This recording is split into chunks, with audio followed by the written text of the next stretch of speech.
What's up? What's up, everybody?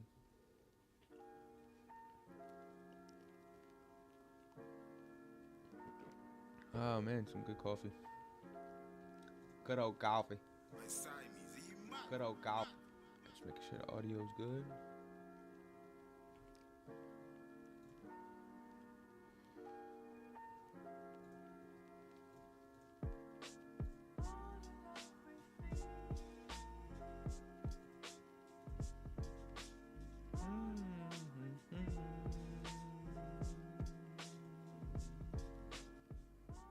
Put it down just a little bit.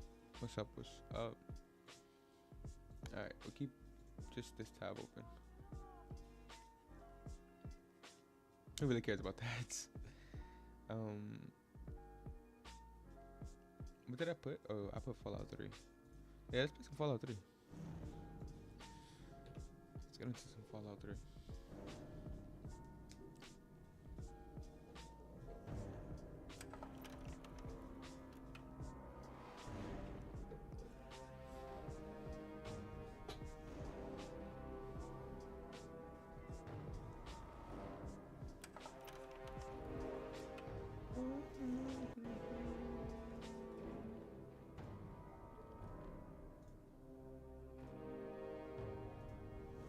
Alright, whenever we're playing Fallout 3, though, we're gonna start recording.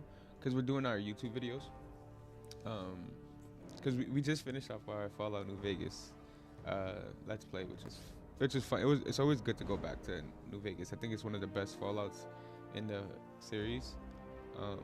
But I never finished Fallout 4, so, you know what I mean, take that with a grain of salt. But I do think Fallout New Vegas has, like, the best plot.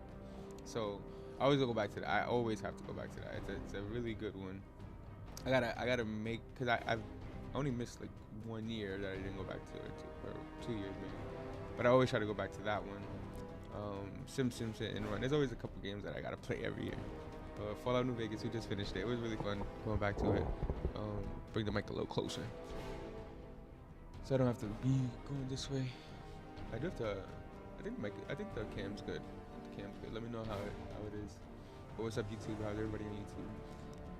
I'm gonna drop the second video for Fallout for the Let's Play. I'm gonna drop it. Give me 1 second. I wanted to drop it while I was streaming. The next time I go live, which is now. So let me go to it real quick. Excuse me. How's everybody doing?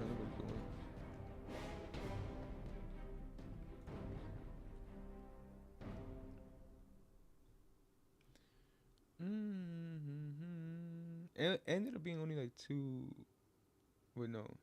hours long. I mean, 3 hours long. 13 videos long. I said 15 initially, but 13's not bad.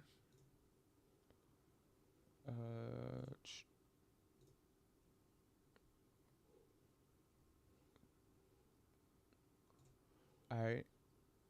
And as of right now, I'm gonna put it in the YouTube chat and in the Twitter chat. I mean, in the Twitch chat.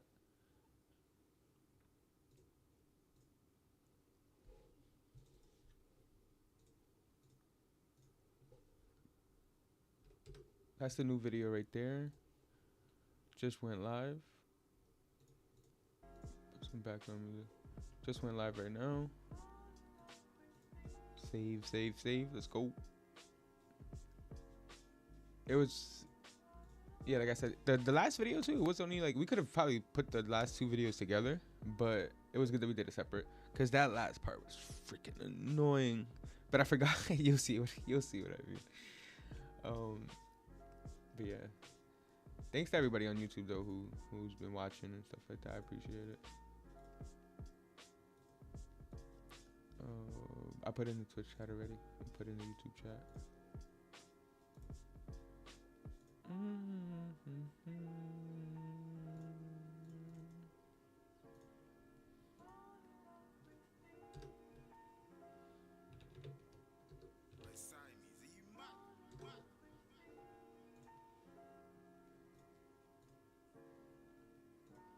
Nice.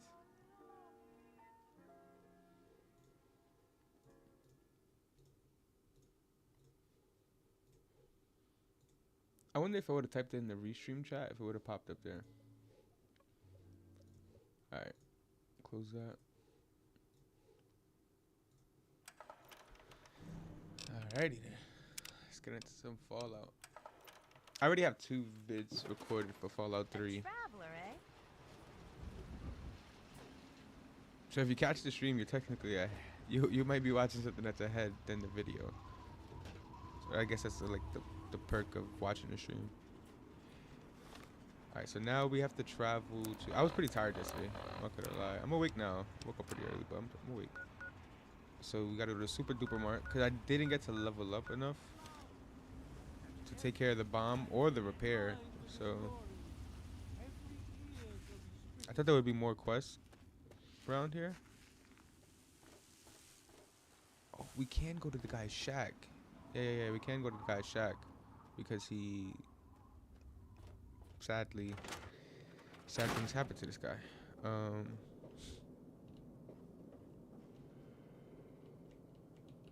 Nothing in here for me, for real.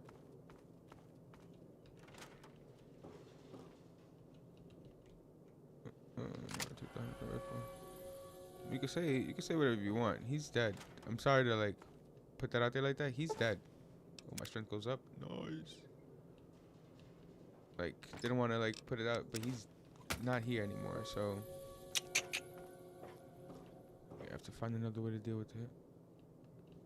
The hardcore one wasn't that bad. I feel like they could have made it way more taxing. My dad told me about how you're going to... Well, with my dad... There's the stalls. There's... Alright, I'm gonna have to talk to some people for him. Cause sadly his father's gone. Which is not at the hands of me. That's the thing. I was trying to save him. So, shit happens, you know? Welcome to Megaton. This guy needs water. Clear of the gate. But there's no Brahmin to sell to.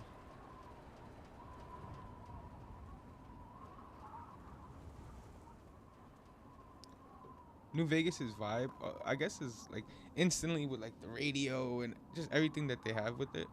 It definitely has a different vibe than 3. 3 is great though. Don't get me wrong. It's just New Vegas is just fantastic. Fantastic. But 3 did bring. I mean, obviously it was the first one that I played, so it's like it did bring that love of Fallout for me. You're not gonna pop at me? And getting companion isn't as easy as in New Vegas, because you have to be like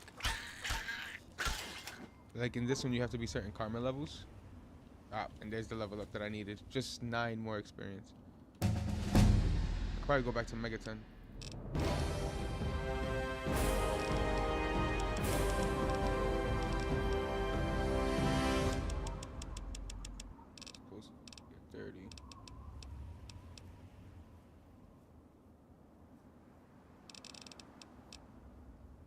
It's crazy because this one, it really does matter. Like the level ups actually matter so much. I already did Swift Learner, so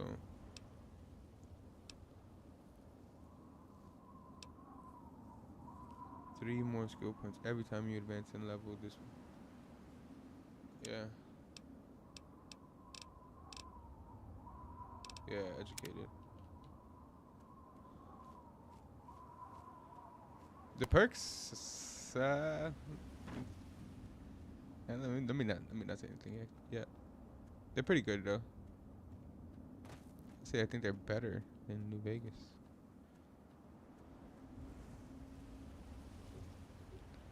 So there's no. It's auto move. Cause they have a thing called auto run, but auto run's not being active. It's with V. Pressing V, but whatever. It's cold as shit up in here. It's been hot. Early on in the week, it was hot as heck.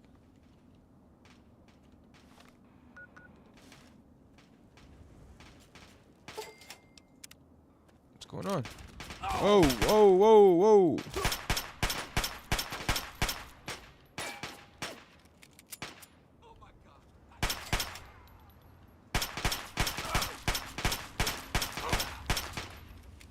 Gonna have to fast this asshole.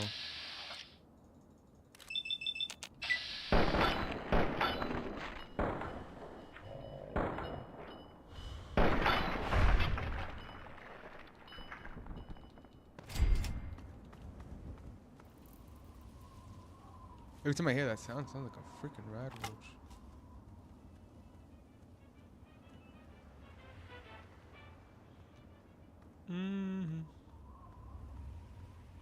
Alright, I think I gotta get some coffee. I mean, some water. My heart is like racing right now. Where's the other guy?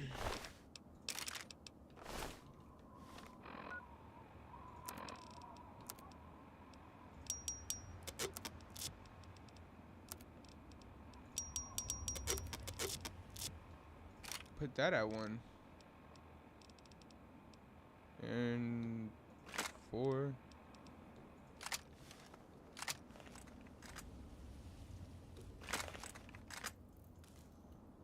I like that. Take that.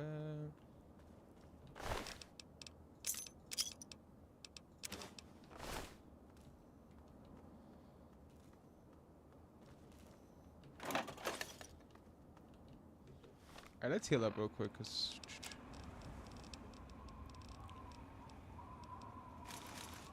let's use.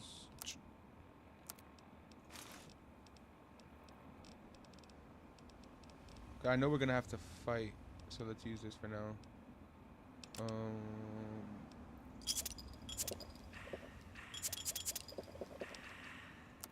Definitely take that.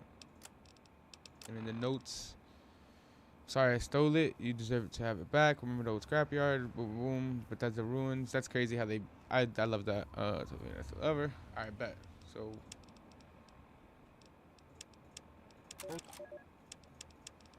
Hold on, Jonas. I need to record. Oh this yeah, first. that's my pops. I don't really know how to tell you this. I hope you'll understand, but I know you might be angry. I thought about it for a long time, but in the end, right there. I decided it was best for you not to know. So many things could have gone wrong, Use a pistol and there's really no telling how the Overseer will react when he finds out. Oh, It's best if he can blame everything on me. Obviously, you already know that I'm gone. Duh. It was something I needed to do. You're an adult now. You're ready to be on your own. Who caught me? Maybe someday things will change and we can see Damn. each other again. Who caught me? I can't tell you why I left.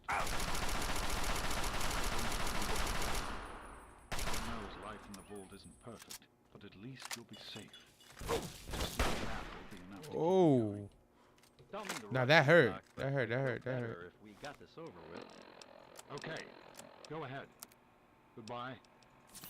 I love you. Let me pop. Damn. Oh.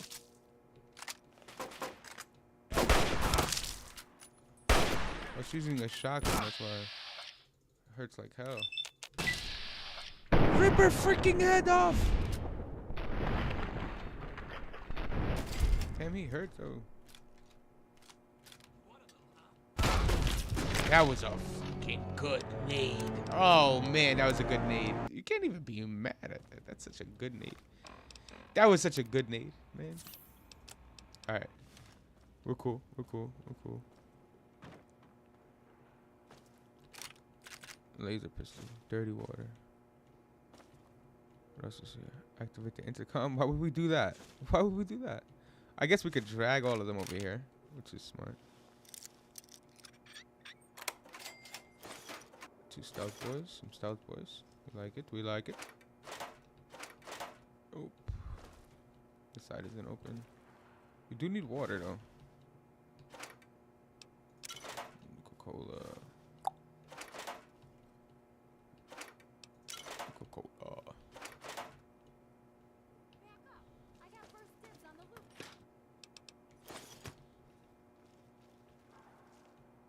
Back up. I'm gonna tear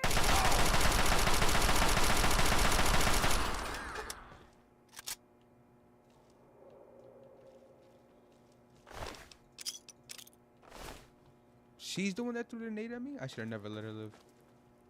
If that was the case.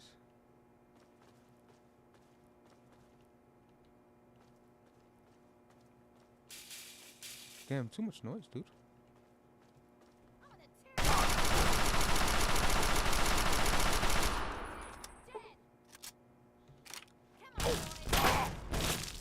I'm sorry.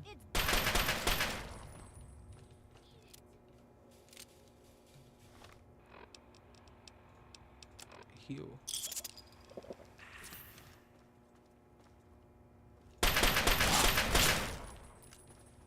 Damn, that shit hurt.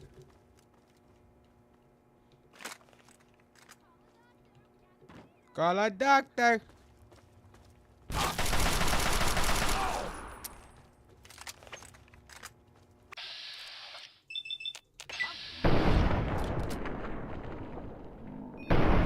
I was gonna say it's right on his neck, practically.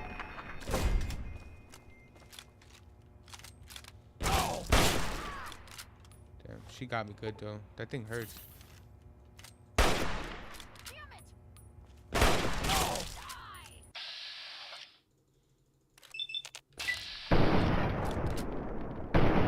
I got the reload in the ape.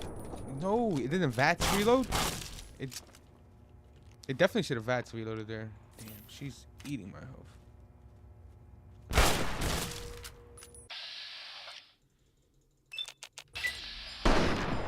That wasn't it. That wasn't it.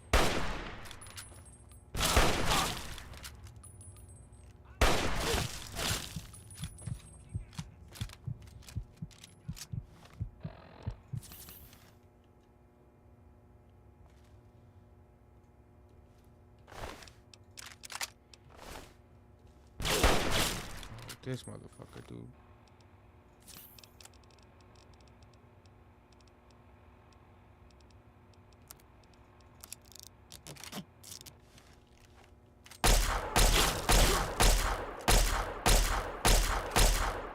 It ain't doing nothing. You would think it would like obliterate him since he's flesh and bone right there. Shouldn't this be doing way more damage?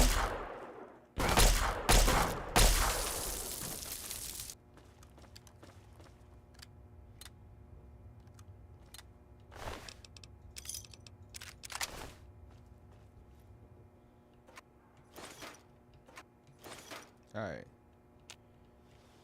That was kind of sick.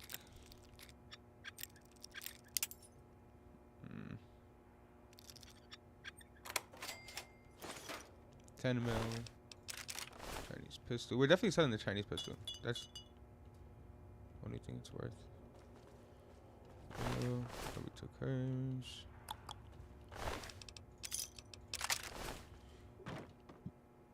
Wait, that's it though? Let me see these boxes real quick.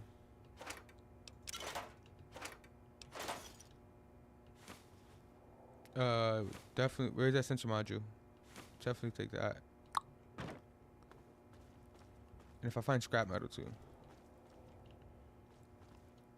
That was it, right? Yeah. That's pretty much it.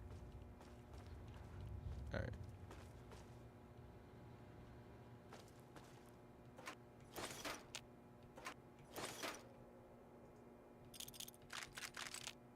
Nice. Toy car. I don't think we need that. Last time I grabbed one of those. I think I grab it every time. I think I grab it. But I don't think. Wait. Nah, I don't think we need it. If I do need it, I know where to find one. Pillows. Selling. Legions. Legions was the close.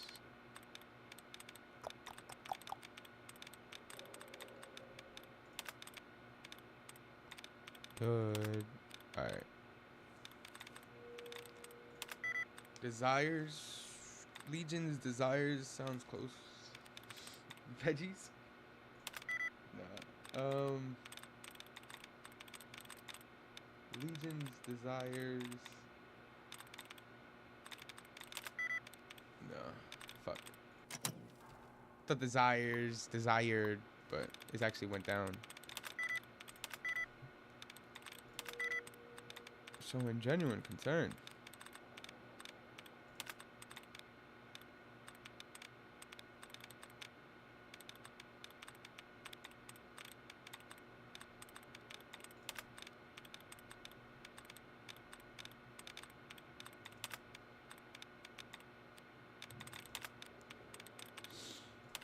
first one, yeah, these didn't give us anything.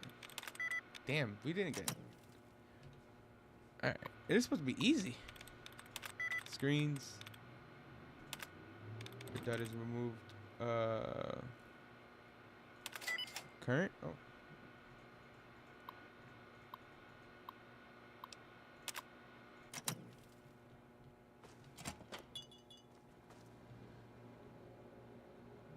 Another boat.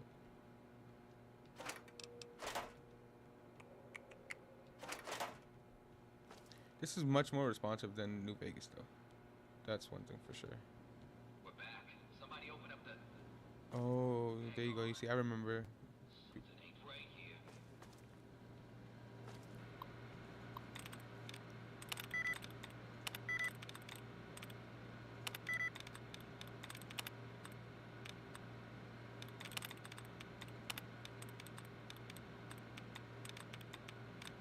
I thought I would have got that allowance replenished. We're gonna get one though. Oh, I feel it. Yeah, I feel it. Bones, bands. Bones was the closest. Let's go. Let's go. Let's go.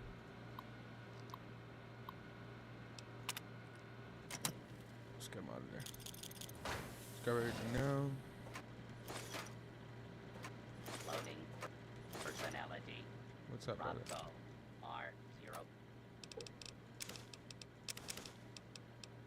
4V9. Office. Oh wait, no, I should grab all of that, yeah, because they're gonna want, I think. Running default office protocol. Yeah, protect us, brother. Airborne. Protect. Loading daily agenda. Error.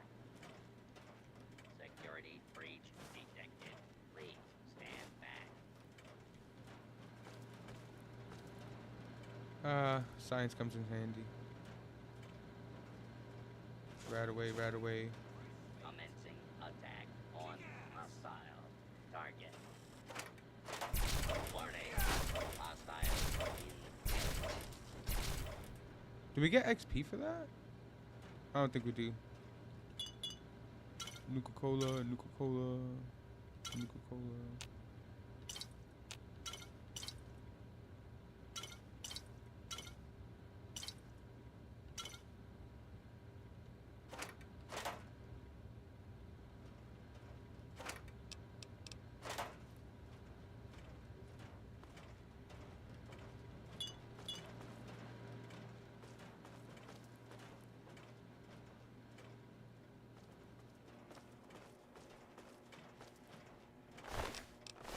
Wait, he shot him out. Oh yeah, robot. Shot him pretty close. I'm on your team. Fellow office employee. Please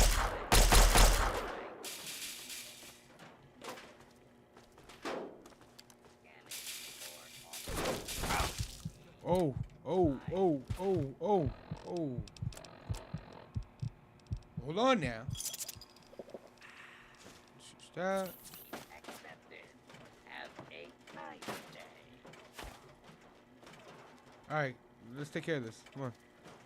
Commencing attack on What the dude? Nah, this is crazy. target.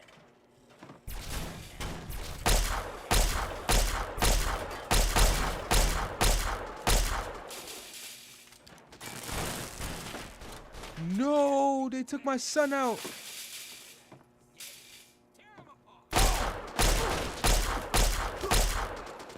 Nah, this thing sucks right now. Okay, we're gonna have to switch.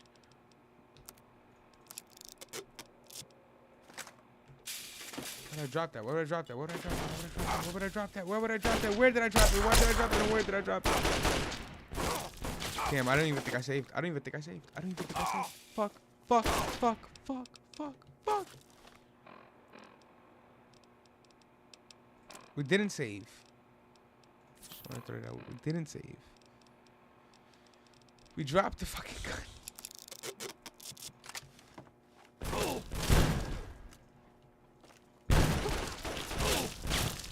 Fuck, we're dead. We're dead. We're dead.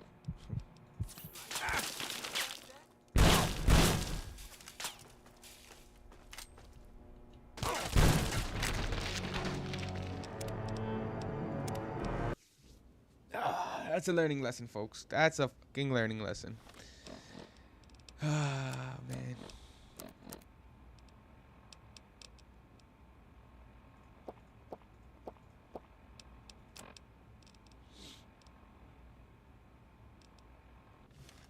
All right. Laser rifle, laser pistol. We're definitely not using. It's not as strong. We got the New Vegas effect right now. That's all it is. That's all it is. A little New Vegas effect.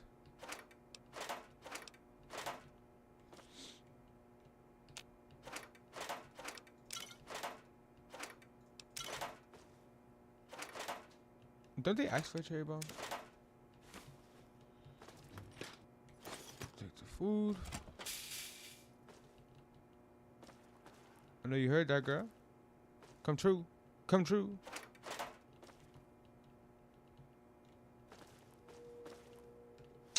Alright, you're not gonna come now.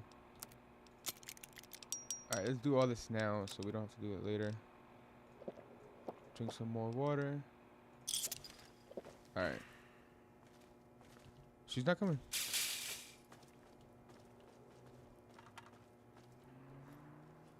Still hidden.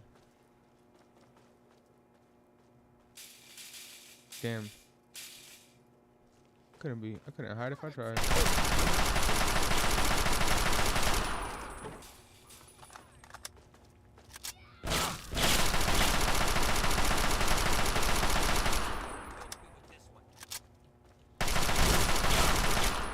Oh no, hell no, hell no, hell no, hell no. Too much health.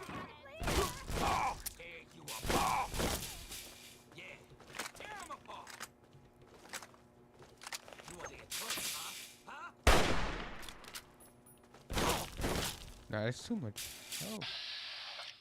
You can take away. Once you get behind the wall, yeah, I can take you out. One more. He didn't get crippled by the second one? Oh, he was in the bathroom the whole time taking a shit. He was trying to hide until the fight came to him. Really? That's what really was going on. When you think about it. Think about it. He was really trying to hide the whole time. Till the fight came to him. What a little bitch.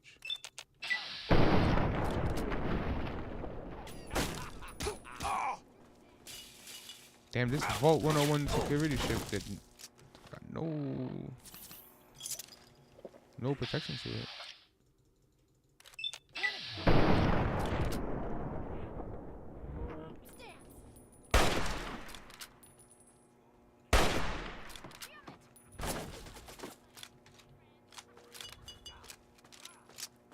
Jammed.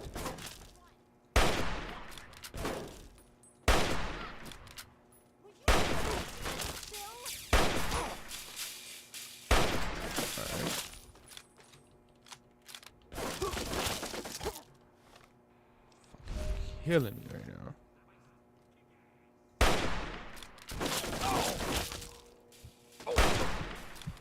Damn, they fucking me up, dude.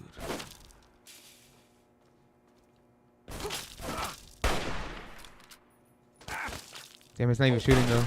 Fuck. I did get fucked there. That wasn't even my fault.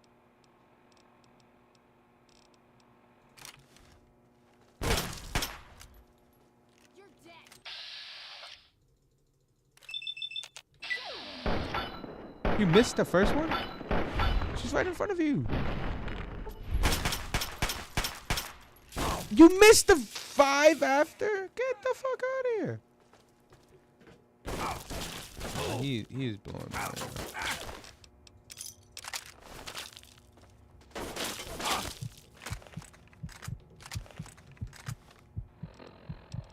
Spamming that shit.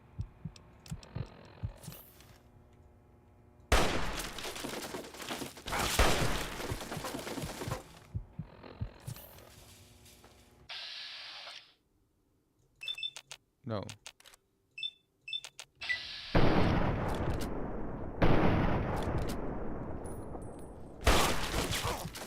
We're dead. What the fuck? Alright, guys. This is,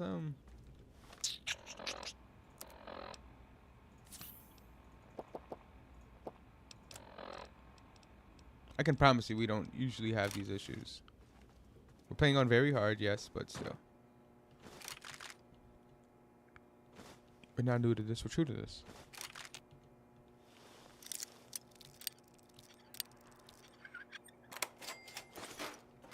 See, since I'm streaming, I will cut out some of these parts for video sake. Depending on how long this,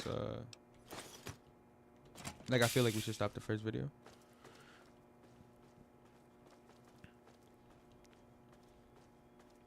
Cause nobody wants to see me keep dying. That's just what it is.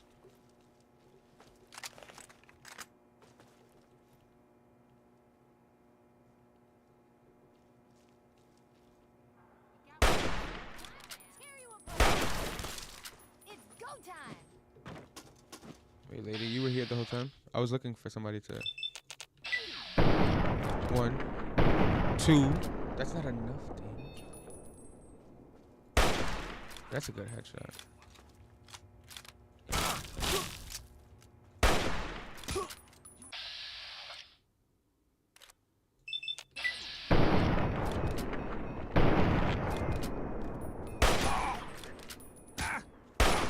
Bro.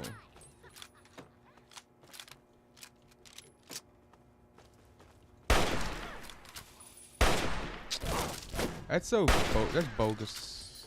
Bogus. Oh, I had a sneak attack on him. Nice. Oh no, it wasn't him. But it's even better. It was another guy with the gun. He should die, yeah. He should die, yeah. That's so clean.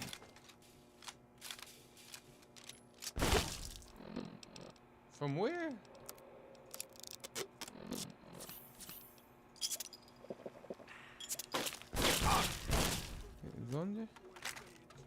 And I haven't used my machine gun, which is good. What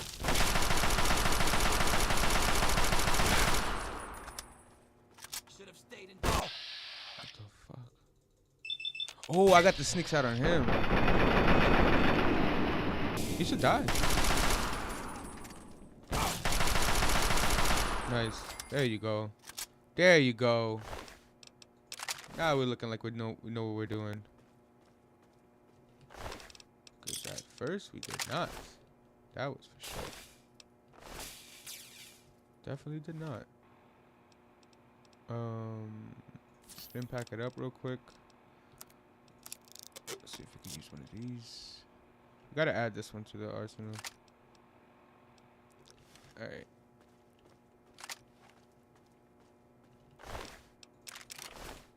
He had a pistol too. Never used it. Take the 10 mil. That's not all of them, is it? Nah, that's not all of them. There's no way.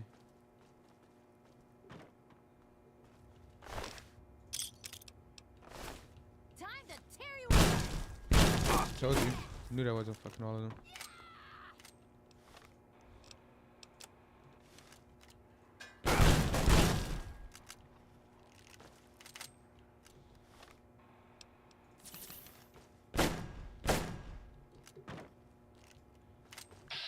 This gotta be clean.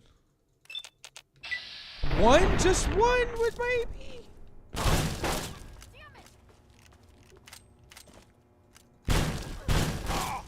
Man. That's bogus. Let's go.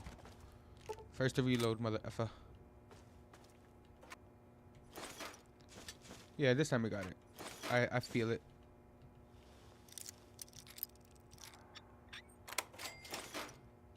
Feel it now, Mr. Krabs. Are you feeling it?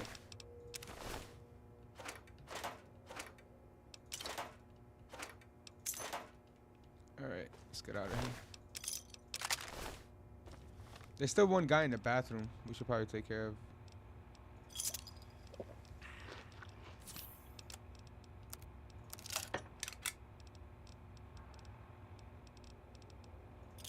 Definitely using these frag grenades early on.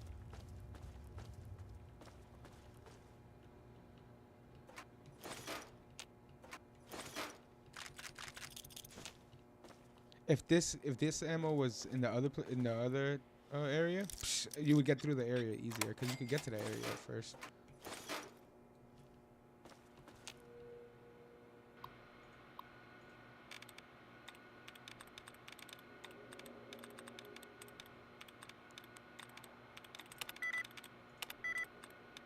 Walking.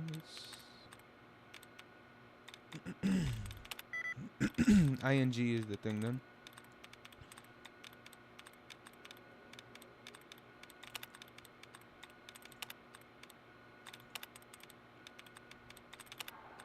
No allowance. It usually gives allowance when it's doubled up like that. On the same line. Someone's guaranteed allowance. Of course, they're not going to give it eyes.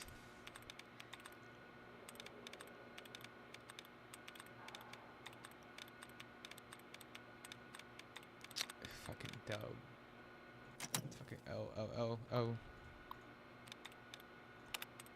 Dud. Lantern. Shotgun. It's like. Alright.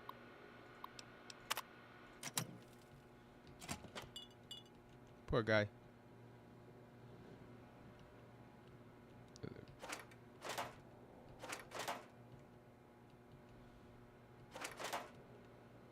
Got these nades in my hand just in case something wants to go kabloom. None of these boxes, right? They have anything? Sensor module, conductor.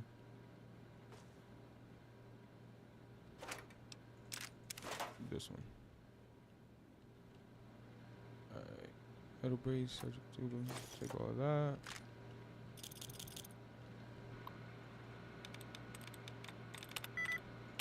Pose.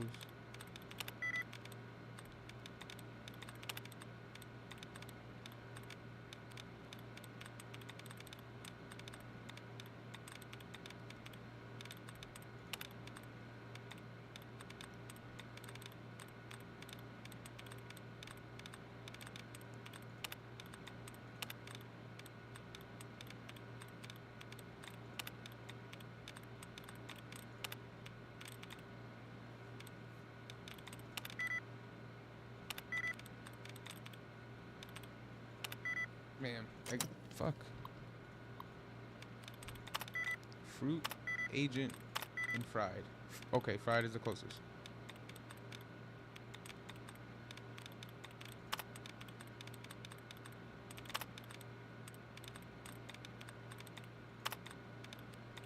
Freed.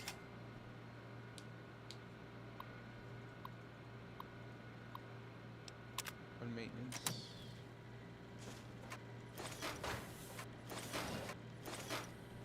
Move. Loading personality. Roscoe. Move. R04. B9. Office helper. Running. Default office. Protocol. Error. Loading. Daily agenda. Error. Air for Security breach detected. Please stand back. it is a psycho.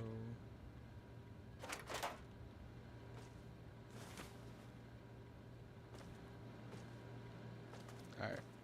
I'm gonna just go out there and start chucking nades. No actually hell no, I'm saving it right here. What am I talking about? You didn't learn your lesson?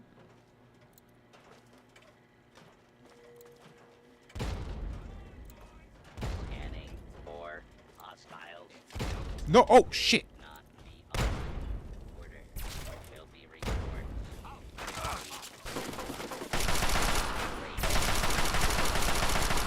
This is now a What the fuck, projectile? I didn't mean to fucking.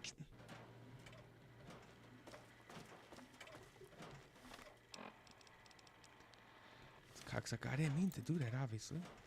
Why would I mean to do that to you? scanning for hostiles. This is a lawful use of deadly force. Please direct complaint to your local law authority. Put down your weapon. Put down your weapons, dude. We don't want to shoot you. But we will. We told him, Projecton. Right? We told him. We gave him all fair warning.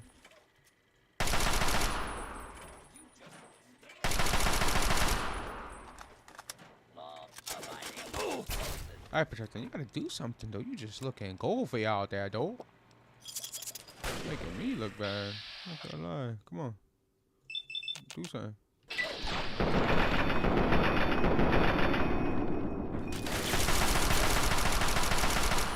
you're not gonna. I don't mind if they kill the Protector at the end. Sorry, you're crazy. I don't mind if they kill him at the end. Just not so early, man. I need him, you know? Hold still, meat.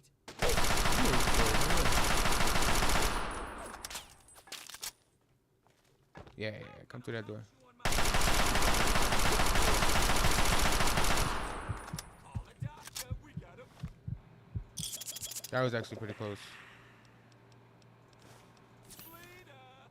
Ha ha ha ha. Alright. That's it, right? I think the guy from the bathroom was still not out. He had a 10 mil sub. That's why. Makes sense. Yeah, take the scrap metal from him. Take the bat. Fit. Yeah, fit. Did I take the ammo from him? No, I did. Extreme gauge. We got the rifle.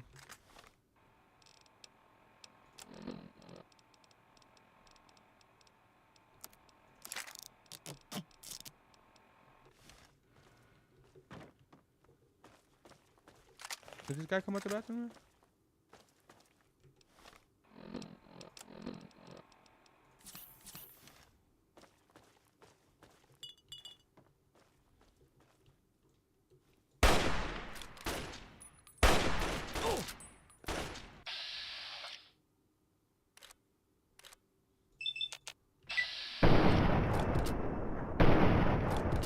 You could hit the body.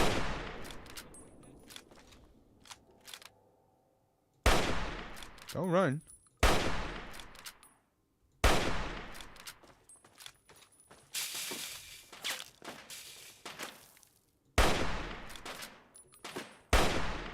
That's a cleanie. Come on, look at that.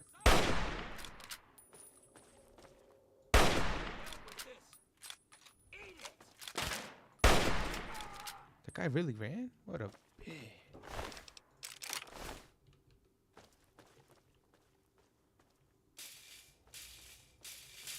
Oh, he got it.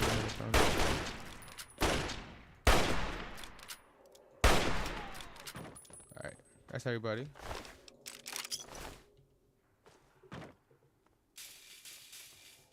Thought I seen a shadow over there. Oh, hold on now. Take that. Take that.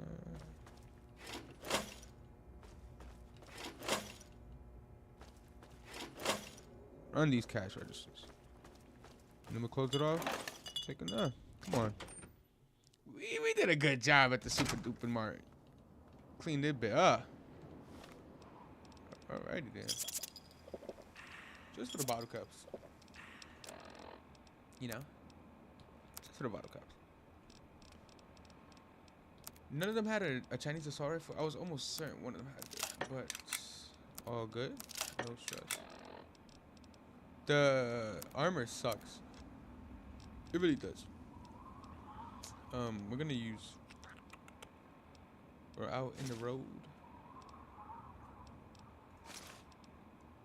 My charisma goes with rolling, which influences tons of stats. Let's go back to Mega 10. Defuse the bomb. We'll do a couple things. Good to see you. Good to see you too.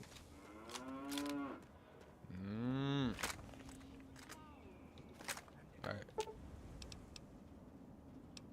Attempt to disarm the bomb. Nice. There you go.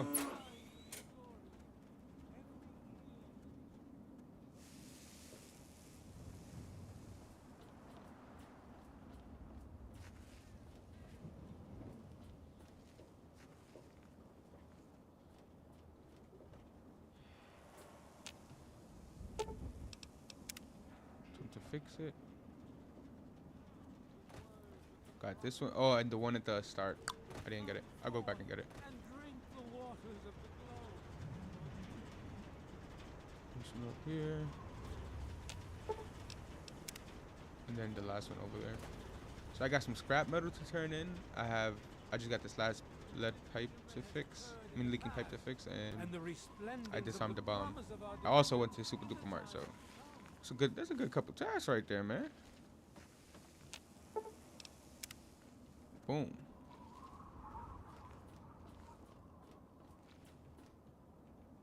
Turn this in.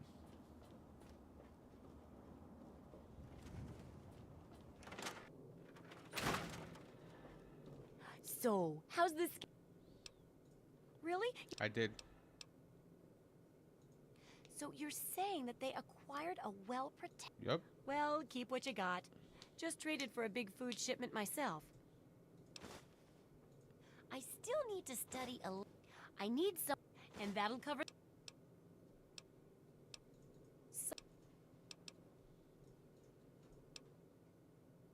Wait, I didn't have to do it?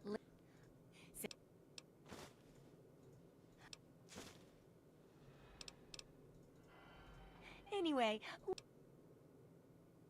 No, I'll go through the minefield. That's XP right there. You kidding me? Wait, why did I have to do the thing? Oh, I'm too smart. I'm too smart for my own good. All right. See what you got for sale. I need to sell you some things actually, because I'm not gonna be using a couple of these things. The knife you can take. The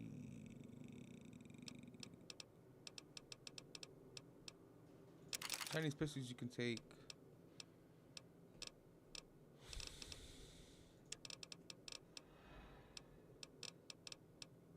We have no other armor, so for now we're gonna keep them, but as soon as we can, we're getting rid of them.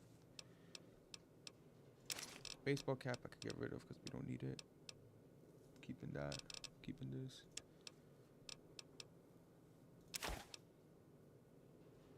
We don't take drugs. She only has 173, so be wary of that. Okay, 34. Be wary of that.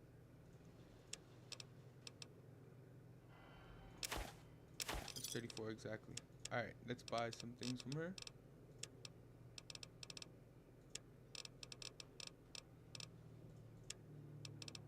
Stim packs. 252. And then we'll go back to selling.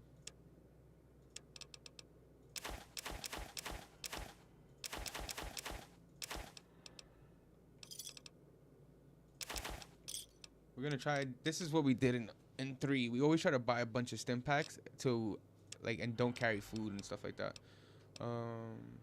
Conductor, cherry bomb, sensor module. Keep the scrap. Sell the railway. Sell the mini nuke. Does she have ammo on her? good hunting. All right.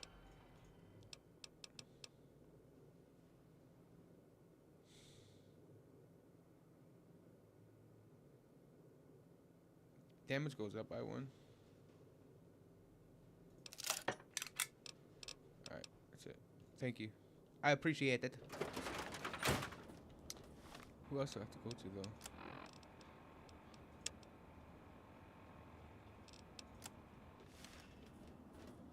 Is he awake, this guy?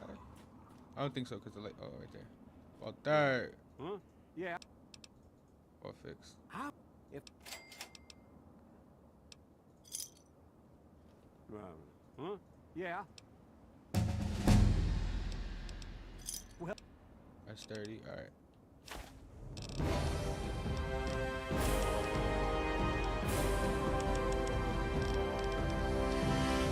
Barter at 25. All right, everything's even now. No, no.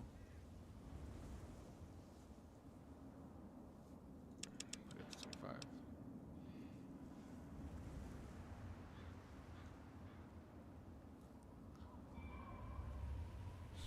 Nah, take this away.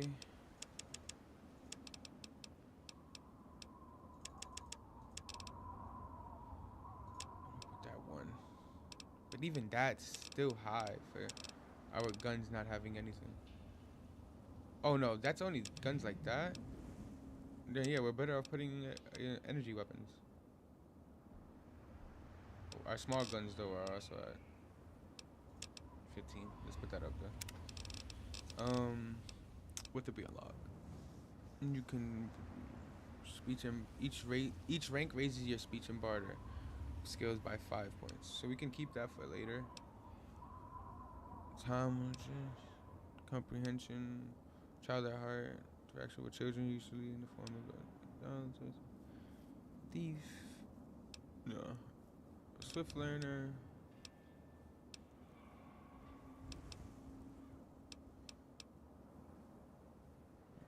You gain an additional 5 points or small. I think at level 5, we have Swift Learner at 3. You gain an additional 10% total experience points whenever.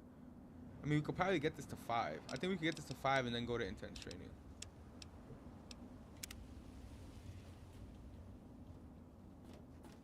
And then we gotta go talk to the son.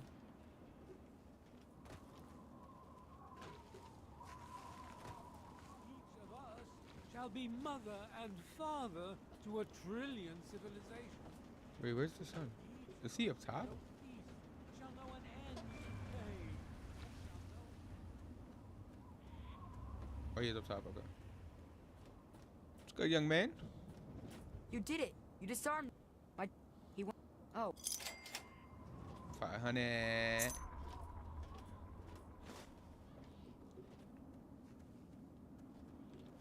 Alright, so we got those 2 quests done. Do this one. Damn, that's far. Alright, cool. That's actually not bad. So we'll end this one here. We'll end this episode here. We got a lot of things done there. I think like, yeah, we got a lot of things done here. We took over Megatown. Well, not Megatown. Megaton. In terms of we did some of the bomb. We got the quest done for the son. Because the father's not here no more. We're still doing her wasteland stuff. Which is, I think it's gonna be done in like, we could do her next 2 together, because technically it was another quest before this one, but it doesn't like, it's just weird how that one works. It's not gonna pop up just because I guess I was too intelligent for it, so I skipped past the dialogue for it, so it's not gonna pop up. But there's technically 3 quests there where you have to like get yourself, infected, and she does something to you, which is XP. So I missed out on XP. That's the tragic part about it. But we're gonna end that first episode here. Thank you to everybody on YouTube who tuned in. I appreciate it. Don't forget to drop a like and sub to the channel. Everything in the description, you already know. Just follow that. Join up on the Discord, all that good stuff. I appreciate it. I'll check you guys in the next one. Peace.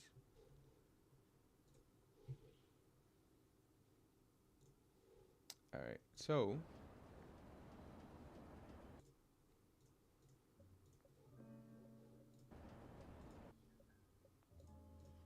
the game just froze there. No, you guys didn't peep that. Or you guys probably peeped that. But the game froze there.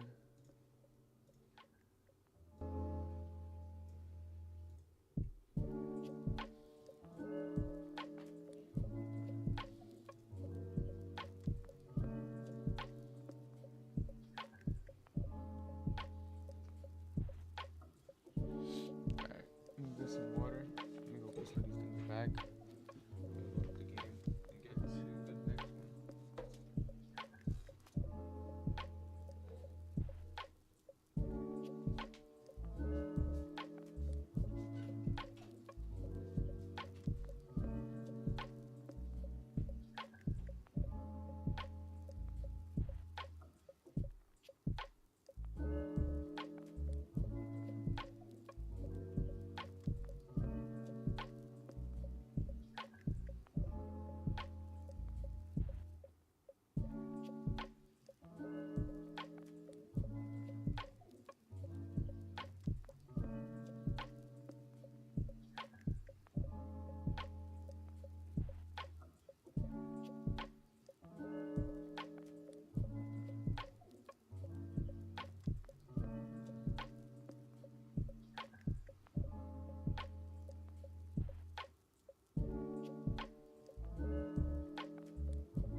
just cracked it.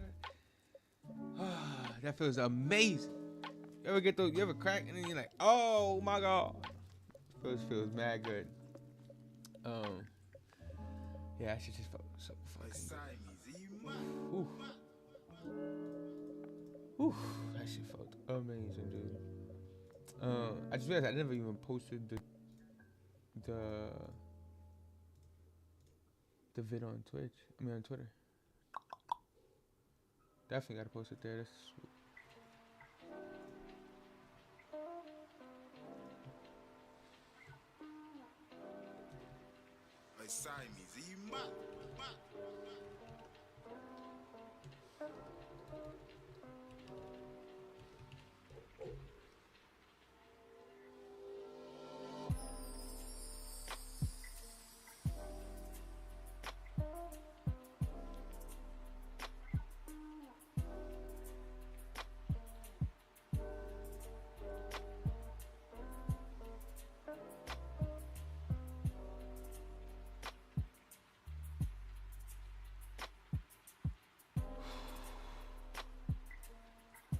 I gotta fix my posture. No bell.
All right, answer a couple texts real quick.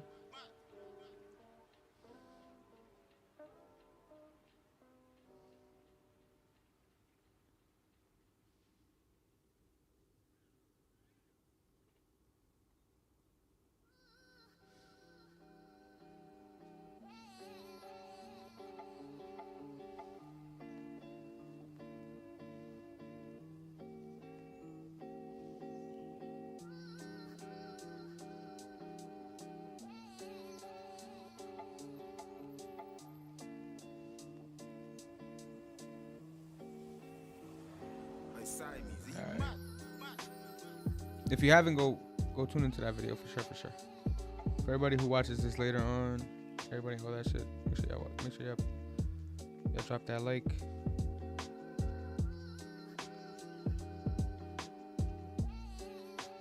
Check all this shit out.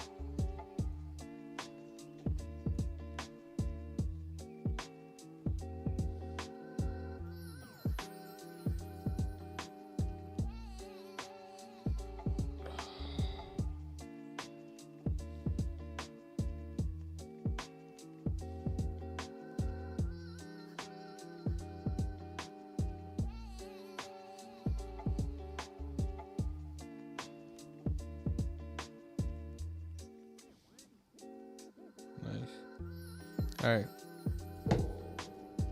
Oh wait, I initially wanted to see what I was gonna do for food. I have to have like a reset week.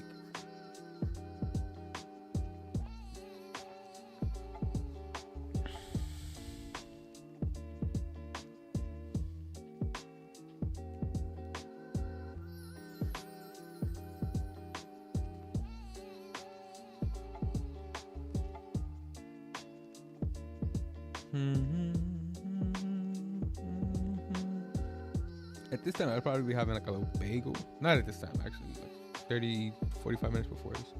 Like a little bagel, something like that. Fire ass bagel, by the way. Bagel Pub. Shout out Bagel Pub. Fire bagel. When you do it how like how I want, it's perfect, honestly. Mhm.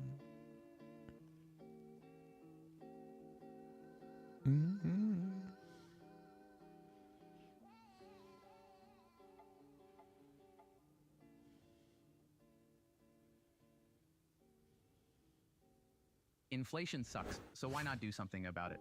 Starting your business is a game changer, and you can start one today for way less money than you think. And that's why you need Busy. It's not just a tool, it's your helpful business partner. They make it easy to turn your side hustle into a full-time, legitimate business. Take control of your financial future and let Busy help you get started with a $0. All right.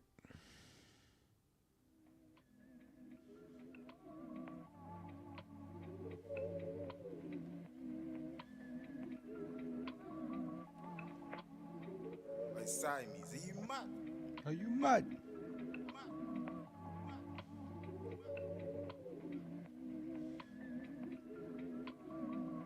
All right.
All right, let's get some food.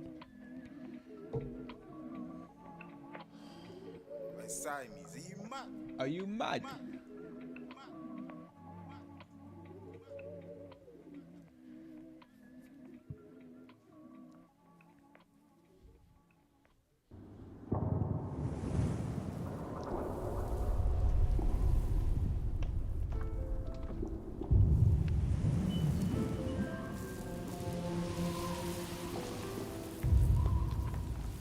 Siamese, are you mad?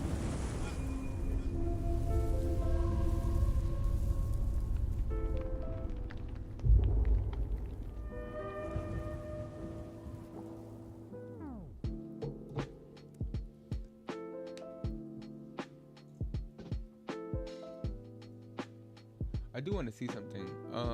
I have the restream open. I want to paste the video here, and I want to see if it's gonna be in both the YouTube and the Twitch comments. I don't. Well, let's see. I don't know how that works. Cause I'm posting it from restream. No, you see, it doesn't post up. It doesn't post in both the chats, which is fine. That's fine. All right, cool. So I kind of do have to have one of the chats open. You know what I mean? It's over.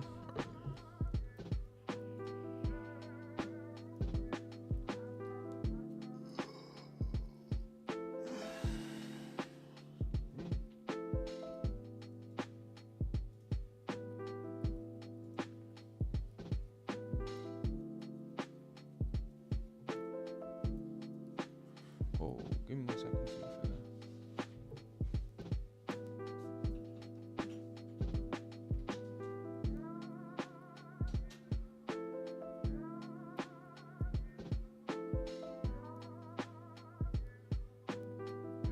if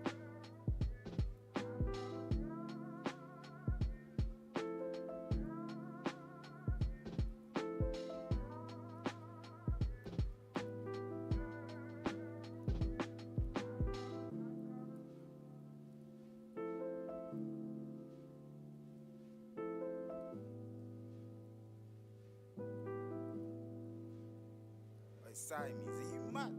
Mad.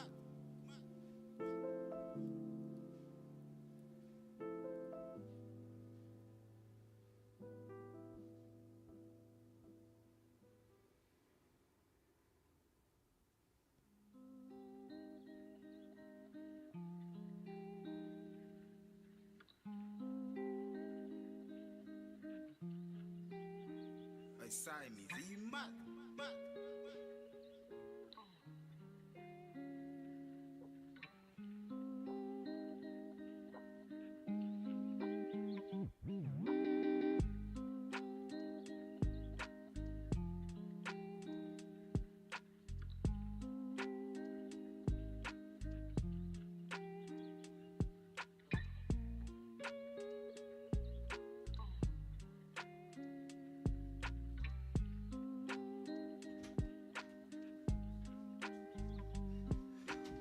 Be having that calm shit playing, cause we need to be in like better moods type shit.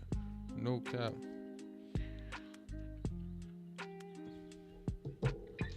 Sometimes that other shit be having me in like bad moods, just hyper moods, I guess. Put that on pedals.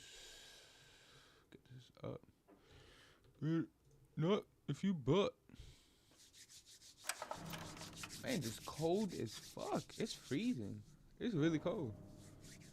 No lie, it's really freaking cold. What up, YouTube? How y'all doing? How's everybody doing out there? This is episode 3? Episode 3. Fallout 3. Episode 3 of Fallout 3. Thank y'all for tuning in. Pulling up if y'all did. If y'all do, don't forget to drop a like. Sub to the channel. Excuse me. Okay, yeah. So in the last video, you're gonna see that we actually finished all this stuff right here, but it crashed. I knew it crashed. I'm streaming right now, so on stream, if you're in the stream, you'll know that it crashed. So I knew I was gonna have to redo all this, which is whatever. It's not a problem. For me. Yeah, give me those caps, buddy. Thanks, appreciate it. That's 500 caps, man. A lot of caps. Oh yeah, no. So here, this is what we did. We made a computer.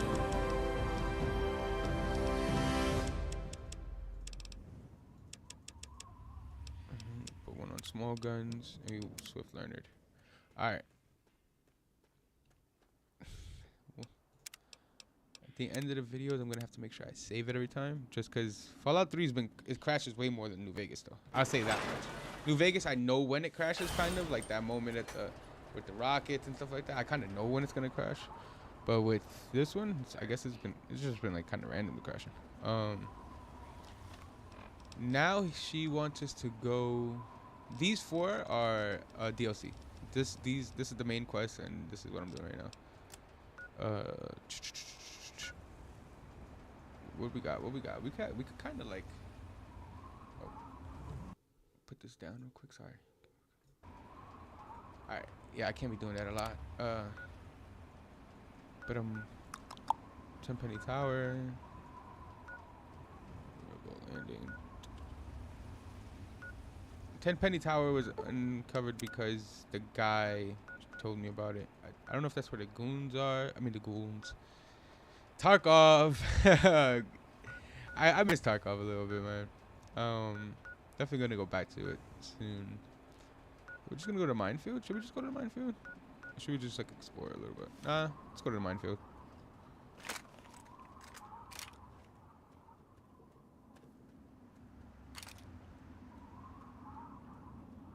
I want to get to that quest where she sends me to kill all those mole rats with the infected stick repellent.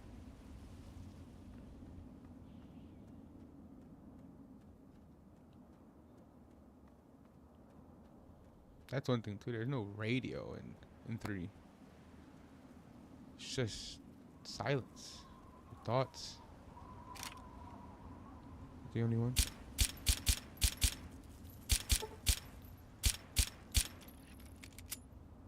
These bullets don't do shit. And it's doing this to lead you to more. If you think it's not, you're a fool. You're a damn fool for even thinking that.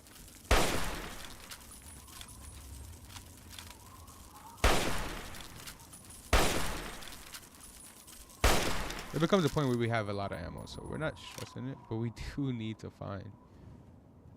We need to find more.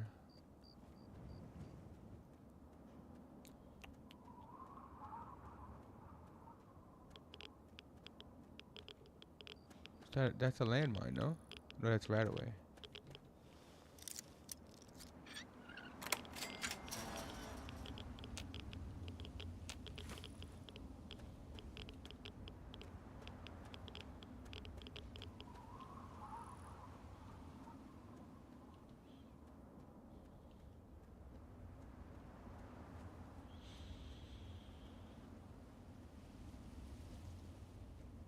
That looked like, nah, it's not something. It's very grim out here too. When it's dark, New Vegas offered that, like that light from the strip. Well, it's so funny how they point it out in the game too. Like Mr. House points that out, where it's like it's all those things that the game also makes you feel like while you're playing it. You know what I mean? Some games aren't like that. You know? That's why this game is just so freaking good. More right away. And a stim pack.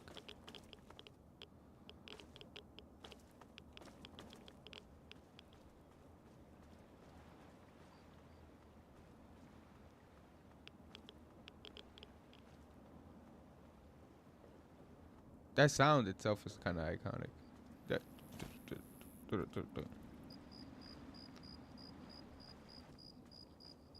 They got crickets out here. Better be. They're gonna be monster crickets.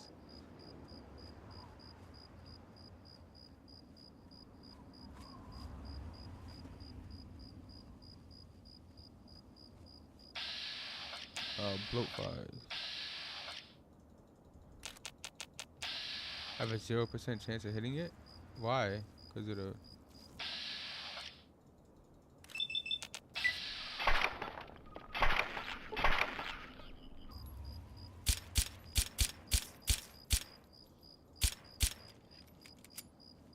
Fuck you running for?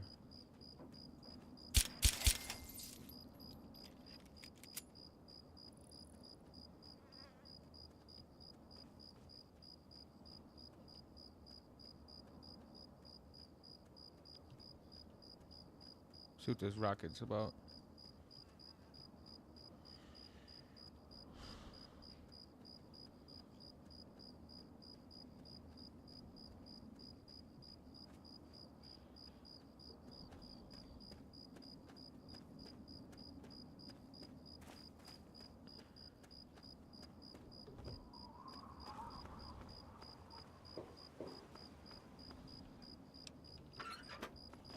That's all this is? Nothing else?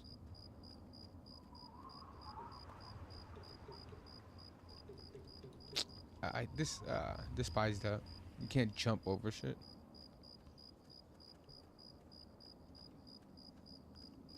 What's this place? Why should not even be anything? Why should... What the fuck? They shot that at me. No?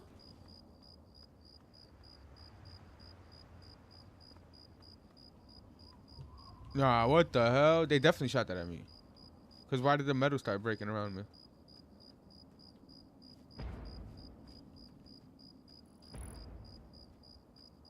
What the fuck?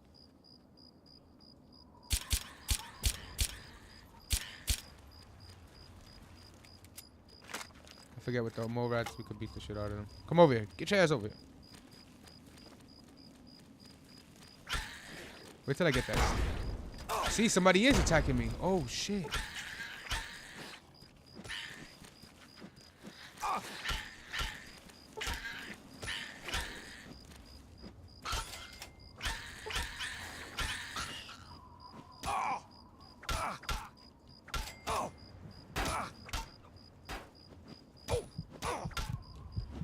No, that's not with my ass.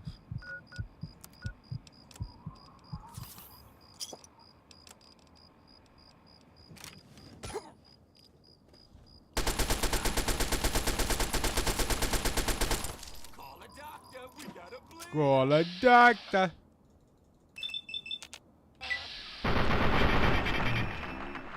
He ate that. He's just eating these bullets to the face right now. That's crazy.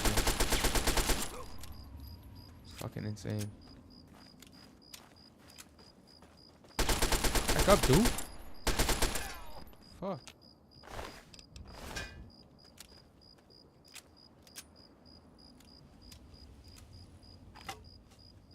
I don't think he had the rocket launcher that shot at me. There's no way he did.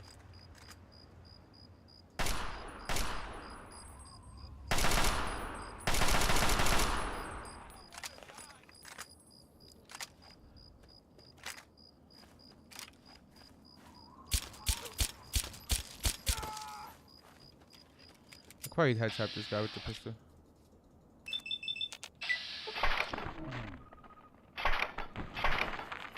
That's it though? Oh my god, I don't want to die. Nah, you can't run now, buddy. Fuck you, dude. Get your ass over there. Get your ass over there. Let me chase your ass. Come here. Repair this bat.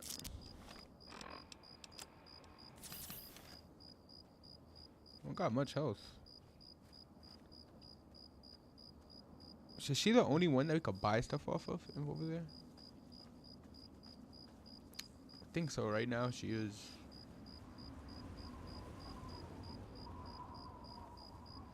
Yeah, I think she is.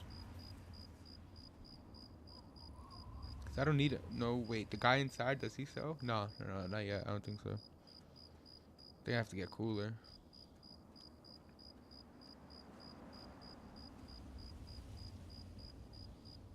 There's a tree stub. So there's a ghoul. A projectile out here.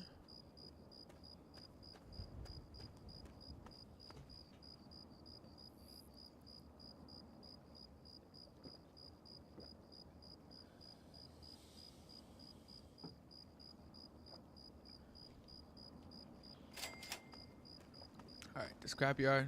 They were talking about the scrapyard and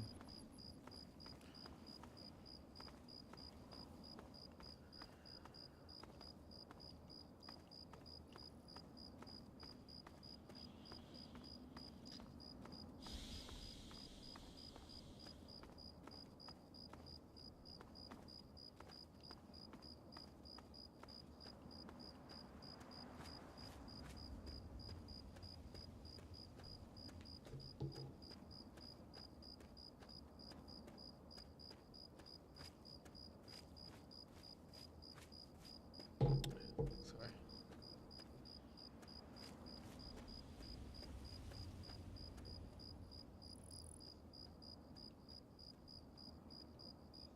Is this the start? Yeah, this is the start. So we kind of want to go from the start to the beginning of the landmine place. It's got to be the start, right? So we've walked so much. Yeah, there's no way. Alright, we got the scrapyard unlocked. Check the floor for mines. We want all the mines we could get. That's money. It's money. It's money on. Get that money on, baby.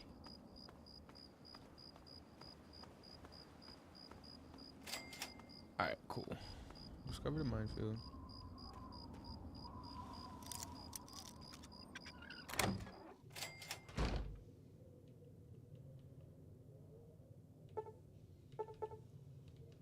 $100 lockpick? I wonder what's in there.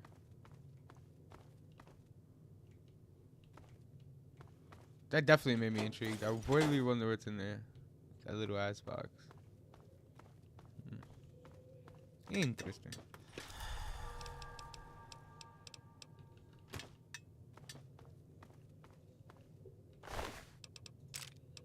I didn't see this guy when I walked in on the floor. The pre-warned books we could keep because I think when we get to one of the Brotherhood scribes, we could give him a bunch of books.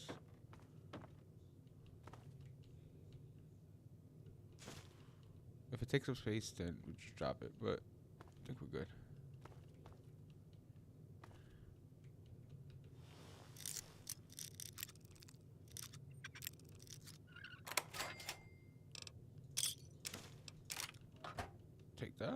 Nice little scope 44. Med-X, no. Let's sleep on the bed. Agility +1. Alright, out of here.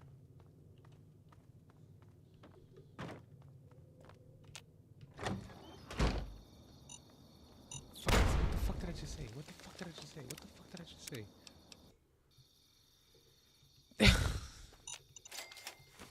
How is it stealing though?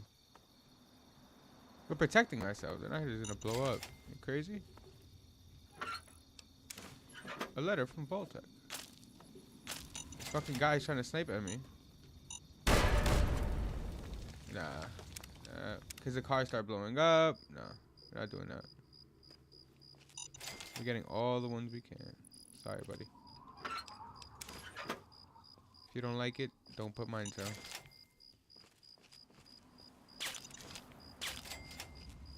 Where's this one at?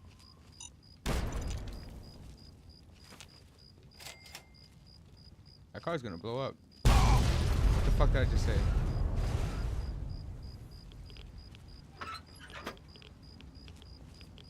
Stupid A.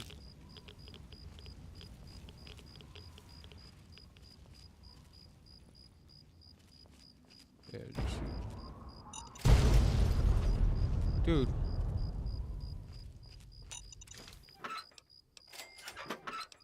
I'm being respectful to you. 75? Fuck. He's gonna shoot that car. Yeah, he's gonna shoot the car. Blow up car? That wasn't a good enough explosion for me to believe it was done. Yeah. What I fucking said. I'm not stupid. Fuck out of here, dude. Must have thought I was born last year or something like that. I was born this year.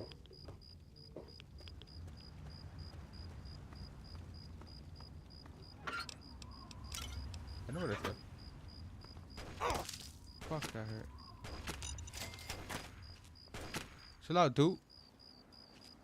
No issues with you. Take a little one of those. Oh, the road is infested with this thing. Infested. Chill out, dude. Look, no issues. Look, no issues. No quarrels with you. We got no issues, dude. We got no fucking issues. Can we just talk?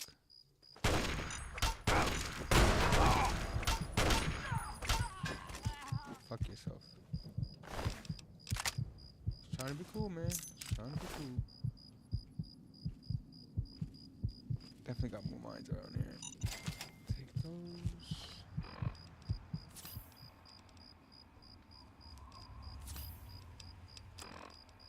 We got a sniper rifle out of it. A sniper rifle. Put that at 7.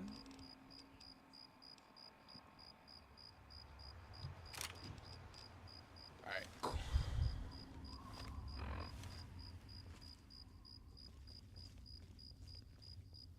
I think there was some on the floor.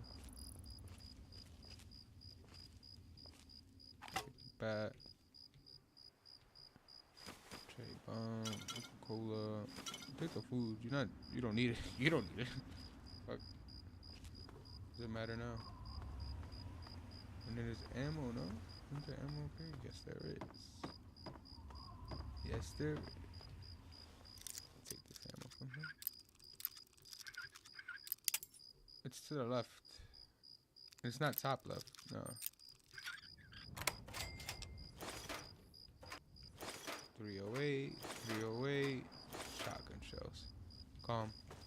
And then we're gonna go out the other way to get all those other frag mines going down. Check these houses, and got that house to the left over there we could check too. Boom. Boom.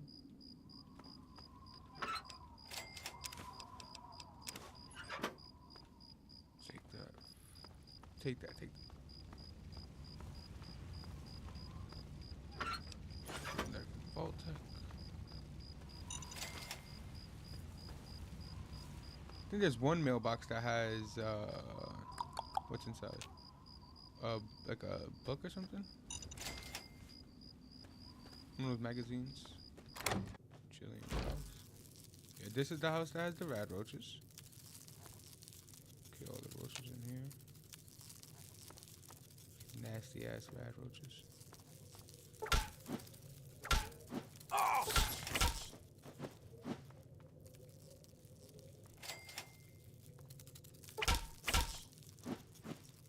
Yeah, fighting them in third person is actually better. Cause they don't freaking it's like you attack more. Yeah, you see, it's like I'm swinging completely at them with the third person. In the first person, it's like you couldn't attack them. Look at that. They die in 2 hits, but fuck out of here, dude. Fuck wrong with you? Open the desk for Nuka-Cola. Just making sure. There you go. Where that safe? Take everything. Dirty. There you go. Crack knock.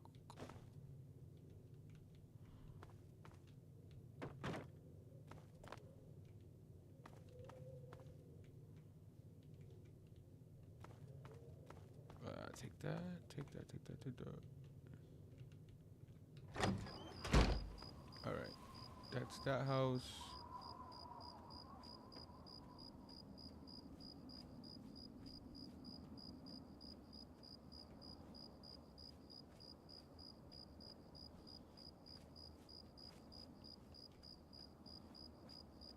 What, that back house over there? This one.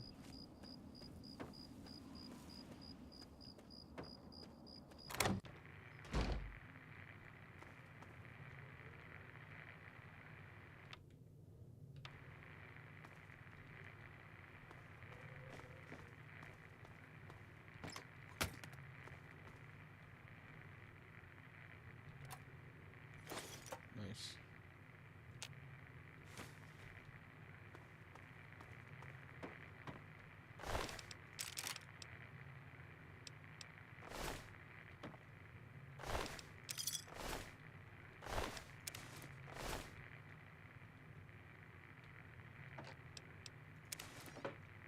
I think I took that one too.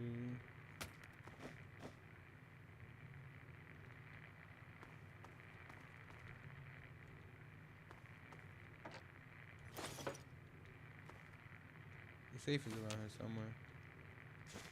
DC Medical Journal. Yeah, there you go.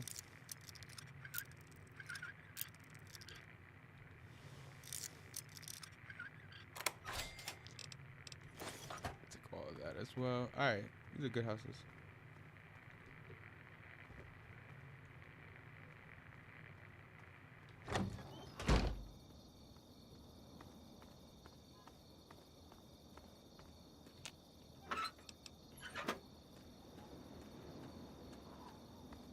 There gotta be mines, yeah, there gotta be mines here. He put mines everywhere you could, anywhere you could go, like any path you could take, so, yeah. And he put them next to metal stuff too, it's smart, hella smart. Come on, man. 7 XP per.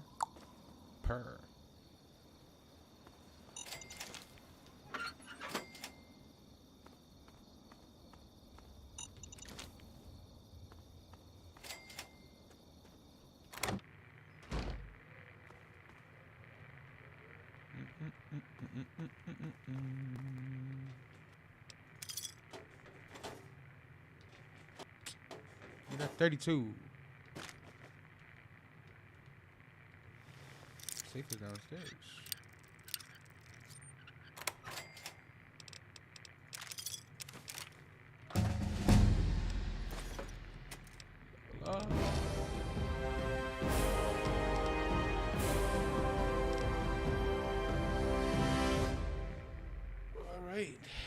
So we're gonna bring our Bard up. Our speech up as well.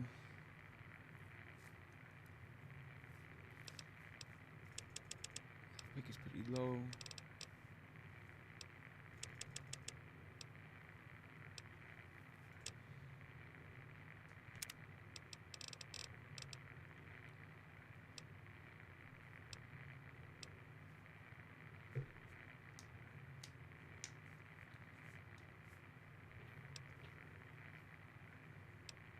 I actually think we just put.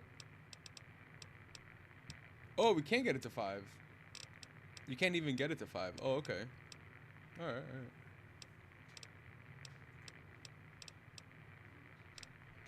Definitely thought you could. So.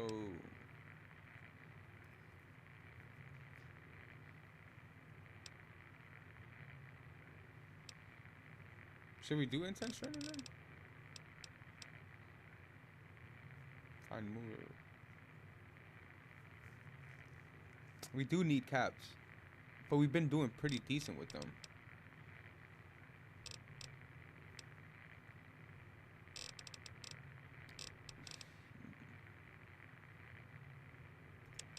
Let's do. Should we do extra?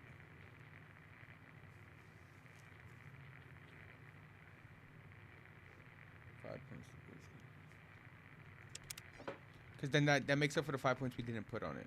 I'll take it. It's not bad.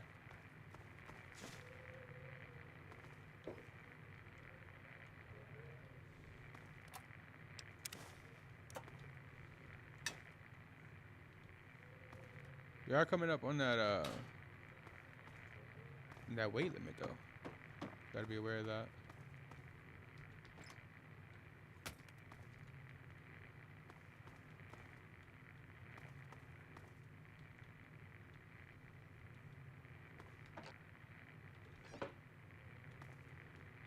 Alright.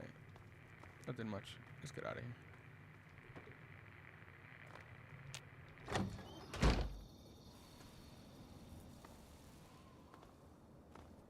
Should we go up the other side? Yeah, there's mines there. Fuck yeah. Thank you. There gotta be a couple more. I don't see him just putting one here. Be wary.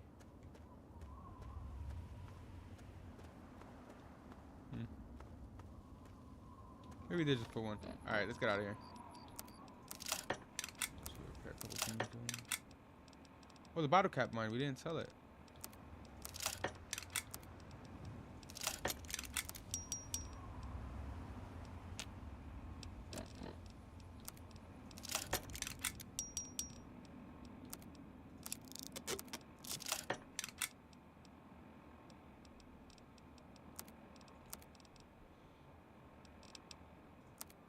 Oh, and put our shit up. Medicine and melee increased by 1. We're naturally gonna get melee weapons up to 25 by itself. So, it's not bad.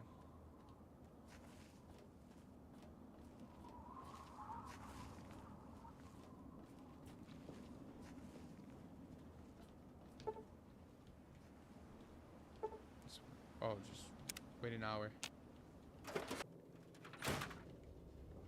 How are those hot little bit? My very own lady. Gotcha. Now, The whole town, the trap, yeah. not quite as much of a. And looking at this. Correct. Here. Yeah, we did for your miss the sub- XP, man.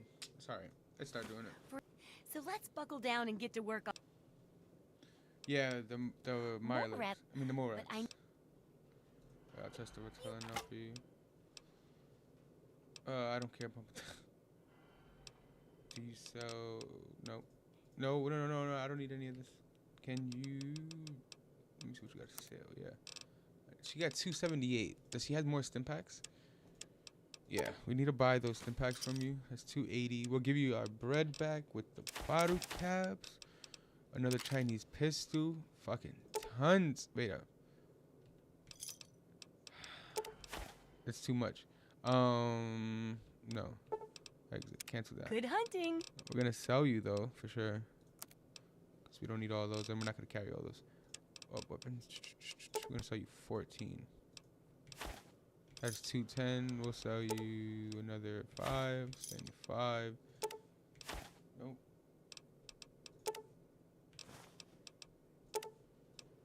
3. 60. All right, 10. Could buy. Yeah, no. We could buy 556 from her. 10 mil. 44. And then we could sell her other frag mine. And 6 nades, yeah. Fuck yeah! All right, made our money back. Good hunting. Cool, thank you. I appreciate it. All right, so from there we're gonna save. That was good progress right there. Not gonna lie, that's great progress. Tepid sewers. Yeah, that's all. That's the only quest we have to do right now. So let's just go finish it up.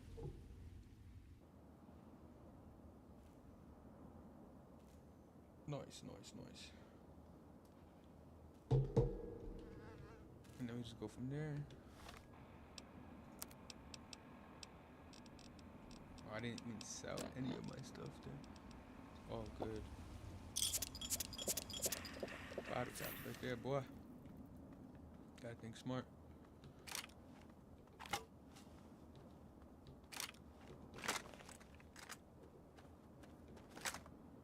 You should have bought the assault rifle, actually. Probably be better condition. And this infected stick, we're gonna put at 3. Because it's gonna do damage. You're gonna see right now what I mean. It's gonna do damage. Oh! Yeah, but I'm not. If you guys want to cross the water, for sure, we can get into this fight. But I'm not gonna. Cowards, you guys are over there fighting. Come over here. Cross the water. See what happens when you cross the water. Oh yeah, this kid. Hey yo, kid. What's up? I remember you.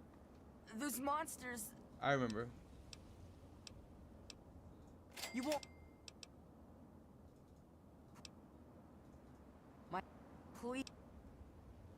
You know, maybe this will help. And. Well, hop out. Alright, go over there.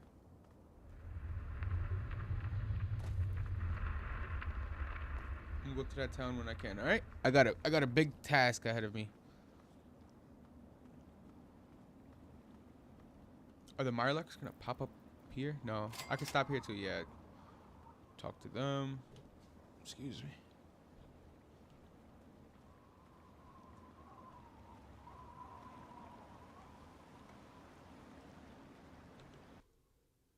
Sorry.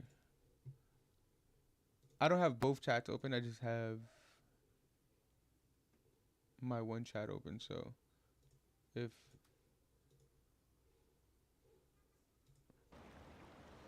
not again, it crashed. We're gonna have to open it up again. Fudge. I hate when you do that. It's all good. I gotta go to the bathroom.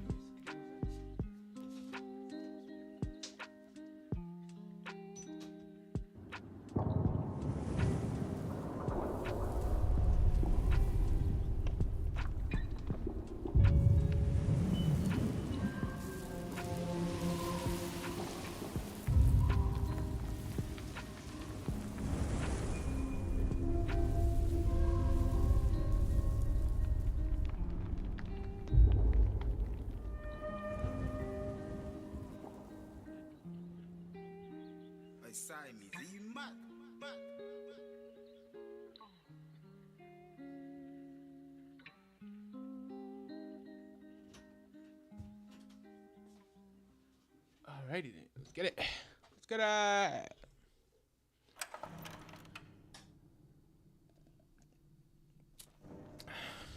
Alright, it's time to calm down.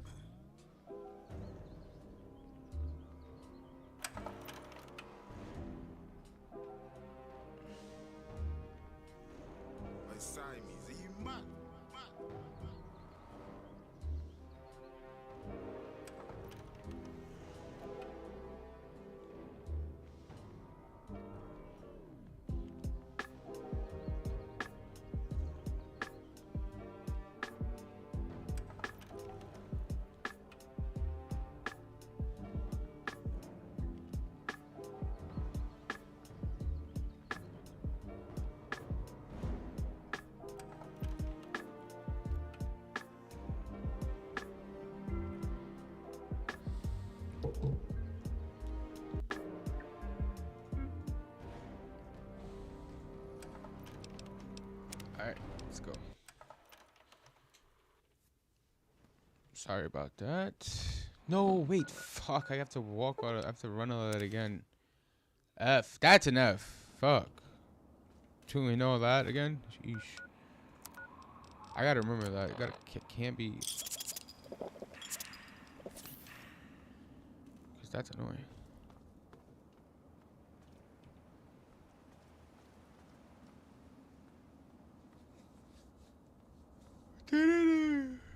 I could avoid fighting those people too, just by coming this way.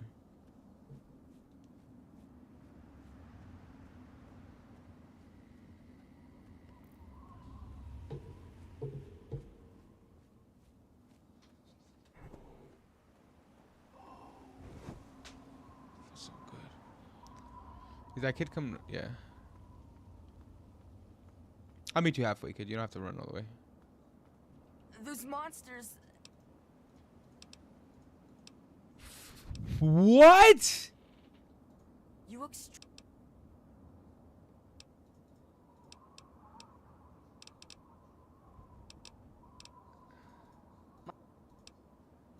You know. How did I fail the first one?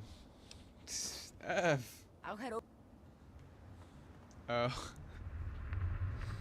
Stupid ass, yeah. It's crazy. Find Brian Wilkes' father.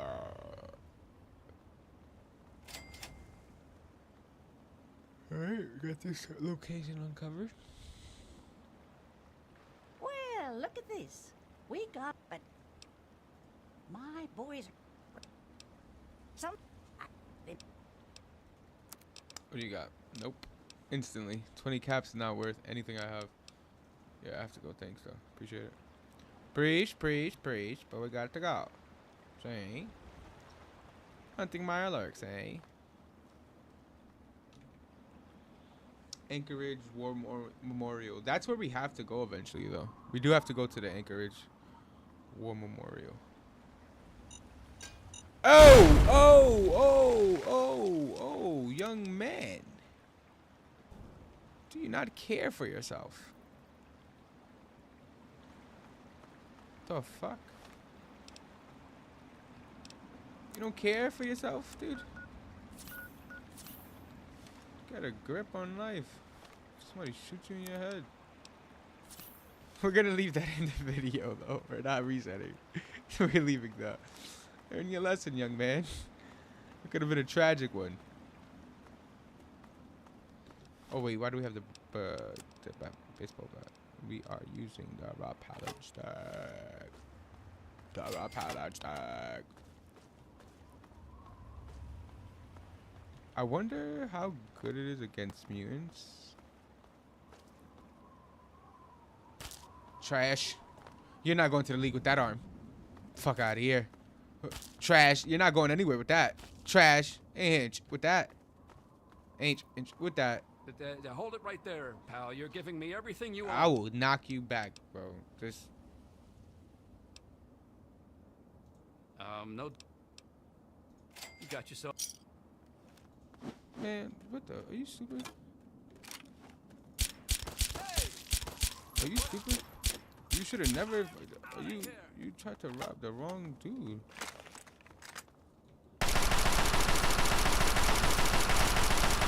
Why you tried to rob me? But you should have never did that. Whoever put you up to it was stupid.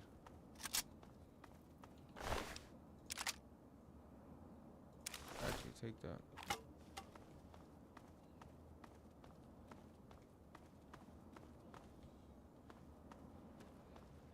This guy really motherfucker tried to rob me. Well, technically, I guess he did. I mean, I gave him the coins.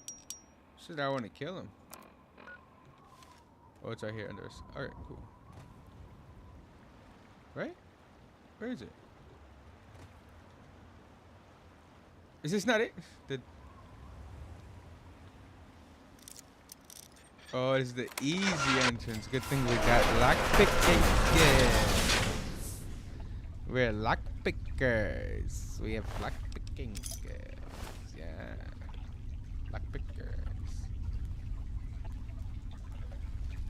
No, wrong place, sir. No, no, no. This is not where we need to go yet, good sir. Not there, good sir. We need to go to the other place. Across the water, good sir. This is where we go. Yeah, good sir.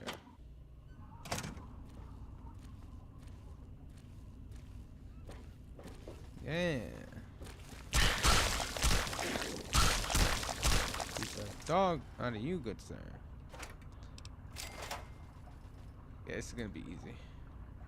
Easy peasy lemon squishy. Make sure we get everything we can. But let's like accommodate ourselves. So if we're gonna be using a melee thing, let's use melee stuff. Right? Right? It makes the most sense, dude.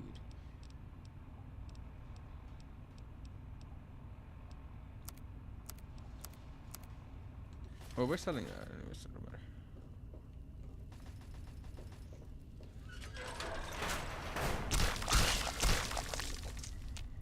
If you're Mo Ratches, go somewhere and hide, cause we're coming for y'all.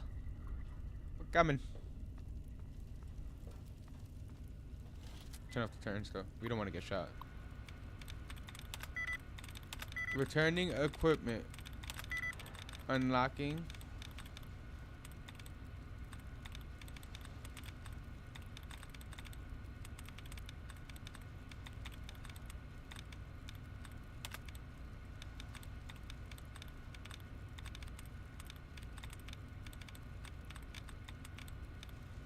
That's it? Really? Only one died. Concern for carriages? A collector concern for carriages.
look at that. Oh wow. Still 4 minutes away. Okay. But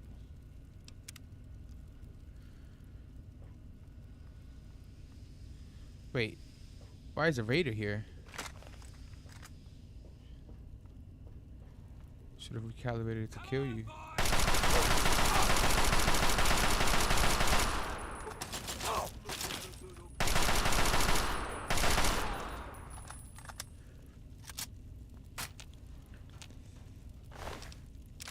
What are they doing here, actually?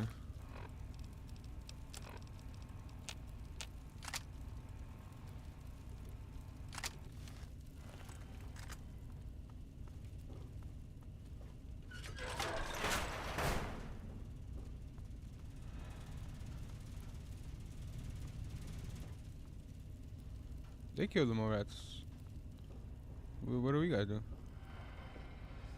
Is it a job for us? Oh, some water for the guy. Yeah, I'll give it to him. It raises my karma, so whenever I need to use it, I'll just give that guy. So that's how you like could go back and forth between karma really fast.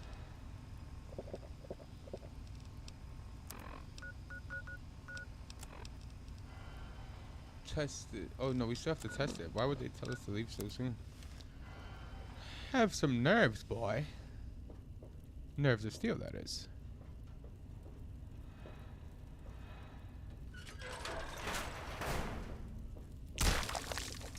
Damn. Bashed up, smashed up. Looking all crashed up.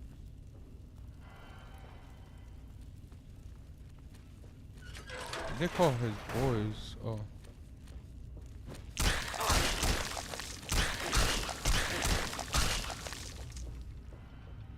There's 7 more I gotta test it on.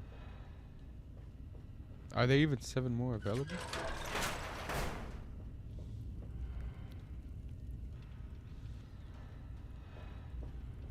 I don't think so, my good man. I do not think so.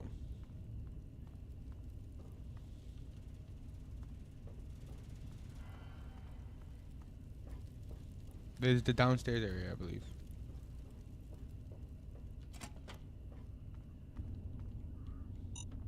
Oh, fuck. Oh, fuck. Alright.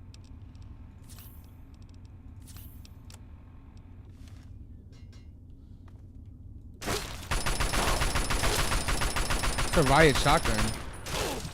What? What? That much damage? Fuck no. Get the fuck out of here. Get the fuck. Like, I get it, but I don't. Fuck.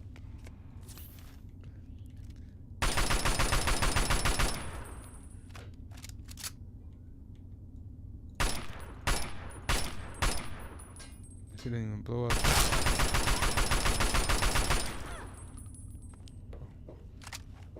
Like, get the fuck out of here.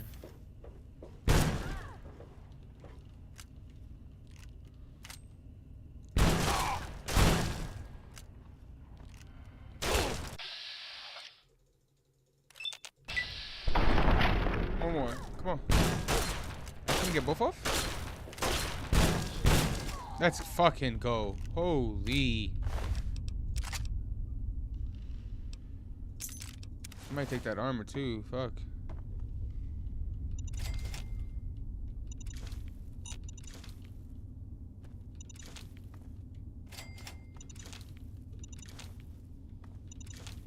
She was scared of those things just as much as...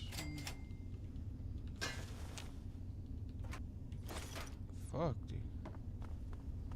She ate all my freaking health.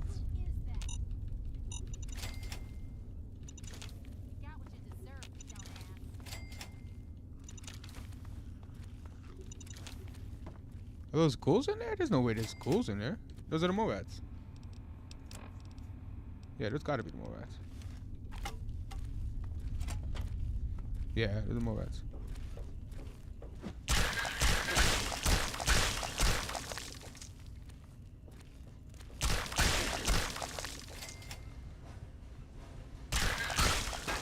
Nice.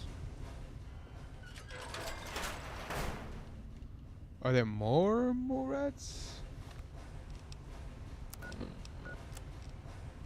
No, that's it. That's all the more rats. So let's kill the rest of those freaking raiders.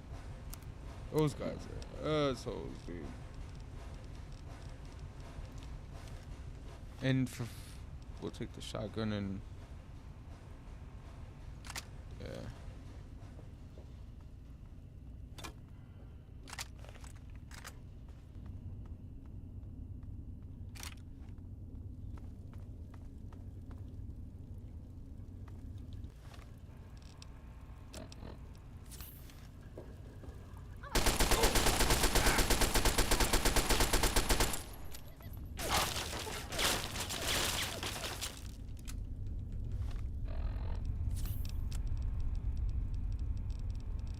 Where's it at? Where's it at? Where's it at?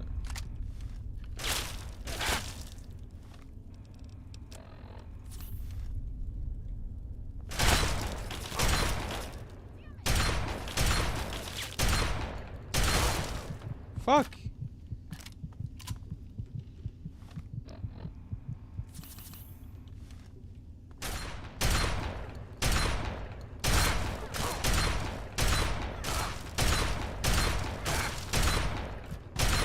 Hello. Hello.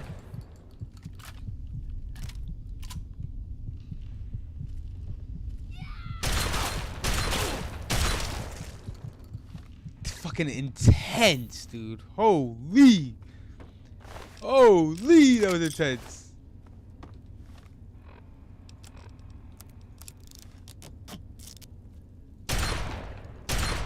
Fuck, that's intense, dude.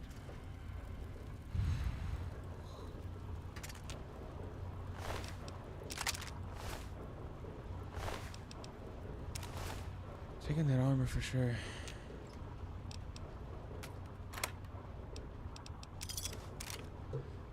Alright guys, give me 1 second. I'll be right back. I'm gonna leave it right here. Oh man, that was crazy.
Magnifique. Oh man, I need that voice.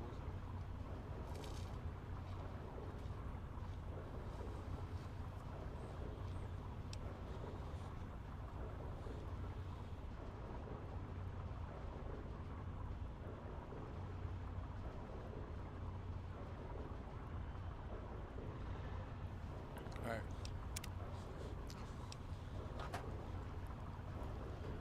Yeah, we almost died.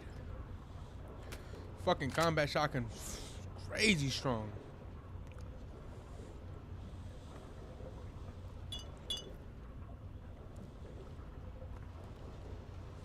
Dogs right away.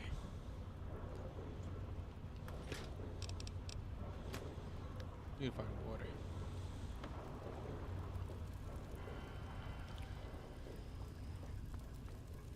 Both lockers in there? Nice.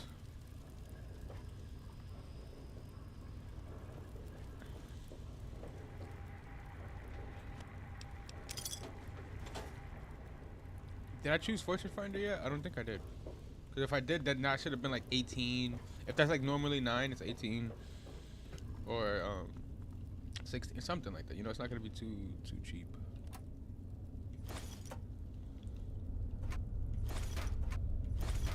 Alright, cool. We got past that. We got past that. Can we go through here to exit or no? I have to double check. Nice. We need that for real. I'm not even trying to stim pack, to be honest. I want to save as much stim packs as we can.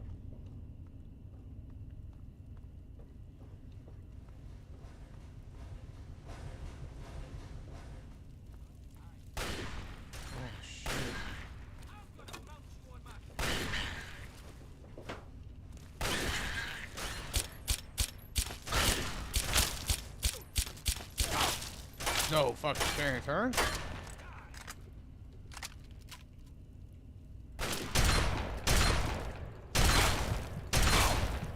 Fucking hate.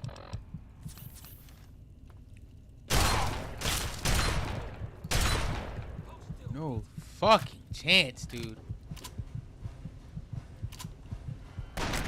No fucking chance, dude. Oh my goodness.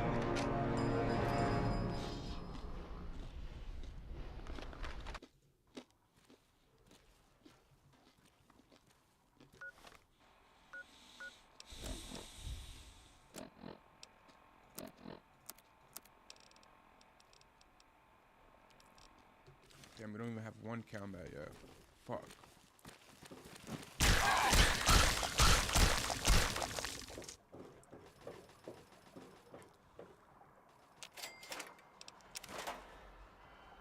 Should have saved it. Should have saved at least once. I don't think I did. Yeah, didn't save it not once. Should have saved it. It's reckless, man. It's reckless.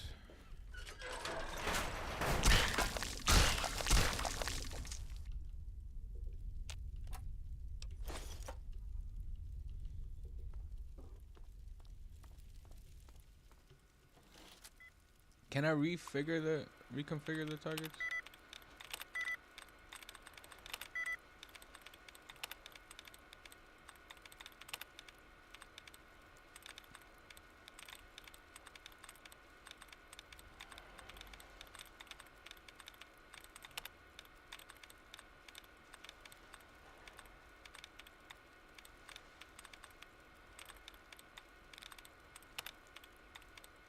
No allowance for plenty stuff. They didn't give it to us the first time. Last time? No, I don't see why they would have given it to us this time. It's all good. Dwindling histories. Ascension.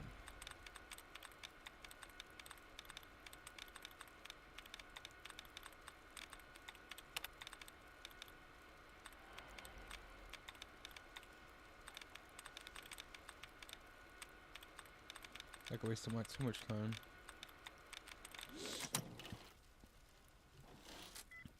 Try to do this fast, not take too long. Nice. Make sure I finish my food, please.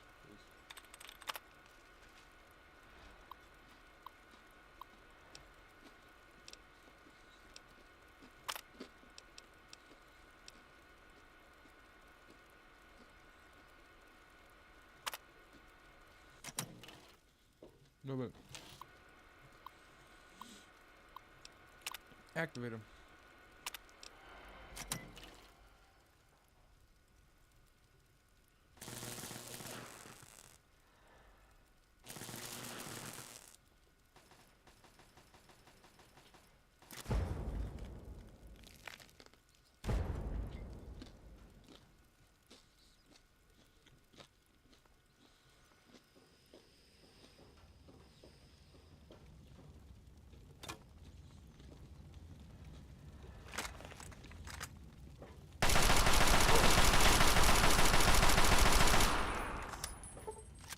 Should have stayed in bed to.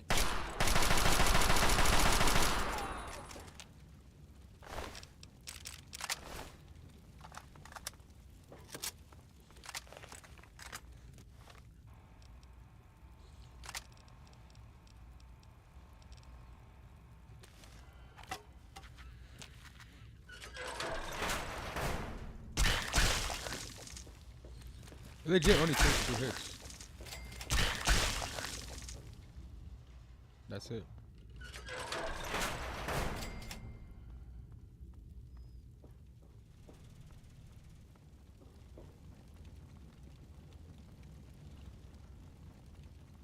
You can't search the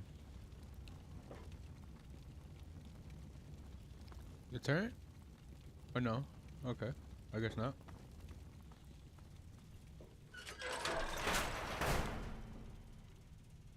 No, there's nothing here. We came from up there. We go down here and go to the left.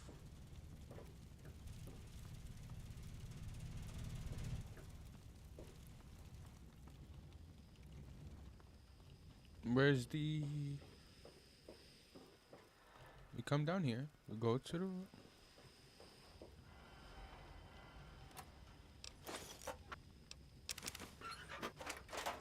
Take the conductor too, fuck it. Cells.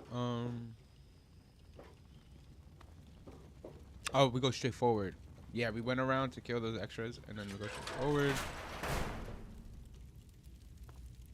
To go down.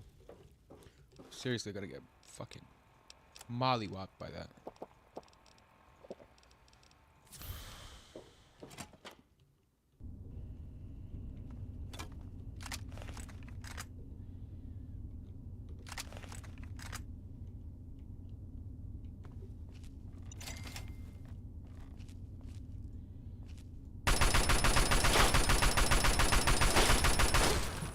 Like, bro, get the fuck out of here. There's that much health. Like, we're gonna have to put a helmet on.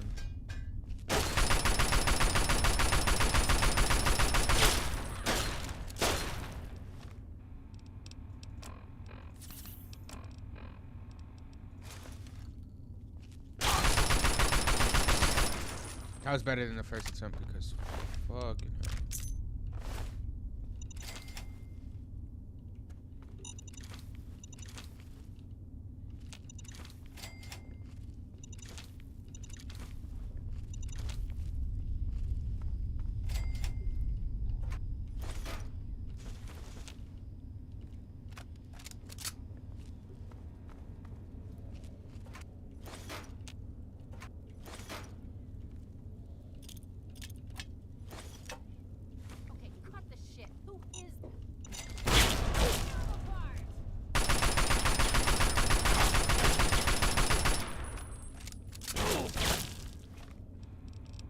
Hold on now, relax.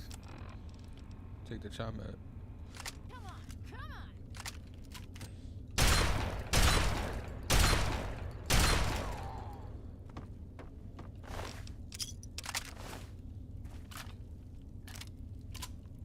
Nah, this combat shotgun is beast though. Can't fucking front. That shit is beast. Hella beast.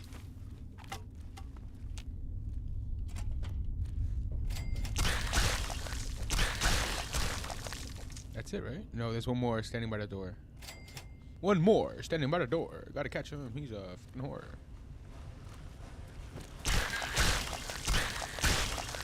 Copy.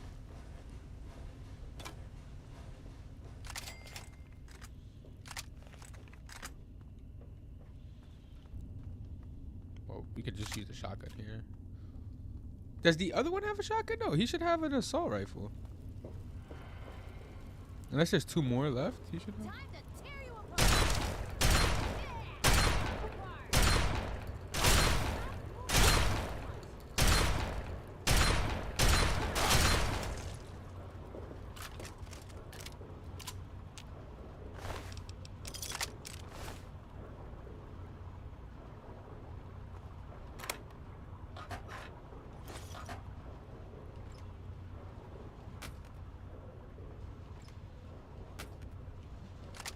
Assault rifle. Something else to grab.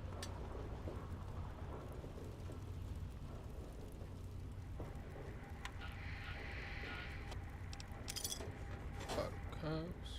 Nothing in here, and there's nothing over here. Alright, let's get out of here.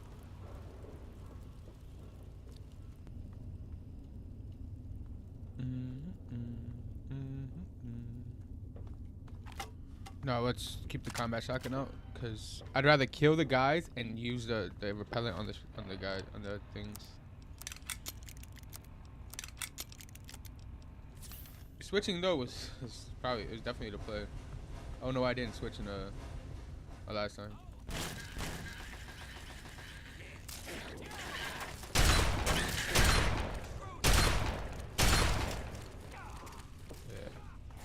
Yeah, go fuck him up.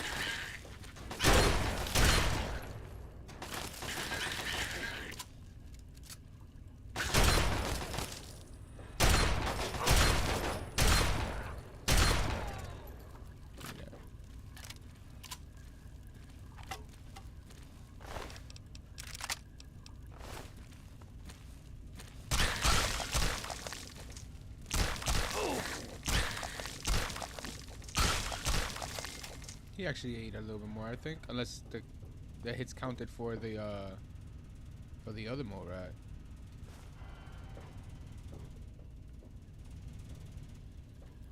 I mean, it could have definitely, but I wasn't aiming for it.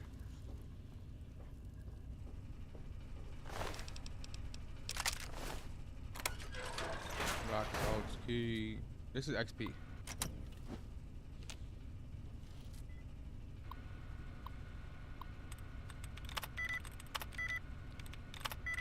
Damn, nothing? Sheesh. That's killer.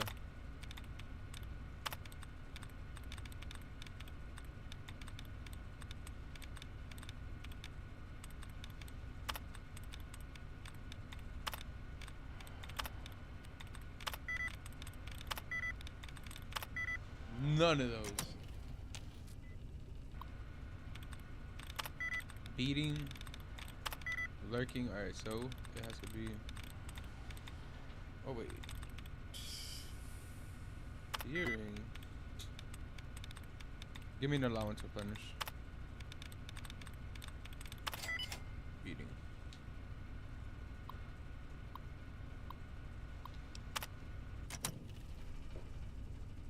What's in here? Paint gun, wrench, toolbox.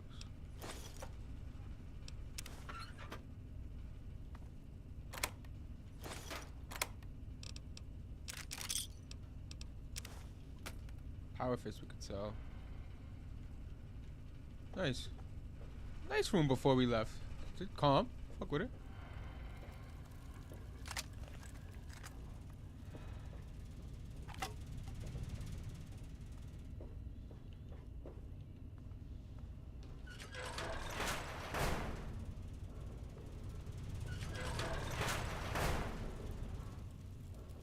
Scrap metal, scrap metal.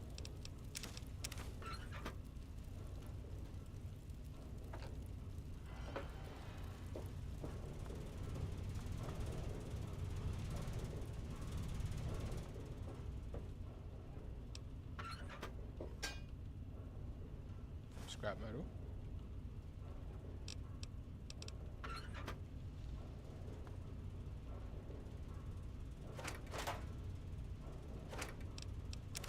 Scrap metal. Damn. Okay. There's nothing else we can grab. Let's get out of here.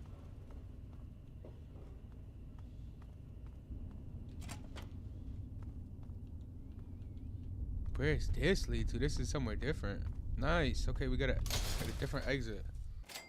Yes, I remember this. I remember this. I remember this. There's mutants around though, so I don't know if we're gonna have to go back and.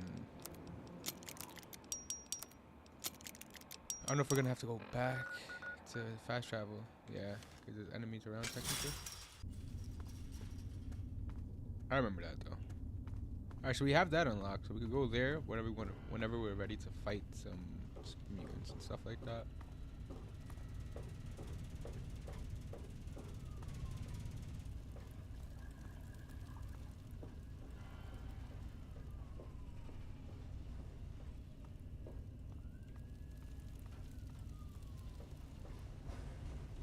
Wait, this is the end of the road though, so we'll avoid going that way, but there's another way to get around this. So come up here. That room that we went to, no. So is this just the Georgetown entrance?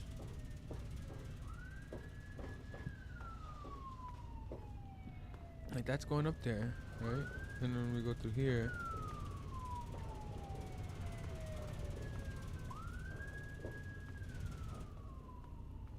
Oh no, that is okay. So this is the only exit for Georgetown. Like this is that exit side, and then the other side is the only exit that we came through. I thought there were two exits originally, but no, there's not. So we just went through there.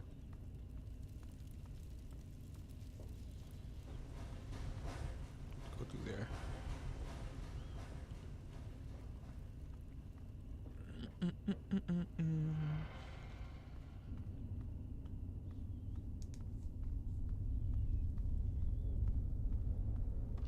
I've been thinking about doing like this, like, I mean, I've always wanted to do like a podcast for a while now. I just never actually did it for years, actually, to be honest. I always have the idea to do stuff, but just never do it.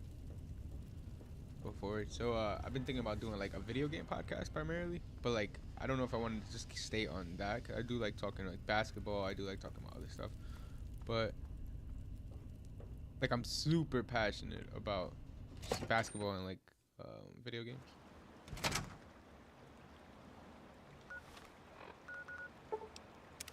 Yeah, because the enemies are on the other side. Let me finish this bagel before we eat.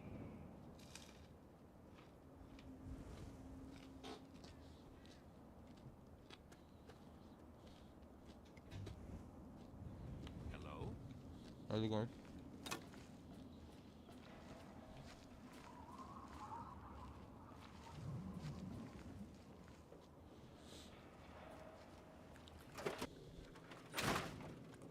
Somewhere. Oh, I can't wait.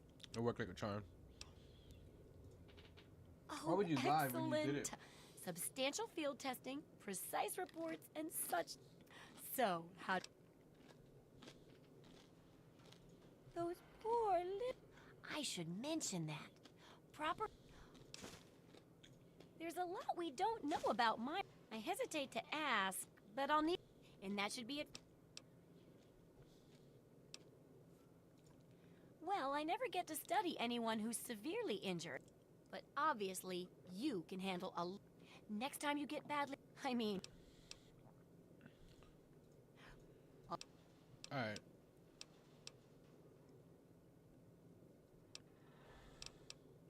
I could do that easily. Sure. I have a mine. I have mines, no? Let me see. Yeah, I'll just shoot the mine. You still only have 3 cabs? So you didn't re-up on anything? No, she didn't. F.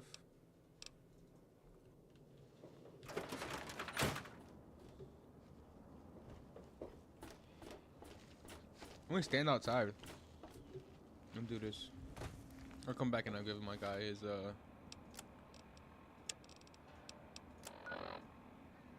gradage. Alright, yeah, I'll come back and give my guy the water. I mean the scrap metal, because we do have tons and we need to get rid of it. But I thought she would have read up on some stuff. Jeez, no stim packs, no nothing. Bad looks, lady. Bad looks.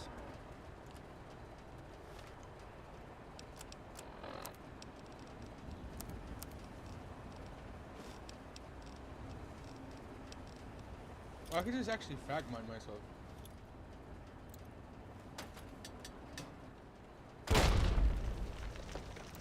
Not gonna receive a crippling injury from that.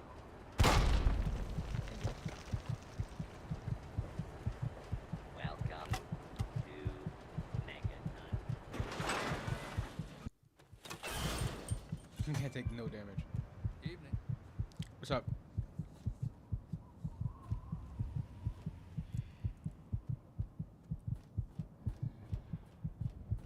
We'll do the Mirelurks last. That Mirelurks thing is trash.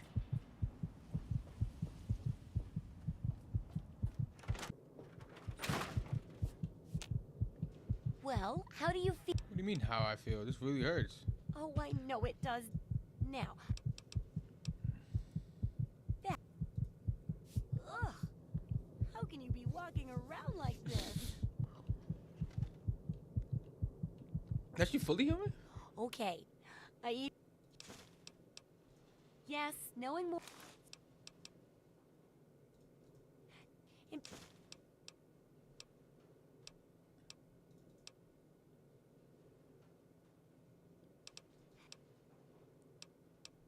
Do not kill any of them? She still hasn't read up. Alright. Don't try it. Shut the heck up, dude. Pissed off already.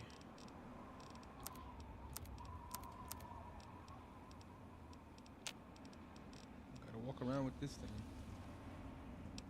At 212 out of 2.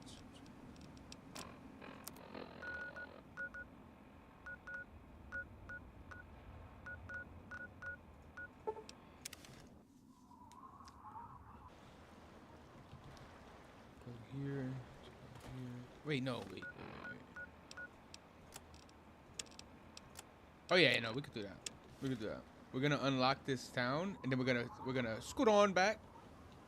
Scoot on over to the Anchorage, the War Memorial, and then we'll go there to do the little sneaky things with the Mirelurks. We do have stealth boys, so I could just pop a stealth boy to be sneaky, but because it says not to kill any of them, and I want to do it. I want to try and do the second objective as well. That's extra XP. So gloomy, but that's how it would be after Apocalypse. That's why New Vegas was definitely a breath of fresh air for Fallout. 100%. But oh wait. You're gonna meet me at the gate? Oh, look at this. We have a party meeting us at the gate. How nice is it? Oh my god! What the f- What the f- What the f-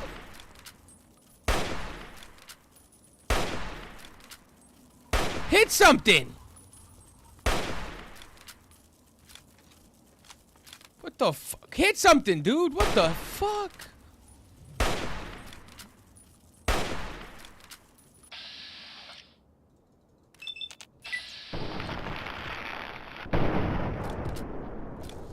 Dude, what the fuck? I just started breathing fire. I swear I forgot. Oh shit, I'm back into a corner.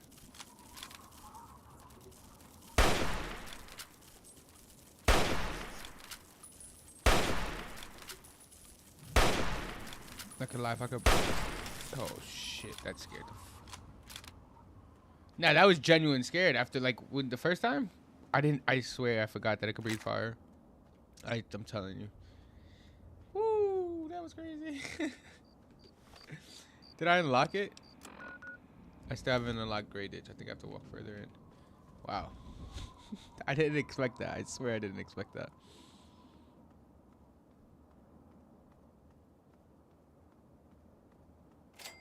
Alright. Grey Ditch unlocked.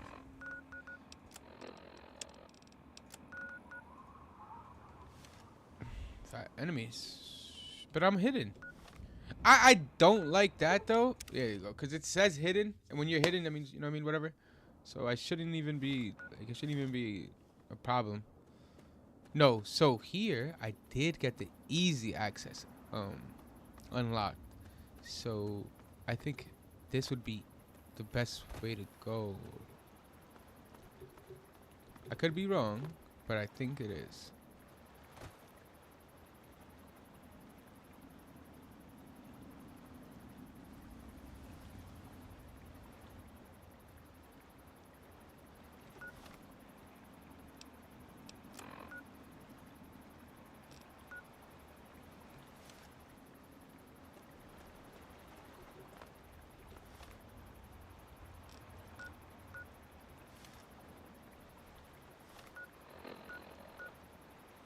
Why that side? I'm gonna pop a stealth. What's the quest? What's the quest? So we have to go in there and do not kill any milers. Place the observer in the spawning pod. Okay. So the spawning pod gotta be close to one of these. We have 4 stealth boys.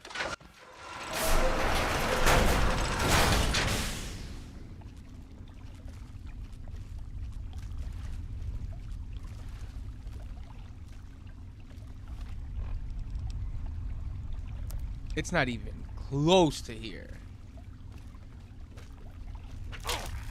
The fuck?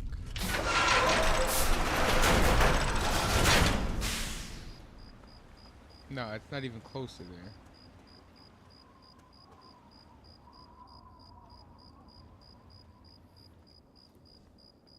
That thing didn't even like give a sense of direction. That thing was like, nope, not even near here. Sorry, don't waste your time. There's another entrance here. 50 lockpick? Damn, we don't have that. That might have been the closest, actually. There's one of them that's super close. I know that for a fact, but...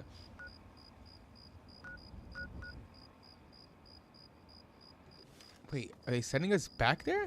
No.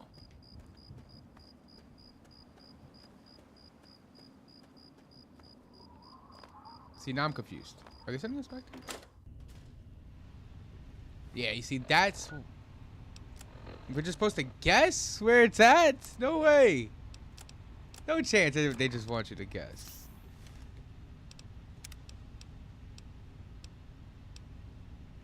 Fuck. I should have... Ah, alright. Fuck it.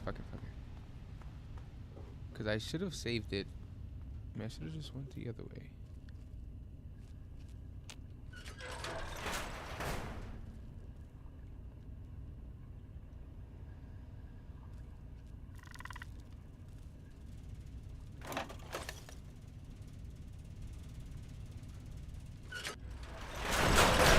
Yep, this is where we gotta go.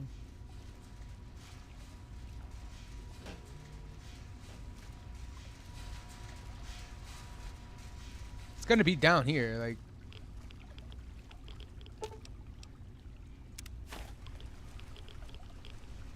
Oh, that's why, because you could have put it in one of those other ones. Like, it didn't matter, but oh, that makes a lot more sense. Okay, that makes a lot more sense. My stealth boy wore off already? Whoa. Don't do me like that, man.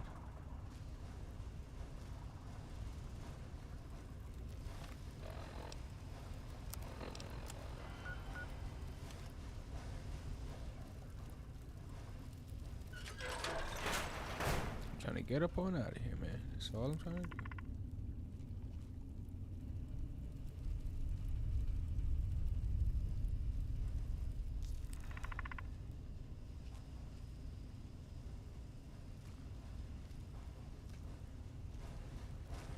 That was close.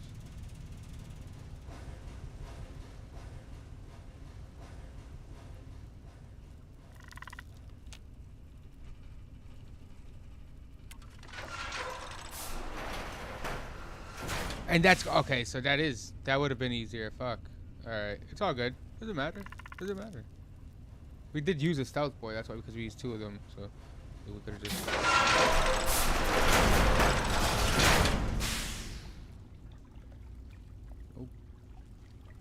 start running right there.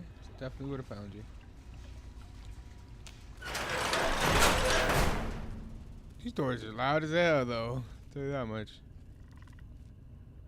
No, we're not doing no investigating. We're doing exactly what they asked us to do. Don't kill any of them. Get on out of there. No, we're not even. Wait, maybe there's something in there. That's worth searching. Nope. There isn't. There isn't. Not one thing. Alright, let's get out of here. Ooh. Got that out the way. Nice. We'll get the level up off of this. We need to put damn, actually I don't know what's important for the next one. Tamper with that, and we're going to. Sorry. Have a problem.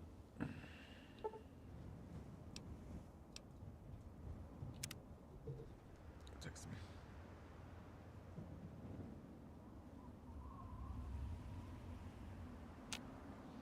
A lot of MEA for sure. So, are they intelligent? I'll bet most people. I've been getting a good signal, but what do you think of. That's very. Yeah, we're done. And in case those readers blame you. Nice. I'm gonna start researching The last chapter's chapter. a bit more esoteric. It's about the survival. We need to know how large settle. We're in the last stretch now. Don't be so.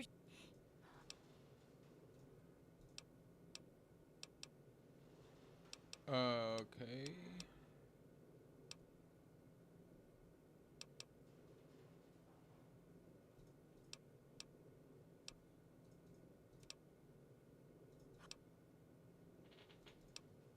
All right. No. Oh, we can't do. Oh, we have to do this quest now. Fuck. I wanted to see what else you. Still nothing, by the way. Okay, cool. Thanks.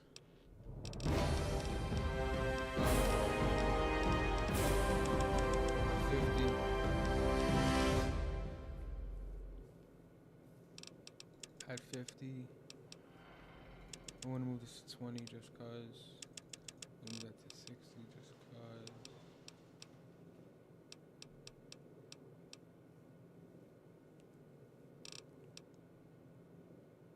Move up here. Oh, there's more. You could get different ranks on it. Oh, okay.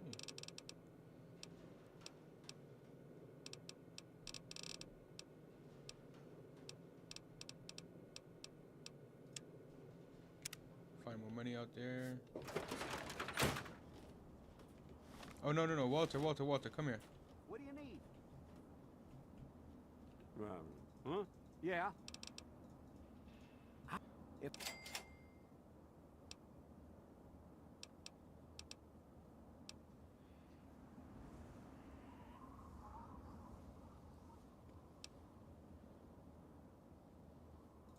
good. This just keeps looking back. Yeah. What is it? Well, all right. Alright, bet. I like that. Got XP. Let's save it here. Alright, we're done with chapter 2. I think we should go to those. Like we should finish those.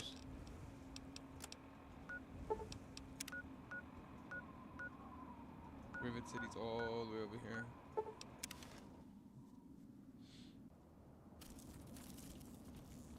No, wait, whoa, what the heck is this?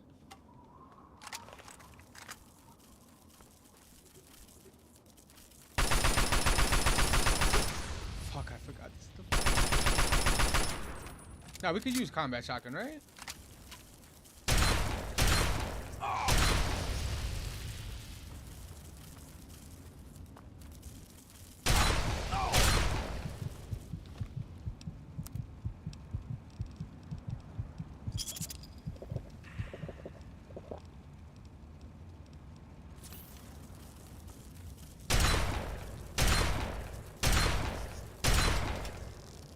That is dangerous how close it comes with them. They're wicked. I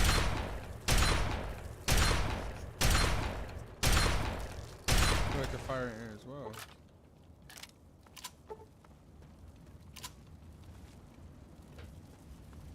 They're all making their rounds eventually.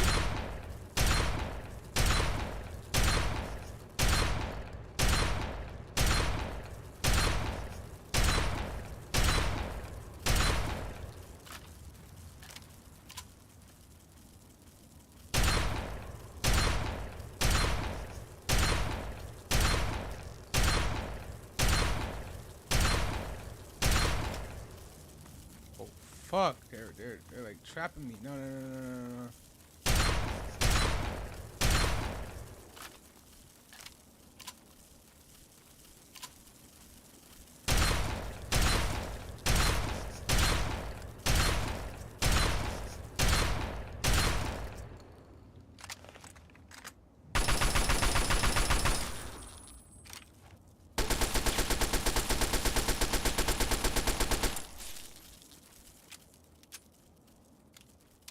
Kinda got him stuck right here.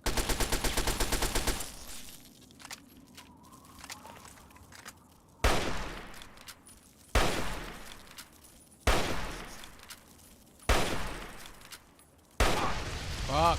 I knew it was eventually gonna go through.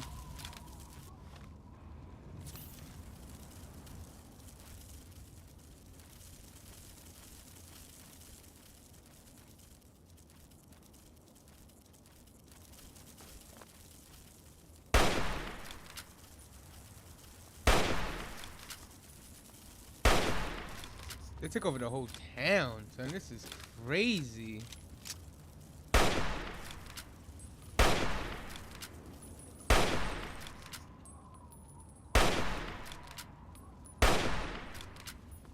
there more? Damn, there's more. Fuck! There's a lot of them. Holy. Okay, there's a lot of them. See if we can get rid of this. The other guy's really weak too. See if we can get rid of that one. These are smaller ones. These aren't even the bigger ones. Where's the big one? It's hiding in a corner. Of course he is. Howard, you are.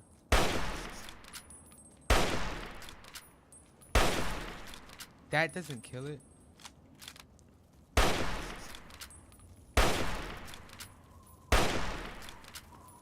Alright, this is a lie. No way he ate that many bullets.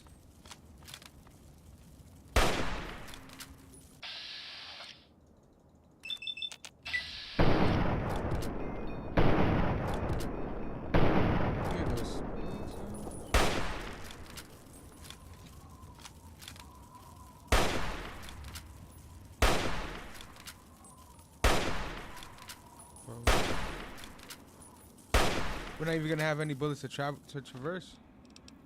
We need to travel as well.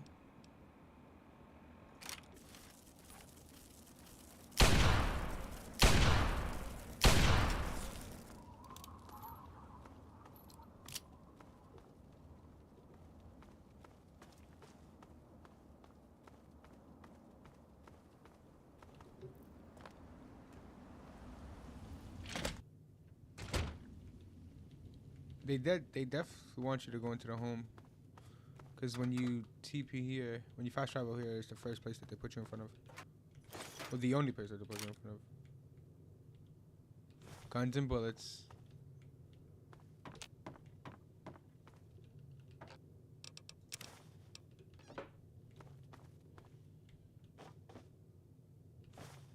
Tons of pre-war money. We'll take that. We'll sell those. Caution. Why?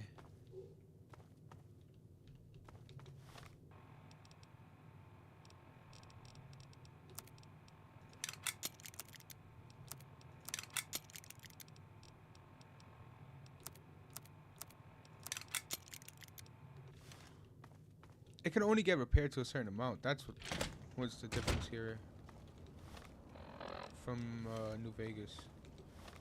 Alright, initially I just wanted to come and unlock the town, not do the whole quest. Yeah, I didn't want to do the whole freaking quest. We already took out so many of them. And you're listening to Enclave Radio, the voice of America. Why don't we have Enclave Radio?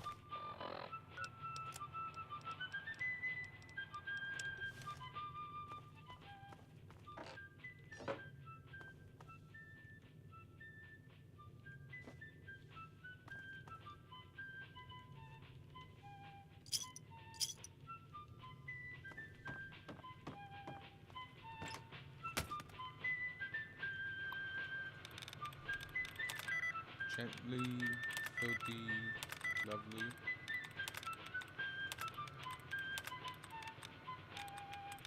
Would you kindly, easily.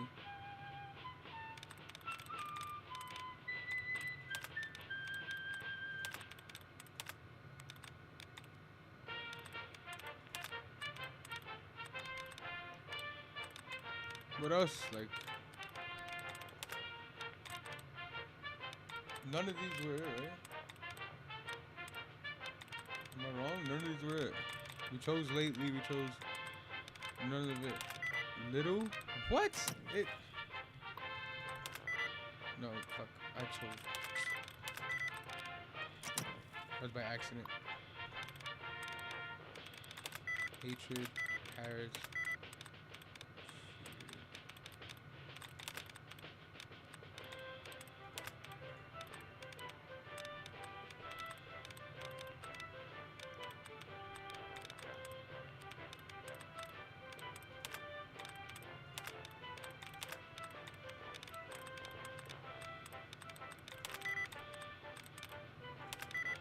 Yo, what the heck? How is it so difficult? Remind Spring is doing.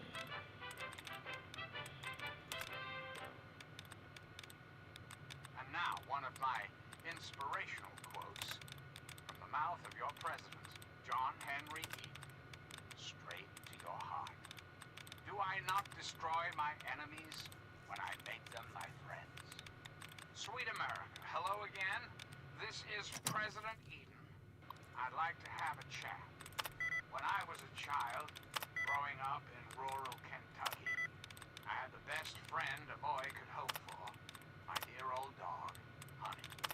Oh, the adventures we had. From Knob Creek to Hogganville we roamed. Carefree and courageous. Irresponsible. No. Inseparable. Was for a little boy. And you're listening to Enclave Radio, the voice of America. I'm not gonna give that up for free.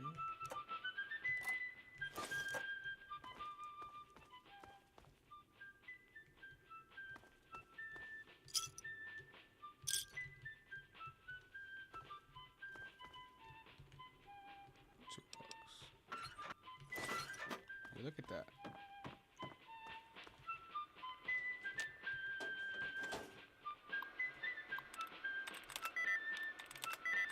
Skills.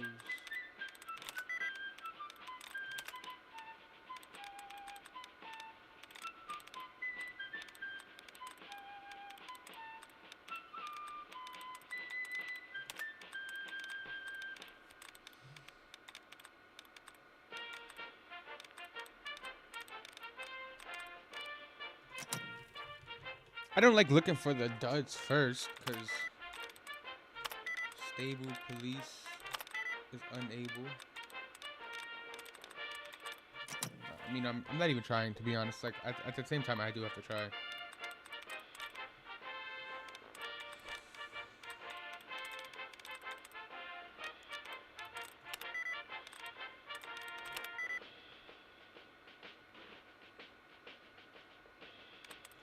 No. Fuck. I'm gonna put cavern. Shower, spires, and feared. So it's, I don't think it's an ED one.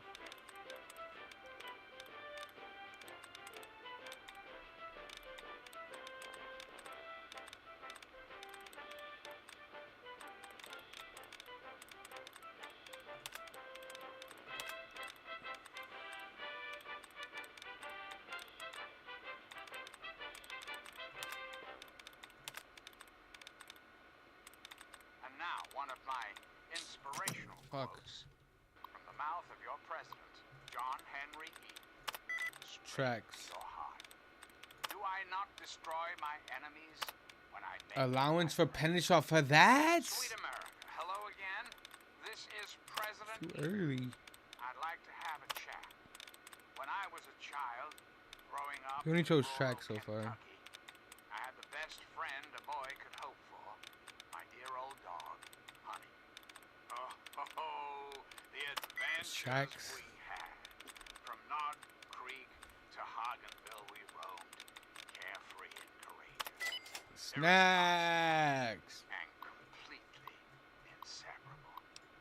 Was, for a little boy, the perfect existence. So, let This is me ask you, America, 2277. how many of your children can Cállate.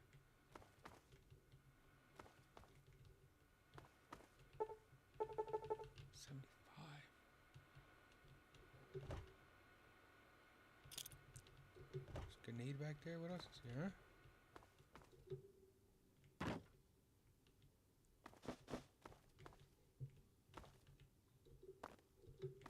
Make sure there's nothing around here. And then across from us is the last house. These are all the the Wilkes house. Oh shit! Big ass ant. Damn.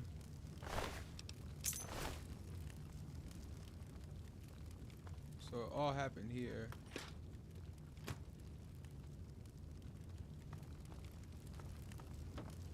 They sort of blazed everything. Chinese assault rifle. Take those for sure.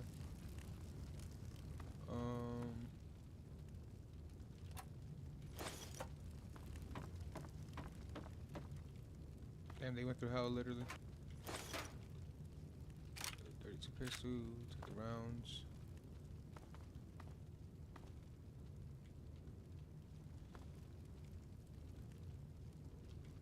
A Carter, no. Alright. F. He's inside here. No, he's not. Oh, he's inside there.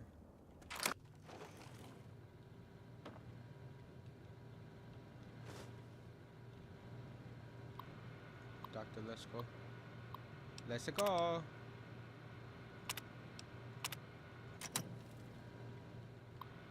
The notes is what we have to read.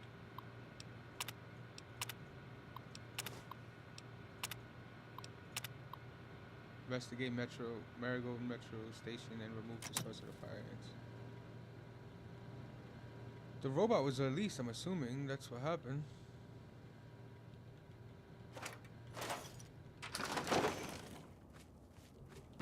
Alright. Well, we did what we wanted to do. We came over here, we unlocked the area. That's what we wanted to do. We're gonna call it right here. I'm gonna save it. Save it. Call it right here at Grey Ditch. Thank you for tuning into the episode. If you did, I appreciate it. Don't forget to drop a like. Don't forget to sub to the channel. We're aiming, like I said before, we're aiming for 100 subs by the end of the year. If you guys could really help and push that, and I'm really aiming for like people who are interested in the channel. I'm not aiming for a huge crowd, but just people who are gonna be interactive and want to like be a part of the community and grow with the community. So if you're here, I appreciate it. I really do. Don't forget to drop a like. Don't forget to sub to the channel. Don't forget to follow me on all my socials. I appreciate the heck out of it. I love you guys. I catch you guys. Be safe. Be easy. Peace.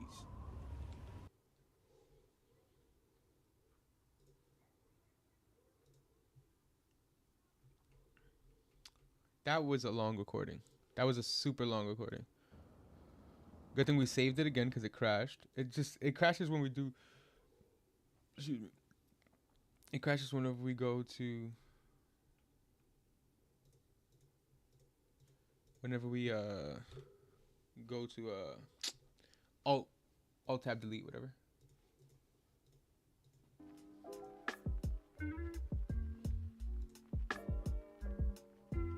I want to look something up now that we're here together.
Siamese, are you mad?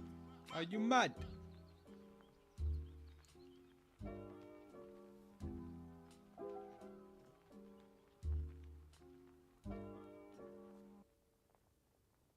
Really? Okay. I'm trying to figure out what we can watch and what we can't watch on stream. There has to be like a place where you could like, you know, like see like what you can and can't, you know. Like Siamese.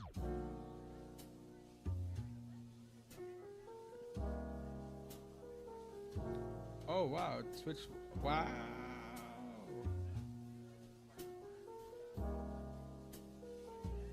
So with watch parties, there's no more watch parties. So you can't watch party anymore. That's what it's saying. We will be removing the Prime Video watch party feature watch party feature from Switch on April 2nd. We launched watch parties in 2020 to offer streamers a way to enjoy Prime Video content. Wait up, let me actually read this.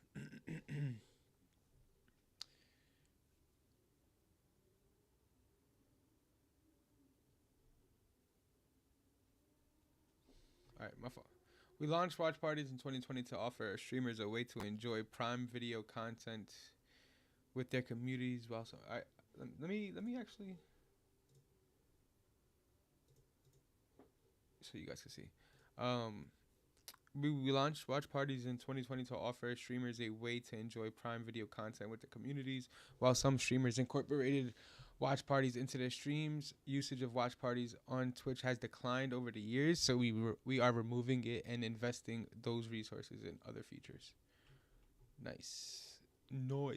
So, I mean, I wasn't necessarily asking that only. I wanted like a list of things we can and can't watch while live streaming. If anybody could get me that would be fantastic. If anybody's watching this or watches it later, you can always just message me and tell me if like what am I missing or where can I see this info. Excuse me, because I would like to watch some things. I would like to watch a couple things on YouTube or whatever in general while I'm streaming. That definitely stops me from streaming longer because I would like to get on stay on stream while I'm gonna eat or do something and watch a couple videos or watch a TV show or watch something that I wanted to watch, and then we can watch together type of thing. So it kind of sucks. Definitely kind of sucks. We're just gonna watch some YouTube, I guess, for now until we figure out exactly what we can and can't watch. And we're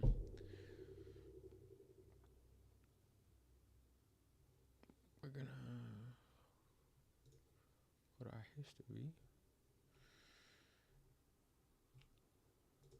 This is what I want to watch anyway. So this is how I was watching this last night, coding but I fell is asleep. writing, but it's not just math and numbers.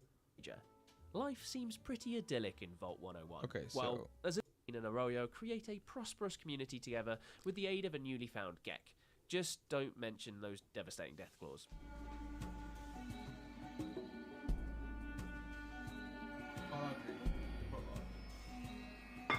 I'm gonna take my camera away while you guys.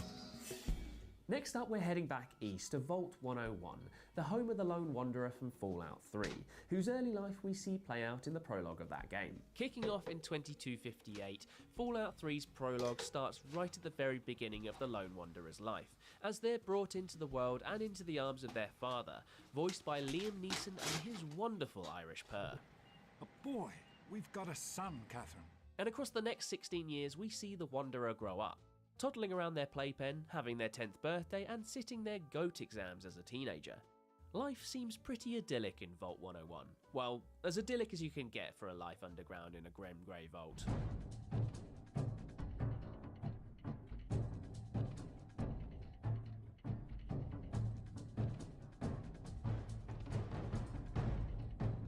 Naturally, that peace doesn't last. The shit hits the fan in Vault 101 as the Lone Wanderer turns 19 in the year 2277, and this kickstarts the main plot of Fallout 3. Yep, things go sideways for the Wanderer when they're awoken to be told that their father has left the vault, something that has never happened before in Vault 101. Although that'll prove to be a fib, I'll explain shortly.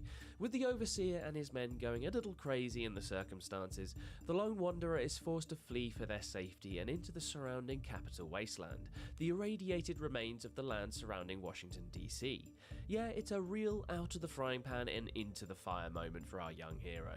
And so the Lone Wanderer ventures out into the capital wasteland in search of their father, a quest that makes up the main bulk of Fallout 3's story. On their travels through the wasteland, the Wanderer travels to a variety of different settlements, chief among them the town of Megaton, named for an unexploded nuclear bomb buried in the foundations of the city, the remnants of Washington DC, which houses the Galaxy News radio station and the toppest of top lads, Three Dog, and a giant battleship that's been rechristened Rivet City.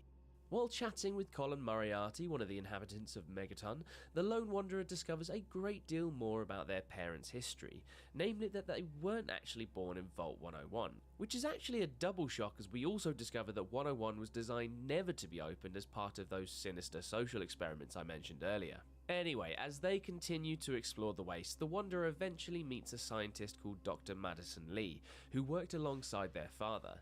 While chatting to Dr. Lee, we learn that James, the Wanderer's father, was once involved in something known as Project Purity, more on that in just a second, but had to take refuge in Vault 101 in the wake of his partner's death during childbirth.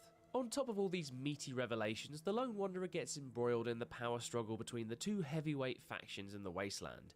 The corrupt bureaucratic bastards at the Enclave led by President Henry Eden, who, shock twist, is actually an AI, and a splinter group of the Brotherhood of Steel led by the charismatic Elder Owen Lyons. And at the centre of these two warring factions is the aforementioned Project Purity, a giant water processing plant that helps feed a clean water supply to the wider DC area. While you can ally yourself with either faction, along with a whole host of other oddballs and eccentrics across the capital wasteland, you're largely pushed towards joining the Brotherhood after you learn that the Lone Wanderer's father worked with them in the past. All of this eventually leads the Lone Wanderer into taking up their father's mission by seeking out a GECK in order to reignite Project Purity. Amidst helping out with the project, the Wanderer actually tracks down their father to another vault, 112 to be precise, where they have to free him from some bizarre virtual reality nightmare. And with James and the Wanderer reunited, they team up with the good Dr. Lee to resume work on the gestating project. The Enclave has different ideas though, and an ambush led by Henry Eden's right-hand man, Colonel Autumn Augustus, results in James's death when he sacrifices himself to keep the project out of the bureaucrats' hands. The Wanderer eventually hunts down a GECK in Vault 87 with the aid of the Brotherhood of Steel and a top super mutant lad called Fawkes, if you choose to befriend him that is, but it's all for naught as they're captured by the Enclave when they leave the vault. And this all leads us towards the bombastic conclusion of Fallout 3. You see, after they break free from the shackles of the Enclave, after learning about their dastardly plan to pollute the water supply with a modified anti-mutation variant of the FEV no less, the Wanderer is thrown into a full-scale assault against the Enclave. Joining him in this daring attack is the Brotherhood's poster boy, a big iron giant by the name of Liberty Prime. Yeah, cause nothing hits harder than democracy. And a giant killer robot. This all leads to a final confrontation with Colonel Augustus, who you can either kill or convince to f*** off. And with the Colonel out the way, the route is clearer to save Project Purity. Or not, the fate of the wasteland is in your hands, you do what you please. As the control center for the project is in the middle of a highly irradiated area, turning it on will kill whoever does so, which leads to yet more life or death decision making. Except that is in the Broken Steel DLC, which added the option to send the Brotherhood Sarah Lyons or your radiation immune buddy Fawkes to switch the machine on and save the capital wasteland. And if you opt for this ending, the Lone Wanderer wakes up 2 weeks later to witness how the consequences, good or bad, play out across the wastelands. And it's a good thing that they're still alive, as Fallout 3 had a healthy dose of story DLC expansions in the wake of its release. Alongside Broken Steel, there were a total of 5 expansions for Fallout 3, which expanded the story in a number of different directions, literally. The first took the Lone Wanderer to Anchorage, Alaska, albeit via virtual reality, for a military simulation of the pivotal moment in Fallout's history where the US took back control of their northernmost territory from the Chinese. Next up there's the Pit, which saw the Wanderer travel to the remains of Pittsburgh, which has become overrun by raiders and slavers alike.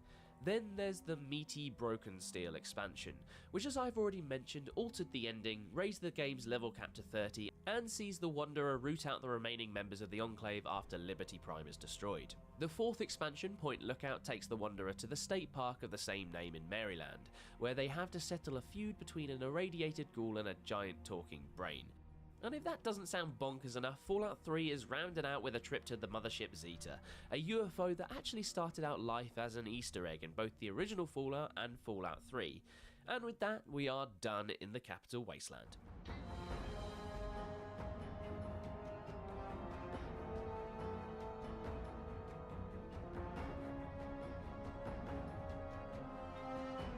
Fallout New Vegas is next up on the timeline, taking us back west to the Mojave Desert and the glowing city of New Vegas, the post-apocalyptic overhaul to the City of Sin. The year is 2281, and unlike the irradiated wastelands we've already visited, New Vegas is a thriving city complete with running water and electricity courtesy of the nearby Hoover Dam. And all of this is because of our good old mate Mr. House, aka Robert House. Yep, the same pre-war Robert House who founded Robco over 200 years ago. He's still knocking about as a result of his defense system shooting down most of the nukes heading for Vegas, and the judicious use of a stasis chamber located within his base of operations in the Lucky 38 casino. And it's from here that he's poured his extensive resources into keeping New Vegas alive and kicking. But his dominion over the city is under threat from a whole host of different factions, all vying for control of New Vegas. For starters, there's our old friends, the New California Republic, who have expanded from their base in Shady Sands, news on that place's fate shortly, to build its empire across the west. The NCR is looking to expand into the Mojave and annex the currently independent New Vegas. However, their resources are divided, with much of their attention put towards combating Caesar's Legion, the antithesis of the NCR, which is an extremist faction that has styled itself on the ancient Roman Empire.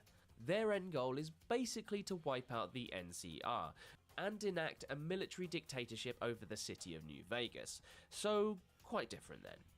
And with both of these major factions vying for power, their primary target becomes the Hoover Dam, which basically controls New Vegas. While the game takes place in 2281, Caesar's Legion made an unsuccessful attempt at taking control of the Hoover Dam in 2277, a conflict that went down in the history books as the First Battle of the Hoover Dam. Anyway, into this chaotic mix falls the Courier, the main protagonist of Fallout New Vegas, who, well, starts off the game with a bullet to the brain. Hey, Ryan Reynolds here. Big Wireless has once again raised their prices. In response, the bullet in question is fired by the dapper gangster Benny, voiced by the late Matthew Perry in an opening sequence that sees the Courier robbed of his quarry, the Platinum Chip, and dumped in a shallow grave. Naturally, the story doesn't end there, or else New Vegas would be a very short game. Rescued by a robot called Securiton Victor and then nursed back to health by a lovable old lad by the name of Doc Mitchell, the Courier is all patched up and unleashed on the Mojave Desert. And from here the main quest of Fallout New Vegas kicks in, and at its core it's relatively simple: locate and kill Benny and retrieve the Platinum Chip. While the Courier's quest for revenge against Benny might be simple on the surface, it unravels into something a lot more complicated. For starters, Benny is looking to use the Platinum Chip to take New Vegas for himself, right from under the watchful eye of his boss, Mr. House.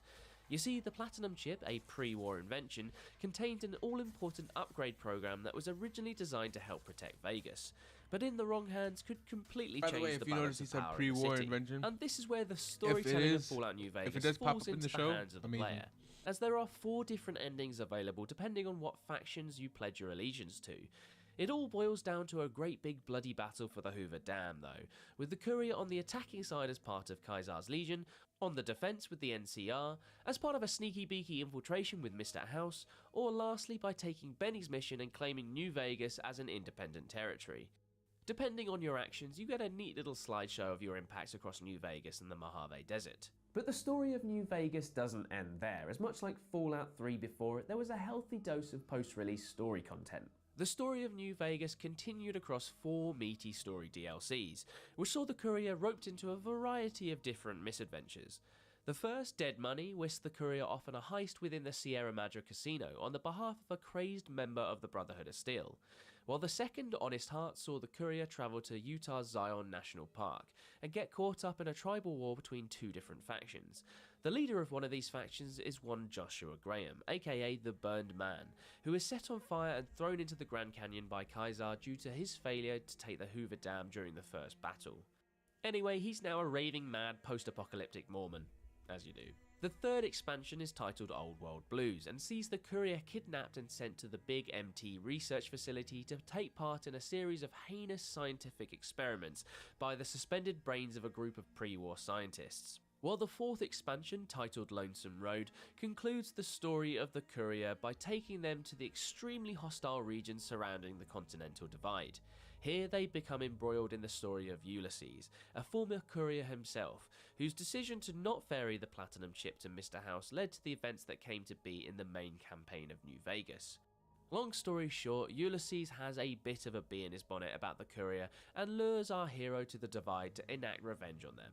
And naturally, this doesn't end well for Ulysses, who despite being one of the strongest characters in the entirety of the Fallout franchise, finally gets his comeuppance, which brings the story of New Vegas and the courier to an end.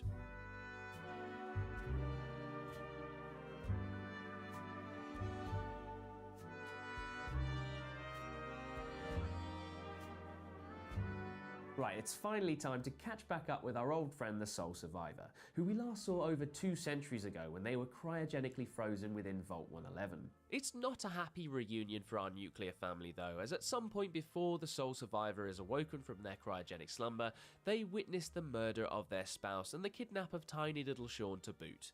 And so the main quest of Fallout 4 kicks off, which in a similar vein to Fallout 3 is all about the rescue of a family member. Couple this with the Fallout TV show, which we'll get to shortly, and we're starting to see something of a trope develop. Anyway, the Sole Survivor ventures off into the Commonwealth, the irradiated wastes of the city of Boston and its surroundings, and experiences something of a Fallout greatest hits, all within the first hour of the game. Befriend a new canine companion? Check. Meet a new faction? Check. Don some power armor and fight a Deathclaw? Double check. After this breathless intro, the Sole Survivor makes their way to Diamond City, a township located within the remains of Fenway Park, the old baseball stadium of the Boston Red Sox. And it's here that they start to hear whisperings of Fallout 4's big bad. No, not the lad who kidnapped Sean, but a secretive organisation that goes by the name of the Institute. The rumours that surround the Institute talk about a terrorist group of sorts who go around the Commonwealth kidnapping ordinary folk and replacing them with synths, basically human-like synthetic robots. The Sole Survivor gets caught up in the machinations of the Institute when they finally locate their son's kidnapper, a lad called Conrad Kellogg. Kellogg is a means to an end though, as he reveals that Sean is now in the possession of the Institute, which means that the Sole Survivor will have to venture into the belly of the beast. Only that's easier said than done, as the Sole Survivor soon finds out. They discover that the only way into the Institute is via teleportation, and in order to build a working teleporter, they have to ally themselves with one of the game's 3 anti-Institute factions. For starters, there's the Minutemen, the faction that the Sole Survivor meets in that mad intro, and who are styled after American Revolutionary War soldiers. Then there's the iconic Brotherhood of Steel, who have a giant fuck-off airship hovering around the skies of the Commonwealth. And lastly, there's the Railroad, a group who are based on the Underground Railroad, who seek to save and rehabilitate synths from the Institute. Naturally, you can ally yourself with any one of them en route to entering the Institute, which all leads you to the shock revelation of who the game's big bad actually is: Sean. Yep, your own kid is all grown up, 60 to be precise, and is the big bastard at the centre of the Institute's evil shenanigans, which confirms that the Sole Survivor overslept by a whopping 60 years in their cryogenic pod.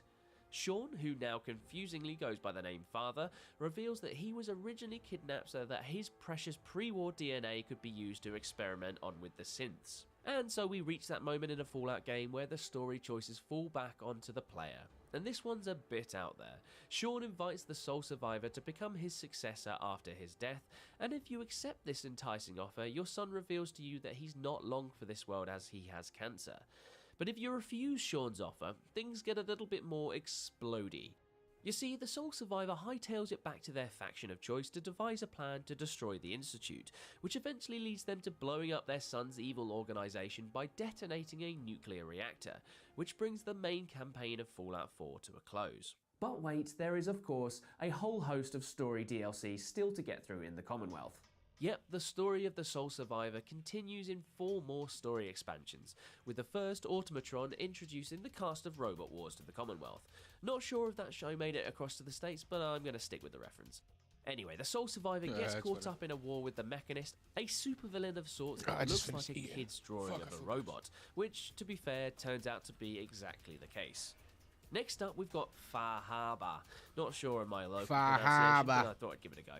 Which sees the Sole Survivor travel north to a spooky island community with a fair few secrets. They're sent there on a mission to find a missing person by the name of Kasumi, an investigation that naturally unravels into something far more sinister. Then there's the Vault-Tec workshop, which saw the Sole Survivor discover Vault 88, an unfinished nuclear bunker. While this expansion predominantly offered players the chance to build their own vault, it did offer a narrative through line of sorts, with the Sole Survivor effectively becoming the overseer of Vault 88.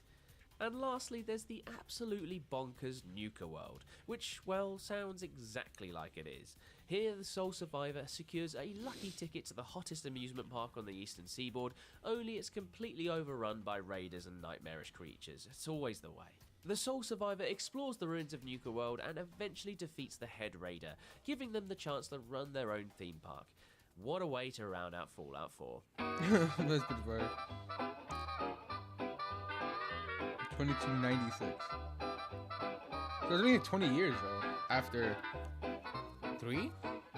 It was 2277 is when they were... the main events of the Fallout TV show, which takes us back to the wastes of California in the year 2296. Yep, the Fallout TV show takes place at the furthest reaches of our timeline, and expands on the lore and history of the California region.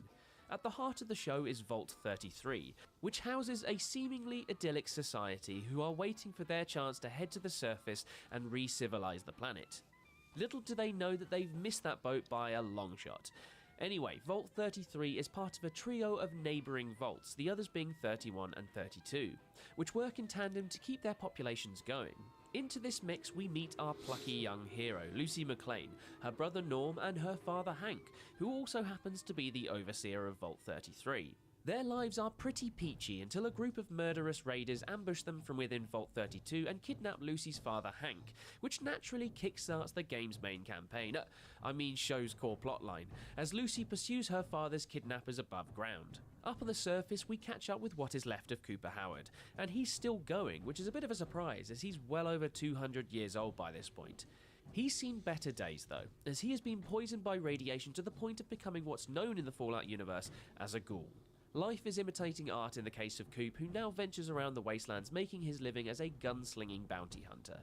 He gets thrust into the plot of the show due to a bounty that he's after, namely an Enclave defector who has a critical piece of technology on his person. Hey, attention everyone! I've been trying to catch the Pontiac Bandit for 8 years.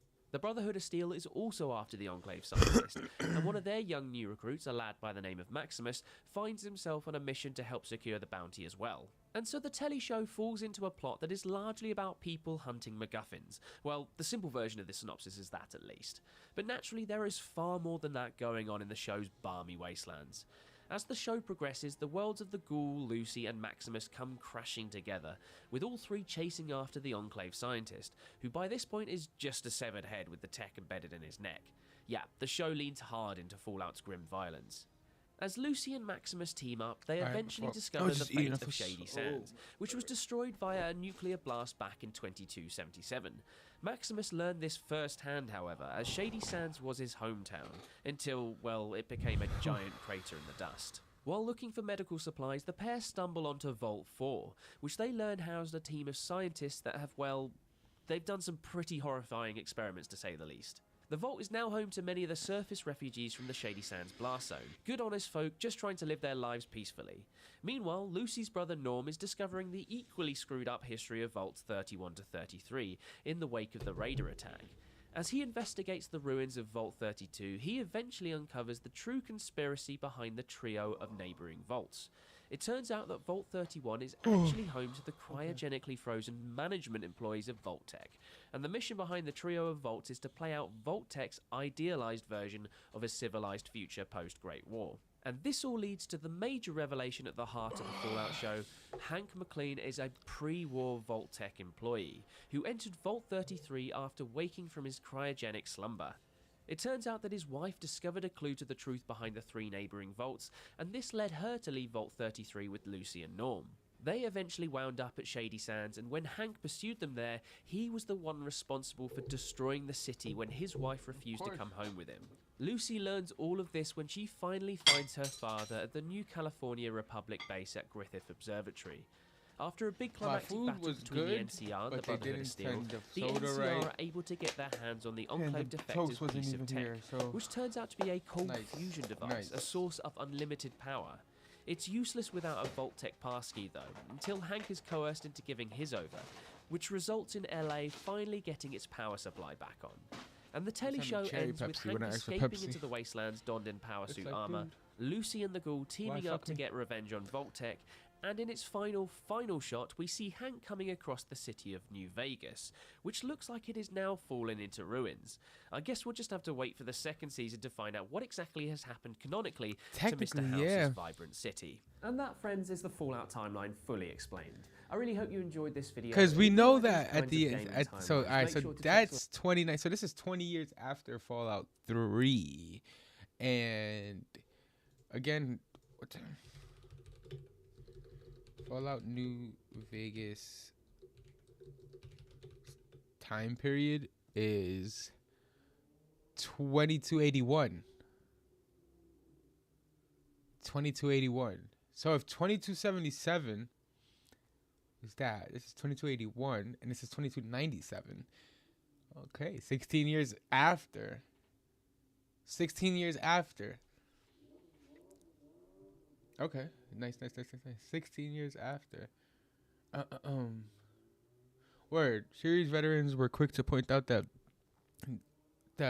was inconsistent with the timeline, with the larger timeline, since in Fallout New Vegas, Shady Sands is still very much standing. True. That's true. All those people posting Fallout vids, I am posting them as well.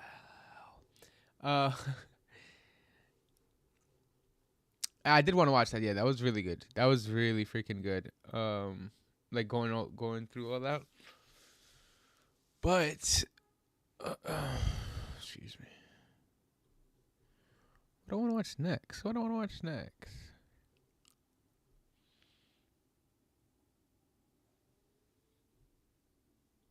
What are we going to watch?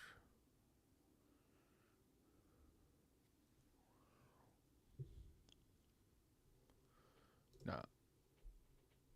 Do Fallout lore explained?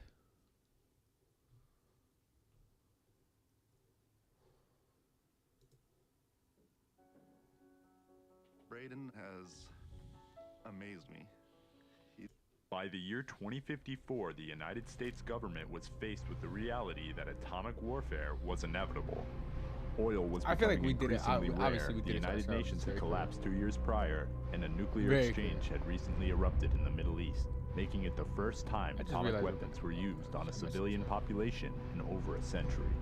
This would lead to a secretive group comprised of high-ranking government officials known as the Enclave to devise a plan to preserve themselves. And thus, Project Safehouse was born. Billions of dollars would be commissioned to a company known as Vault-Tec to construct 122 underground nuclear shelters known as vaults in order to supposedly shelter the United States population from impending doom. However, its true purpose was to conduct a series of inhumane experiments on the population of each vault in order to gather enough data for the Enclave to colonize another planet. When the bombs dropped on October 23, 2077, in what is known as the Great War, the vaults were sealed, thus beginning 122 stories which the Fallout series has been uncovering since its inception.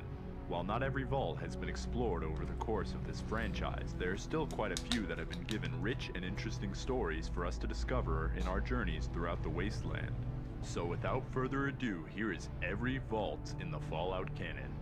Before this video starts, here are some terms you may need to know to better understand the lore behind these vaults. If you already know these terms, then skip ahead to this timestamp. FEV, or the Forced Evolutionary Virus, was an experiment engineered before the Great War by the US government.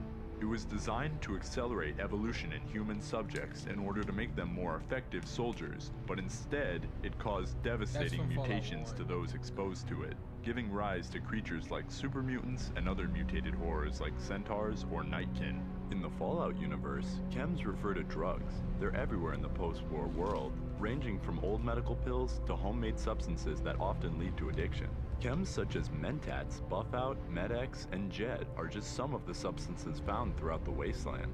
Synths, short for synthetic humanoids, is a common term used to refer to the robotic beings created by the mysterious faction known as the Institute. While Generation 1 and 2 synths are entirely mechanical by design, utilizing simplistic artificial intelligence, Generation 3 synths are nearly indistinguishable from humans, right down to their DNA. Generation 3 synths in particular are frequently sent to abduct and replace residents of the Commonwealth in order for the Institute to spy on the residents of the wasteland. The GEC, or Garden of Eden Creation Kit, is a device designed to restore a selected area destroyed by nuclear fallout into a habitable environment capable of growing food and purifying water. Each vault was issued 2 GECs, so that when the population left the vaults, they could use it to create a sustainable society in the wasteland. Ghouls, radroaches, mirelurks, radscorpions, glowing ones, deathclaws, and the Scorched are some of the creatures I'll be mentioning in this video, all of whom have been transformed and mutated by radiation into their current form.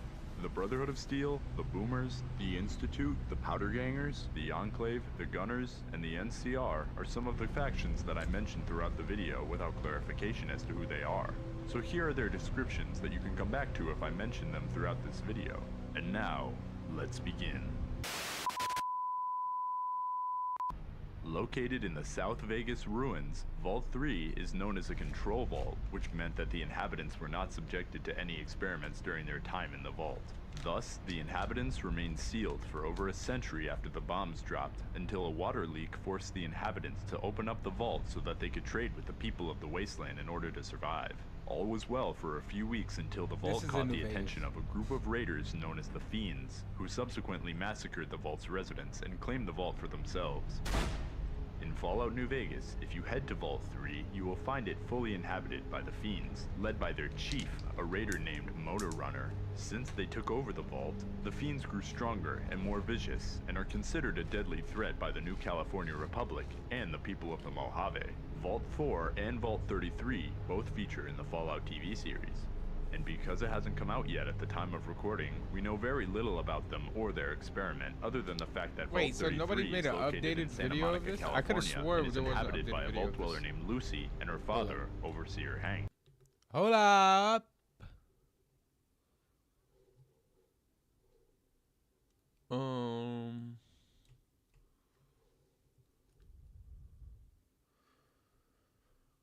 No, this is 10 days, this is 9 days, so if this is... However, if you are watching this after the TV show has come out, then perhaps I'll make a video covering the lore of these vaults, and if that's the case, it will be plugged here. Located in northwestern Nevada, Vault 8 was originally designed as a control vault slated to open after a decade to repopulate the surface. However, due to a mistake made by the US government, Vault 8 received a surplus of water ships intended for Vault 13. The dwellers lived peacefully underground until 2091, when the Enclave's all-clear signal prompted the vault to open. Upon reaching the surface, the residents would use their Garden of Eden creation kit to establish a city powered by nuclear energy supplied by the vault's reactor. This would lead to the creation of Vault City, known for its advanced medical technology such as autodocs capable of performing sophisticated surgeries without the assistance of humans. By 2241, the vault itself was used primarily as storage as well as a medical center for the citizens of Vault City. Vault 11, located in the Mojave Desert, conducted a social experiment where inhabitants were told that they had to sacrifice one vault dweller annually, or else they all would perish. When the vault door was sealed, and the first inhabitants learned about their situation, they were horrified and enraged with the vault's overseer for not telling them before they were trapped inside, thus turning him into Vault 11's very first sacrifice. This tradition of sacrificing the overseer would continue as time went on, and each year, the vault would hold an election to determine who would be elected as overseer and consequently killed. This divided the vault into different political parties known as the Coalition of Vault 11 voting blocks. Each year they would create voting guides for the vault's residents meant as an impartial source of information for who they should vote for. As time went on, these guides eventually would become a source of voting propaganda as the vault began to experience a power struggle among the blocks. As the coalition gained influence over the years, they became more and more corrupt, and one year a woman named Catherine Stone was sexually coerced by a leader of the Justice Bloc so that they would not sacrifice her husband, Nathan. Tragically, Nathan was voted as a sacrifice regardless, leading to Catherine murdering the other members of the Justice Bloc one by one in a fit of rage. Her rampage consequently resulted in her being voted as the sacrifice for the next year, and thus making her the new overseer. In her first act as overseer, she banned the election in favor of a system where the annual sacrifice would be chosen randomly by the vault's computer. The remaining members of the Justice Bloc, fearful of losing their power, staged an armed coup, which resulted in the massacre of most of the vault's residents, leaving only 5 dwellers alive. These 5, horrified at the events that had taken place, mutually decided to end the cycle of killing and refused to sacrifice any more people. They were then presented with an automated message congratulating them for breaking the cycle and not murdering anyone, revealing the whole experiment was a ruse. The computer then unlocked the vault's main entrance, allowing the dwellers to leave as they pleased. Shocked and disgusted with what they had done, 4 of the 5 dwellers decided to end their own lives out of guilt for their actions. The remaining survivor, presumably, left the vault, never to be seen again. By 2281, the vault remains empty, only inhabited by its robot personnel, as well as terminal entries and holotapes detailing the horrible events that had taken place inside. Vault 12, located in Bakersfield, California, was intended as a medical experiment studying the effects of gradual radiation exposure, in which the vault door was designed to not seal correctly when the bombs dropped. This resulted in the vault's population turning into ghouls. In the year 2083, the survivors would leave the vault and turn the surrounding area into the city of Necropolis. By the time of Fallout 1, the vault is still inhabited by a number of glowing ones who act as guards for the vault's water chip if you attempt to steal it. Vault 13, located in the mountains of Southern California, was intended to keep its residents isolated from the outside world until one day, a water chip malfunction led to the Overseer to send a handful of vault residents out into the wasteland to search for a replacement. The first dweller, a man named Ed, barely made it out of the vault before being killed by rats. The second dweller, a man named Talius, was captured by Nightkin and turned into an FEV mutant, and now resides in the Boneyard as a member of the Followers of the Apocalypse. The third, your player character in Fallout 1, would succeed in replacing Vault 13's water chip in the year 2161 after a long and harrowing journey throughout the wasteland. Despite fulfilling his task, as well as saving the vault from the Master's army of super mutants, the Vault Dweller was banished by the Overseer, as he felt that his adventures in the wasteland would lead the Vault's population to abandon their home. This would lead to the Vault Dweller leaving Vault 13 and founding the settlement of Arroyo. After the residents of Vault 13 learned of the Overseer's decision, they sentenced him to death, allowing those who wished to leave the vault to do so. The remaining dwellers would live peacefully in the vault until 2241, when they were captured or killed by the Enclave, who left behind a pack of intelligent Deathclaws to guard the vault. The vault was then found by the Vault Dweller's grandson, the Chosen One, who was there on a mission to retrieve the vault's Gek in order to save the previously mentioned village of Arroyo.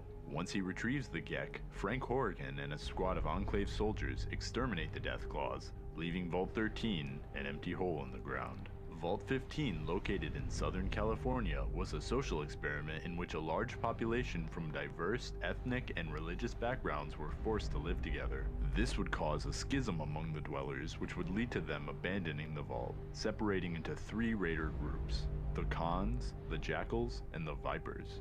The remaining inhabitants who opted to not become raiders fled west and established the settlement of Shady Sands. By 2161, the vault was abandoned and only inhabited by a family of rat That's true, scorpions. actually. As How the does that years work went on, if Vault 15 in remained Fallout New Vegas abandoned due to disputes over excavation rights. Various factions, including the New California Republic, Raiders, and Scavengers, all clashed over control. In the early 2240s, the NCR sought to reclaim the vault's computer parts, but were stopped by a group of squatters living on the surface of the vault. These squatters were secretly harboring a group of raiders known as the New Khans, who they believed were restoring the vault. However, the truth was that the New Khans were just using the squatters as a smokescreen to hide from the NCR. The situation was resolved after Tandy, the president of the NCR, hired the Chosen One to broker a deal between the NCR and the squatters. In exchange for retrieving the computer parts, the squatters agreed to join the NCR, receiving education and essential supplies, while Vault 15 became the property of the NCR. Vault 17 is a vault that we do not know much about. However, what we do know is that its inhabitants were kidnapped and transformed into supermutants by the Master. Among those inhabitants lived a 75-year-old grandma named Lily Bowen. After being exposed to the Force evolutionary virus by the Master's army, Lily was turned into a Nightkin and can be found in Jacobstown in Fallout New Vegas, where she can be recruited as a companion. Vault 19, located in the Mojave Desert, was intended as a social experiment studying the effects of factionalism and how it induced paranoia and mistrust among its residents. During this experiment, residents were divided into blue and red sectors and subjected to a series of manipulation tactics to turn the two sections against each other. Journal entries found inside the vault indicate high levels of paranoia, such as blaming the other factions for the vault's malfunctions, as well as reports of feeling unusual drafts from the air vents, seeing blinking patterns in the lights that mimicked code, as well as a child reporting hearing high-pitched noises coming from his vault terminal, which was perhaps a form of subliminal messaging. Little did they know that this was all being orchestrated by the overseers, as well as the vault doctors, who may have been drugging the residents, leading some to experience fits of aggression and psychosis. By the time of Fallout New Vegas, the vault had been taken over by powder gangers after they found the place abandoned, leaving the fate of the vault's residents unknown. Vault 21, located on the New Vegas Strip, housed an experiment which focused on the effects of excessive gambling. When the bombs dropped, 200 years would pass, and the vault's residents would develop a stable community which solved its problems through gambling. Eventually, in the year 2274, Robert House, the ruler of the New Vegas Strip, proposed a game of blackjack, where if he won, he would become the owner of the vault. Some of the vault's residents were skeptical and favored isolationism. However, others were in favor of opening the vault up.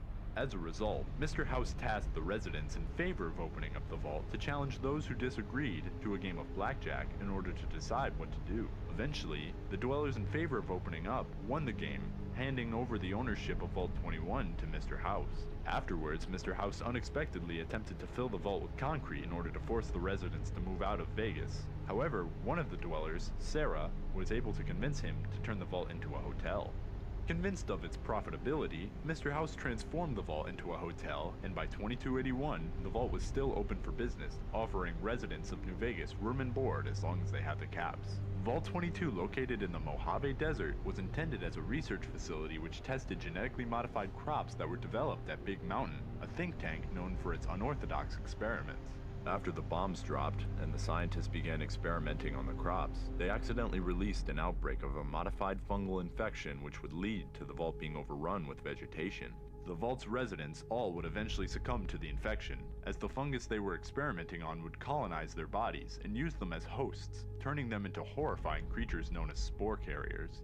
Located somewhere on the west coast of the United States, Vault 29 was intended to house a population of rich children under the age of 15. The vault would be controlled by a Zax AI supercomputer which would be programmed to raise the children with the aid of robotic helpers. Not much is known about the fate of Vault 29, other than the fact that Harold, a recurring character in the Fallout series, is said to have originated from there. Vault 34, located in the Mojave Desert, hosted an experiment granting its inhabitants unrestricted access to an armory full of weapons and explosives. This would cause a very gun-centric culture within the vault, and seeing the potential for disaster, the Overseer would lock up the vault's armory, and because of this, the residents protested, as they felt that they had the right to their weapons, and thus, the population was divided into two groups. The first group would escape the vault and head north, where they would discover the Nellis Air Force Base and eventually become the Boomers.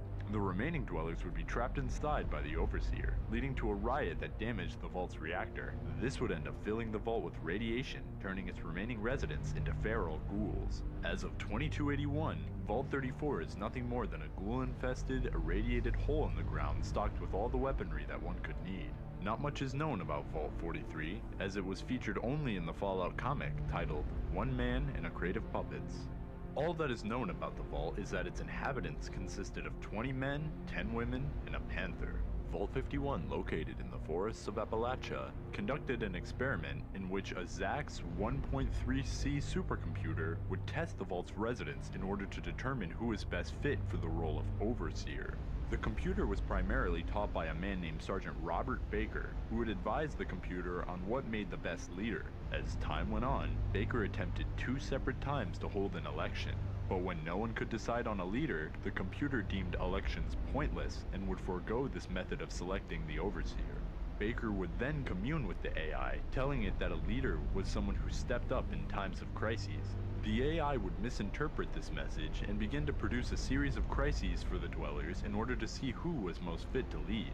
These crises included, but are not limited to, changing the rules of a talent show halfway through to make it so that the losers would be forced to move out of their bedrooms and into bunk beds, making the dwellers compete in rigged casino games, engineering a food shortage, convincing the dwellers that houseflies were infesting the vault, blaring the vault alarms while the residents were sleeping, switching their coffee with decaf, and manipulating the dwellers into cheating on their significant others. These events ultimately manipulated the remaining inhabitants to turn against each other, leading to multiple deaths. One day, after the body of a dweller named Helen was found, the vault residents began a frenzy. This led to the dwellers massacring each other, leaving only one survivor alive, a man named Reuben Gill. Since he was the only dweller left, he was named Overseer, and would stay isolated with the Zax AI for years. This would change when Reuben found out about the opening of Vault 76. Seeking a way to escape, Reuben would hack into the Vault's inventory system and place himself inside a shipping crate, allowing him to leave undetected when the crate was removed from the vault. His plan was to find someone from Vault 76 to help him defeat the Zax AI, and he was actually successful in making contact with one of the dwellers, but he ultimately died before he could return to Vault 51. Currently, the vault is abandoned, and its only inhabitants are some Scorched who wandered inside. Located in a cave underneath a shack southwest of Lewisburg, West Virginia, Vault 63 remains sealed and has yet to have any lore on what its purpose was, as it remains inaccessible to Fallout 76 players. However, this may change in a future update. Not much is known about Vault 69, as it's only featured in the previously mentioned Fallout comic titled One Man and a Crate of Puppets. All we know about Vault 69 is that it held 999 women and 1 man. Vault 75, located at Malden Middle School north of Boston, Massachusetts, conducted a social and medical experiment centered on a eugenics program to create the perfect soldiers from young children. When the bombs dropped, all the children's adult relatives would be executed, marking the beginning of the experiment. The kids were taught to fear the horrors of the outside world, and were trained to be fit, brave, and intelligent enough to venture out into the wastelands to help the remaining population above ground. Years later, when the children turned 18 and they graduated the program, the smart but weak kids would be made into scientists. The strong and smart were harvested for their organs, and the rest would simply be executed. Eventually, the vault was opened, and the remaining dwellers presumably headed out into the wasteland, abandoning the vault. By 2287, the vault is filled with gunners who repurposed it into one of their headquarters in the Commonwealth. Vault 76, a control vault located north of Flatwoods, West Virginia, was built to house 500 occupants and was scheduled to open 20 years after the Great War in order to rebuild and repopulate the wasteland on a special date known as Reclamation Day. The occupants included students from Vault-Tec University, military members, and even former White House Chief of Staff. Occupants were provided with fully furnished apartments, including a bedroom, living room, bathroom, and color television, and overall seemed like a great place to live. 25 years after the bombs dropped, the residents were given the all-clear, and the vault opened, to which they proceeded to head out into the wasteland with the goal of recolonizing the surrounding region of Appalachia. Vault 77 housed 1 man and a crate of puppets. The Puppet Man, as he was known, would unknowingly enter the vault as its only residence and be locked inside. As he slowly went insane due to isolation, he became engrossed with the puppets, believing them to be real people and hallucinating interactions between them. One day, the man found the King Puppet murdered, to which he then accused the Vault Boy Puppet of being the culprit. To the man's surprise, the Vault Boy revealed to him that they were both the ones who killed the king. Scared of what might happen if the other puppets found out, the Vault Boy convinced the man that they needed to leave the vault, which they eventually did. During their travels, they would encounter a giant mutated scorpion, a ghoulified vault dweller, as well as a giant ant which the man named Mr. Pinch. The pair would eventually be captured by some wastelanders who planned to either enslave the man or eat him. He warned his captors that his puppet was dangerous and that he had killed before in a plea to let them go.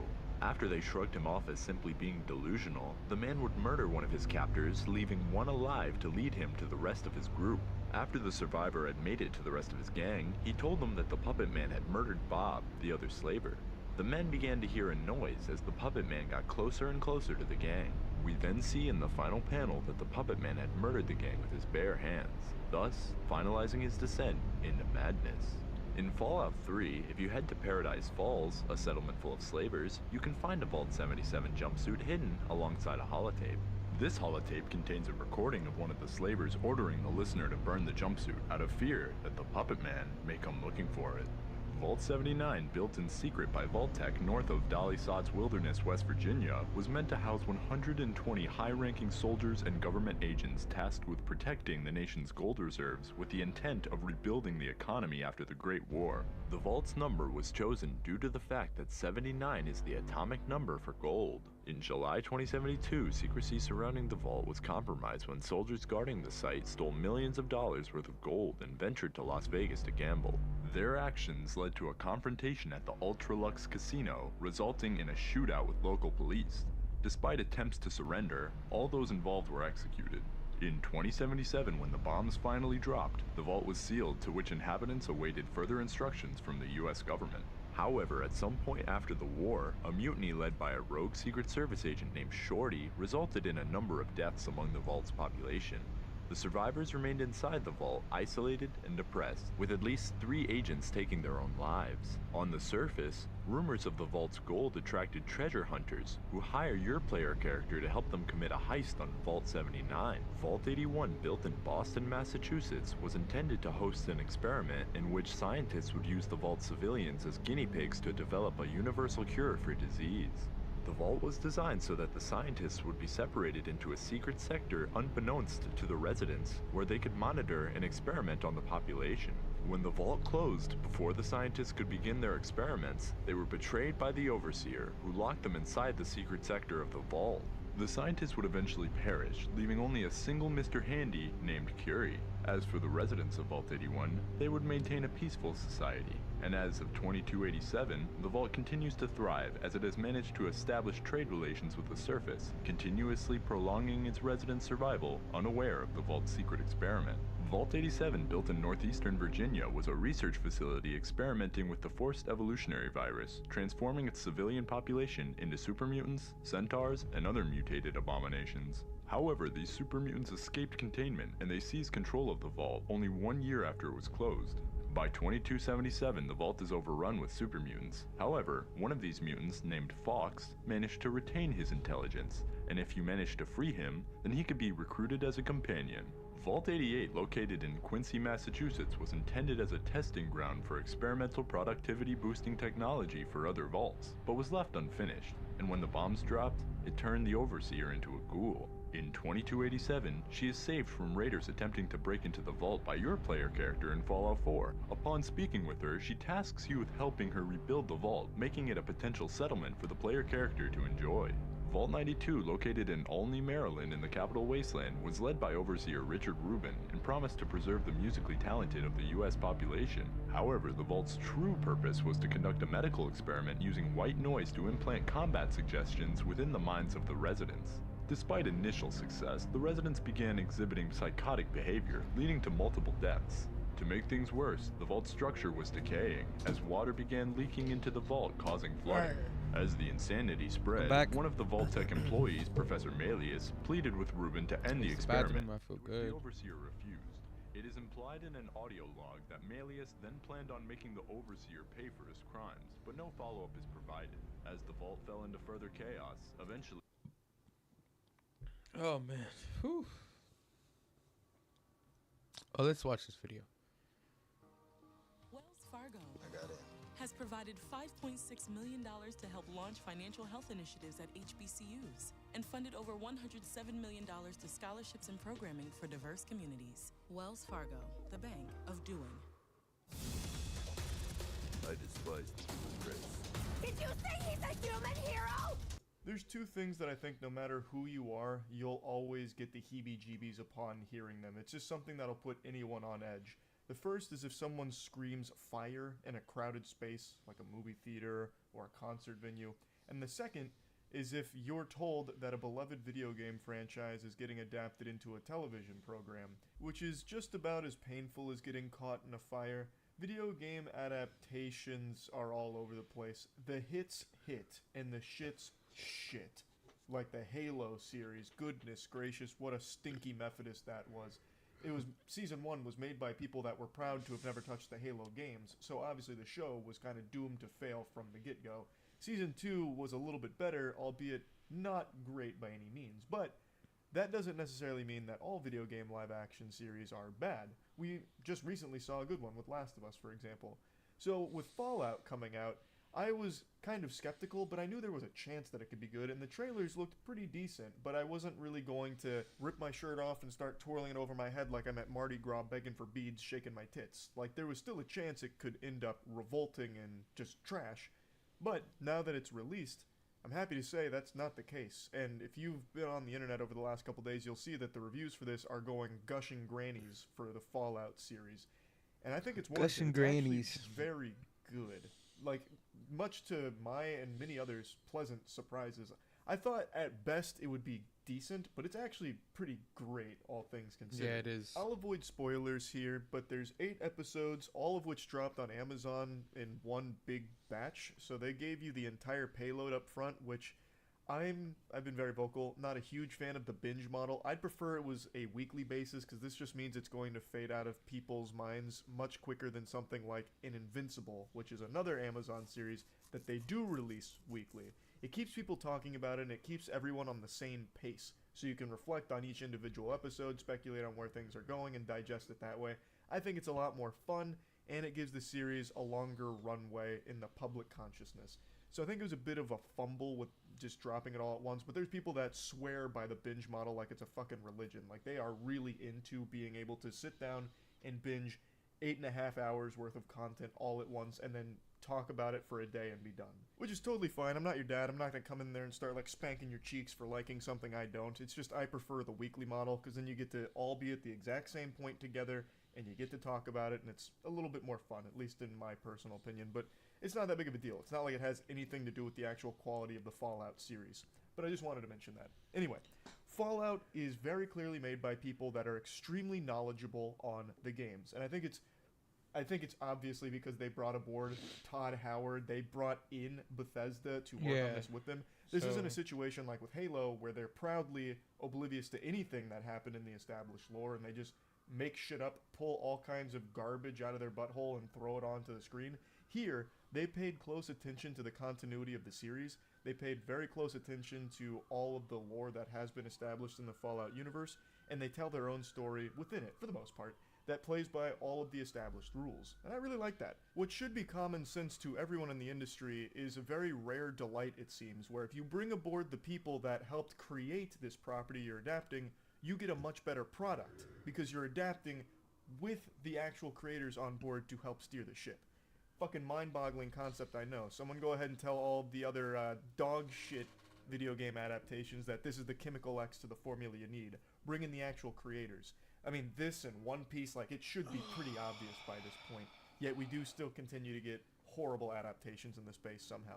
But anyway, Fallout is not a horrible adaptation by any means whatsoever. So the story I don't know why I don't really have it up full feels screen. right at home. I'm fucking sitting here like, what? It's very reminiscent of Fallout 3, at least in the beginning, because it's very simple to start. You follow a vault dweller named Lucy, and some bad shit happens, and her dad gets taken. So she leaves the vault to find her dad. And of course, it gets a lot deeper than that. Obviously, it doesn't stay simple. It's a lot more than just finding Pops and getting them back home. You meet a lot of really cool characters right away, like the Ghoul, who I think really is a scene stealer anytime the Ghoul is on screen. He really is. And then you meet Maximus, the Brotherhood of Steel representative. And I just gotta tell you, one of the biggest compliments I can give this show is that they fucking nailed the aesthetic of Fallout. Every single frame of this show oozes Fallout. At no point did I ever get the impression that they're just doing some kind of bad cosplay. All of the sets, and especially the power armor, look phenomenal. I've seen a complaint from actual drones that are just trying their best to find things to hate about the show, saying that it's just nothing but references and that it never actually captures the ambiance of Fallout. what a bunch of hooey. Like that, there's plenty of things you cannot like about this show. I openly admit that it's not perfect, but that is one that you are actually making up a bunch of gobbledygook for. Because this show fucking nails the Fallout vibe. From its sets, to its costumes, to its world, to its writing, everything in this show is a slam dunk with capturing the feel of Fallout. Now, my favorite Fallout is actually Fallout 3, even though I recognize Fallout New Vegas is the best Fallout game, probably. I don't even know why I'm saying probably. I think objectively Fallout New Vegas is the best Fallout game. It is extraordinary, and if you check my channel, some of my earliest videos that started to like get shared elsewhere were Fallout New Vegas videos I was making because I put so much time into it. But there was something super special about Fallout 3 in particular that really sunk its fangs deep into my soul. Like, it captured me in a way that very few games had prior and very few games have since. Like, when that game came out, I spent that entire summer just basically doing everything possible in Fallout. I'm a therapist who goes to therapy, and some people think that's strange. The thing is, though, therapists are human beings just like you. If you've been Fallout 3 and then some. I put so many hours into that game in one summer, it was like I was trying to train to be a fucking pilot. I put more hours into that than pilots do into flight simulators. I was going crazy with it. But I do recognize Fallout New Vegas is the best game in the franchise, to be honest. But the reason why I'm pointing this out is because when watching the show, it's very easy to see references and little Easter eggs to things directly from the game. But to say that the show is nothing but references is so fucking stupid. Like, actually brain dead to make that as some kind of complaint. Because this show is not just relying on cameos and references and fan service. It tells a really good story. It has beautiful presentation. Its visuals are extraordinary. And we'll get into even more compliments here in a minute. But there is so much more than just referencing the games. But as someone who puts so much time into a lot of the Fallout games, there are very clear little Easter eggs and references. But that's not at all the bulk of the show whatsoever. And it's ridiculous to even try and make the claim that it is. So I just wanted to point that out. But anyway, I think this show is going to appeal to pretty much everyone, even if you don't know that it's based on games or anything. Even if you have no idea what Fallout the franchise is, if you just see this come across your Amazon, you're like, I'll check it out. I think this show is going to hook you immediately. From the very beginning, the intro with the bombs dropping, breathtaking. I thought that was great. And the action is so violent and so gory, I was surprised. Like, I thought it would be pretty violent and gory given how Fallout goes, especially with VATS and everything, but I didn't think they'd really be able to capture the feel of VATS in live action. Boy howdy, I was very wrong. The very first time the ghoul gets into his gunfight in a town, where he just slaughters, brutally massacres like 20 different dudes, it is a thing of beauty. They do it masterfully with like slow-mo that doesn't feel like Zack Snyder Rebel Moon slow-mo where it's just useless and bloat. It feels so stylized. So he's got like his little gizmo, his little doohickey that's shooting these giant fucking like mini nukes almost from a pistol, like a revolver, and it's like piercing people and blowing their entire spine out their ass. Like half of someone's head gets blasted off in a collateral, and he's just like going around in circles like it's Deadeye out of Red Dead Redemption. It's so cool. They really nail the VATS system feel in live action. It was extraordinary. And I think that's going to hook anybody, even if you don't know it's supposed to be like VATS inspired. It was great. And like I said, I really do like the narrative here, and I really like the writing of the characters. None of the characters feel annoying. It doesn't feel like they're trying to just emulate some of the greatness that the game's captured with some iconic characters. It feels like they really took the writing style of what worked in the Fallout games and made believable characters in live action here out of it. At no point, for example, Lucy, I never felt like she was annoying or anything. She's the naive vault dweller, and now she's in the surface world, and things are super different up here, and she conducts herself in a very peculiar manner. Like in the scene I'm mentioning with the ghoul, she's like, listen, sir, I don't know who the aggressor was, but I think we can all agree that maybe it's time you get out of here. Scram! Get out of town, or I'll be forced to use deadly force against you. That kind of thing. And it doesn't feel corny. It feels fresh. Like, it really does. However, this isn't necessarily in regards to character writing, but just general writing. There are so many plot conveniences that happen that you start to go, interesting. Like, it's important to take note that this is a huge world, right? Yet somehow, people are exactly where they need to be, when they need to be. And they keep, coincidentally, just like running into each other and fucking stumbling into the exact position they need to be in for the story to continue the way that it has. Like, I get that it's a show, but at certain points it was like, come on, are you fucking kidding me? You're telling me, like, in the middle of fucking nowhere you were able to find this and do that? Again, I'm trying to avoid the spoilers, but even by episode 2, I think many of you will know what I'm trying to talk about here. Maybe it's a stylistic choice. It's inspired by the video game's fast travel. So all the characters in the show can literally, like, fucking Goku instant transmission exactly where they want to be. Immediately when they want to be. No. Like, maybe... I actually disagree with this. Alright, the reason why I disagree with this is because Fallout 3, your vault, where you're going to, is actually pretty close. Like, you go to that little town that's there, then you go to Megaton. Your dad does the exact same thing. They go boom, boom, right? Whatever, boom, boom. New Vegas, you get found by the robot. He picks you up by the little town of near Good Springs, and the people who shot you, even though it's a vast wasteland or whatever, where are they gonna go? To the same route, like they're gonna go near the place, you know what I mean? And so you pick up clues and you figure it out. But it's never like aligned like perfectly in a sense where, I mean, it's not like, even though it's a game, it makes sense. Just like the show, it kind of like makes sense because yeah, it's a wasteland, but like, where else are they supposed to go? Like, where else are they supposed to go? You know what I mean?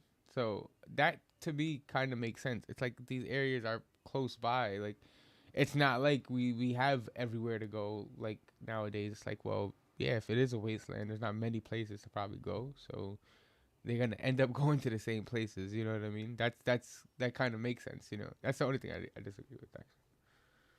Yeah. Maybe it's on purpose. In fact, there was a couple moments towards the end of the season that did feel like they were like, all right, come on, let's start to finish this off here. We've got deadlines to meet. Let's start to really make a push to the finish line. Like, there are certain things, and I'm trying to avoid spoilers, that do feel like they are rushed towards the end. But I don't think that really takes away from the overall experience of the season either. It wasn't that detrimental, but it was a little sad to see that it did seem like it was trying to hurry itself along. But I don't have any major complaints about like the overall narrative of the show. However, I did decide to look into those that do, because there were a lot of people that were very vocal about how much they hated the direction the narrative went, which was a little surprising to me. And for the most part, what I'm seeing is people didn't like how it handled the New Vegas element of the show. This show fits in the Fallout universe, like I said. So New Vegas, I'm really trying to avoid spoilers, but New Vegas, it's here in a certain capacity. And a lot of people thought that the show was kind of spitting on it to a certain degree and kind of just like writing New Vegas off, or not really paying respect to what New Vegas canon like solidified to a certain degree. And I just have to disagree. Like, I really feel like the show, if it continues, is actually going to put a pretty big emphasis on that going forward. At least that's the impression I get. Like, I didn't really get what a lot of people are saying about how New Vegas was handled here as being a negative thing. At least not yet. I guess we'd have to see where the show goes going forward. But right now, I just really don't think they did anything wrong with it. At least not. This is why I stopped shopping on Amazon, and you should too. Don't spend another dime on Amazon until you watch this first. Watch this. I can show you how to... Nothing that would make me upset. And this is coming from someone who does love New Vegas, the game. So I really don't think they made any bad decisions with the lore. I'm trying to let them get to this point, because like, what are they saying? So New Vegas, certain things like little they spit on New Vegas is crazy. I saw a lot of people mentioning things about the NCR and how they didn't really handle the NCR properly in regards to their presence in the games and where they should be in the year that this takes place. And I guess that could be a very valid complaint, because again, I'm not entirely sure on the specifics of the timeline of the games and where everything fits. But for the show, depends on what you consider. Everything really does work, and I feel like they're not backed into a corner where they can't fix certain things that might be a little out of whack with the timeline going forward. I feel like there's a lot of flexibility going forward with it if it continues. But actually, you know, there is one narrative choice that they made that I didn't really like that much. I wasn't exactly pumping my fist when it came to a certain twist that they put out there that I'd never really seen present in any of the Fallout games, but maybe I'm just some kind of fucking stupid Neanderthal that sleptwalked through it. But this is going to be a minor spoiler. I'm not going to give like big spoilers, but it has to do with something in regards to vault tech and pre-war. And there's a certain angle that they hint at, play at, and go down in the show that doesn't really make sense to me given the state of the world of Fallout. Like, to me, it just doesn't work all that well unless there's like some kind of bigger galaxy brain scheme that I can't quite figure out. But when it comes to the world ending, I feel most organizations would probably look at that as a net loss, because then you can't really control as many people. You can't. Yeah, but that doesn't matter. Much money. That You doesn't really matter, lose a lot. Vault-Tec, because alright, the way that you have to look at Vault-Tec is like the government. Like it says, they're the shadow government. So it doesn't matter about what, like, in this case, it's crazy. Because, like, let's use, like, real-world examples. Unless Jeff Bezos was one of those members, a part of the shadow government that was talking like the Robert House and like the Repcon, the Robco, all those, whatever those people, right? If they weren't a part of those conversations, then you're not that important to them. You don't matter. Your call doesn't matter. So if he wasn't there, Amazon doesn't matter. Like, so yeah, they're huge. Like, and they were talking about Amazon, which is fucking huge, right? They don't matter, and that's their view of it. So it's like, yeah, for sure, a lot of companies are gonna lose out. So what? They don't care. Their profits matter more. So it's like, if they're gonna make a bigger gain, if you're gonna lose out 50% for them to gain 50%, they're gonna do it. So be it. That's kind of their view, and clearly that's like, they would have had a bigger net loss with all those vaults sitting there just collecting dust. So they needed to. So like, they solve many problems, like selfish problems, that they're not gonna bring to the table, and they're just gonna point out their profits that they can get from it. So yeah, I understand why they did that at the end of the day. The entire fucking world. They've rushed it, if anything. It really wouldn't be the end-all, They rushed be-all the goal world. for pretty much any company, I would think. But anyway, I feel like I'm already giving away a little too much when it comes to that whole section there. But I did want to point that out because I didn't like that all that much. Maybe it'll be a bit deeper down the line, but for now I just thought that was a little silly. But overall, I do think the show is pretty extraordinary. This is another one of those video game adaptation bangers where they actually had a team that was passionate about it, a team that was knowledgeable on it, and delivered something great. So if I was to give Fallout a score on the moist meter, I'd probably slap that puppy with a cool 90%. Like, I really do think this is a show worth watching, even if you're not familiar with the Fallout games or the universe at all. I would say so. I still think this is a show you're going to enjoy. It's hard not to like it, to be honest. No matter what familiarity you have with the property, it's just a really fucking cool show that's really well done. So yeah, that's really about it. So yeah. That's cool. I fuck with it. I fuck with it. We've already done our 4 hours. So we're probably gonna call it there.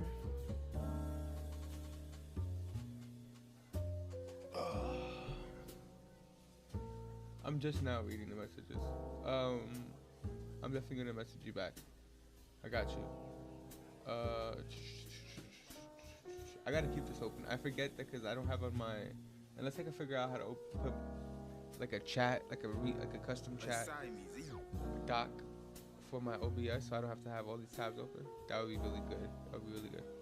But yeah, thank you for tuning into the stream. If you did, I appreciate the heck out of it. It was a good stream.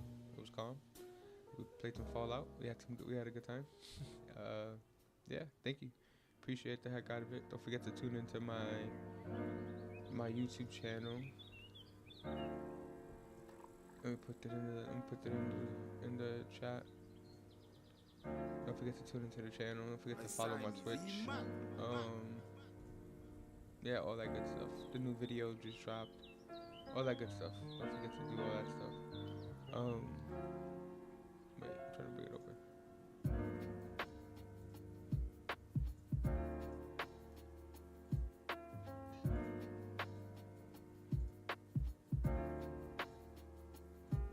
So this is for the YouTube chat.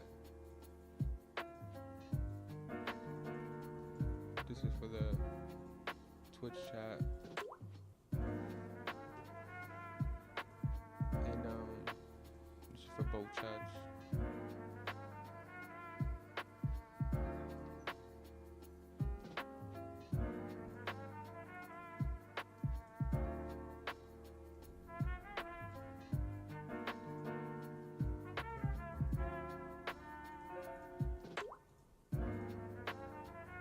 It's for both chats.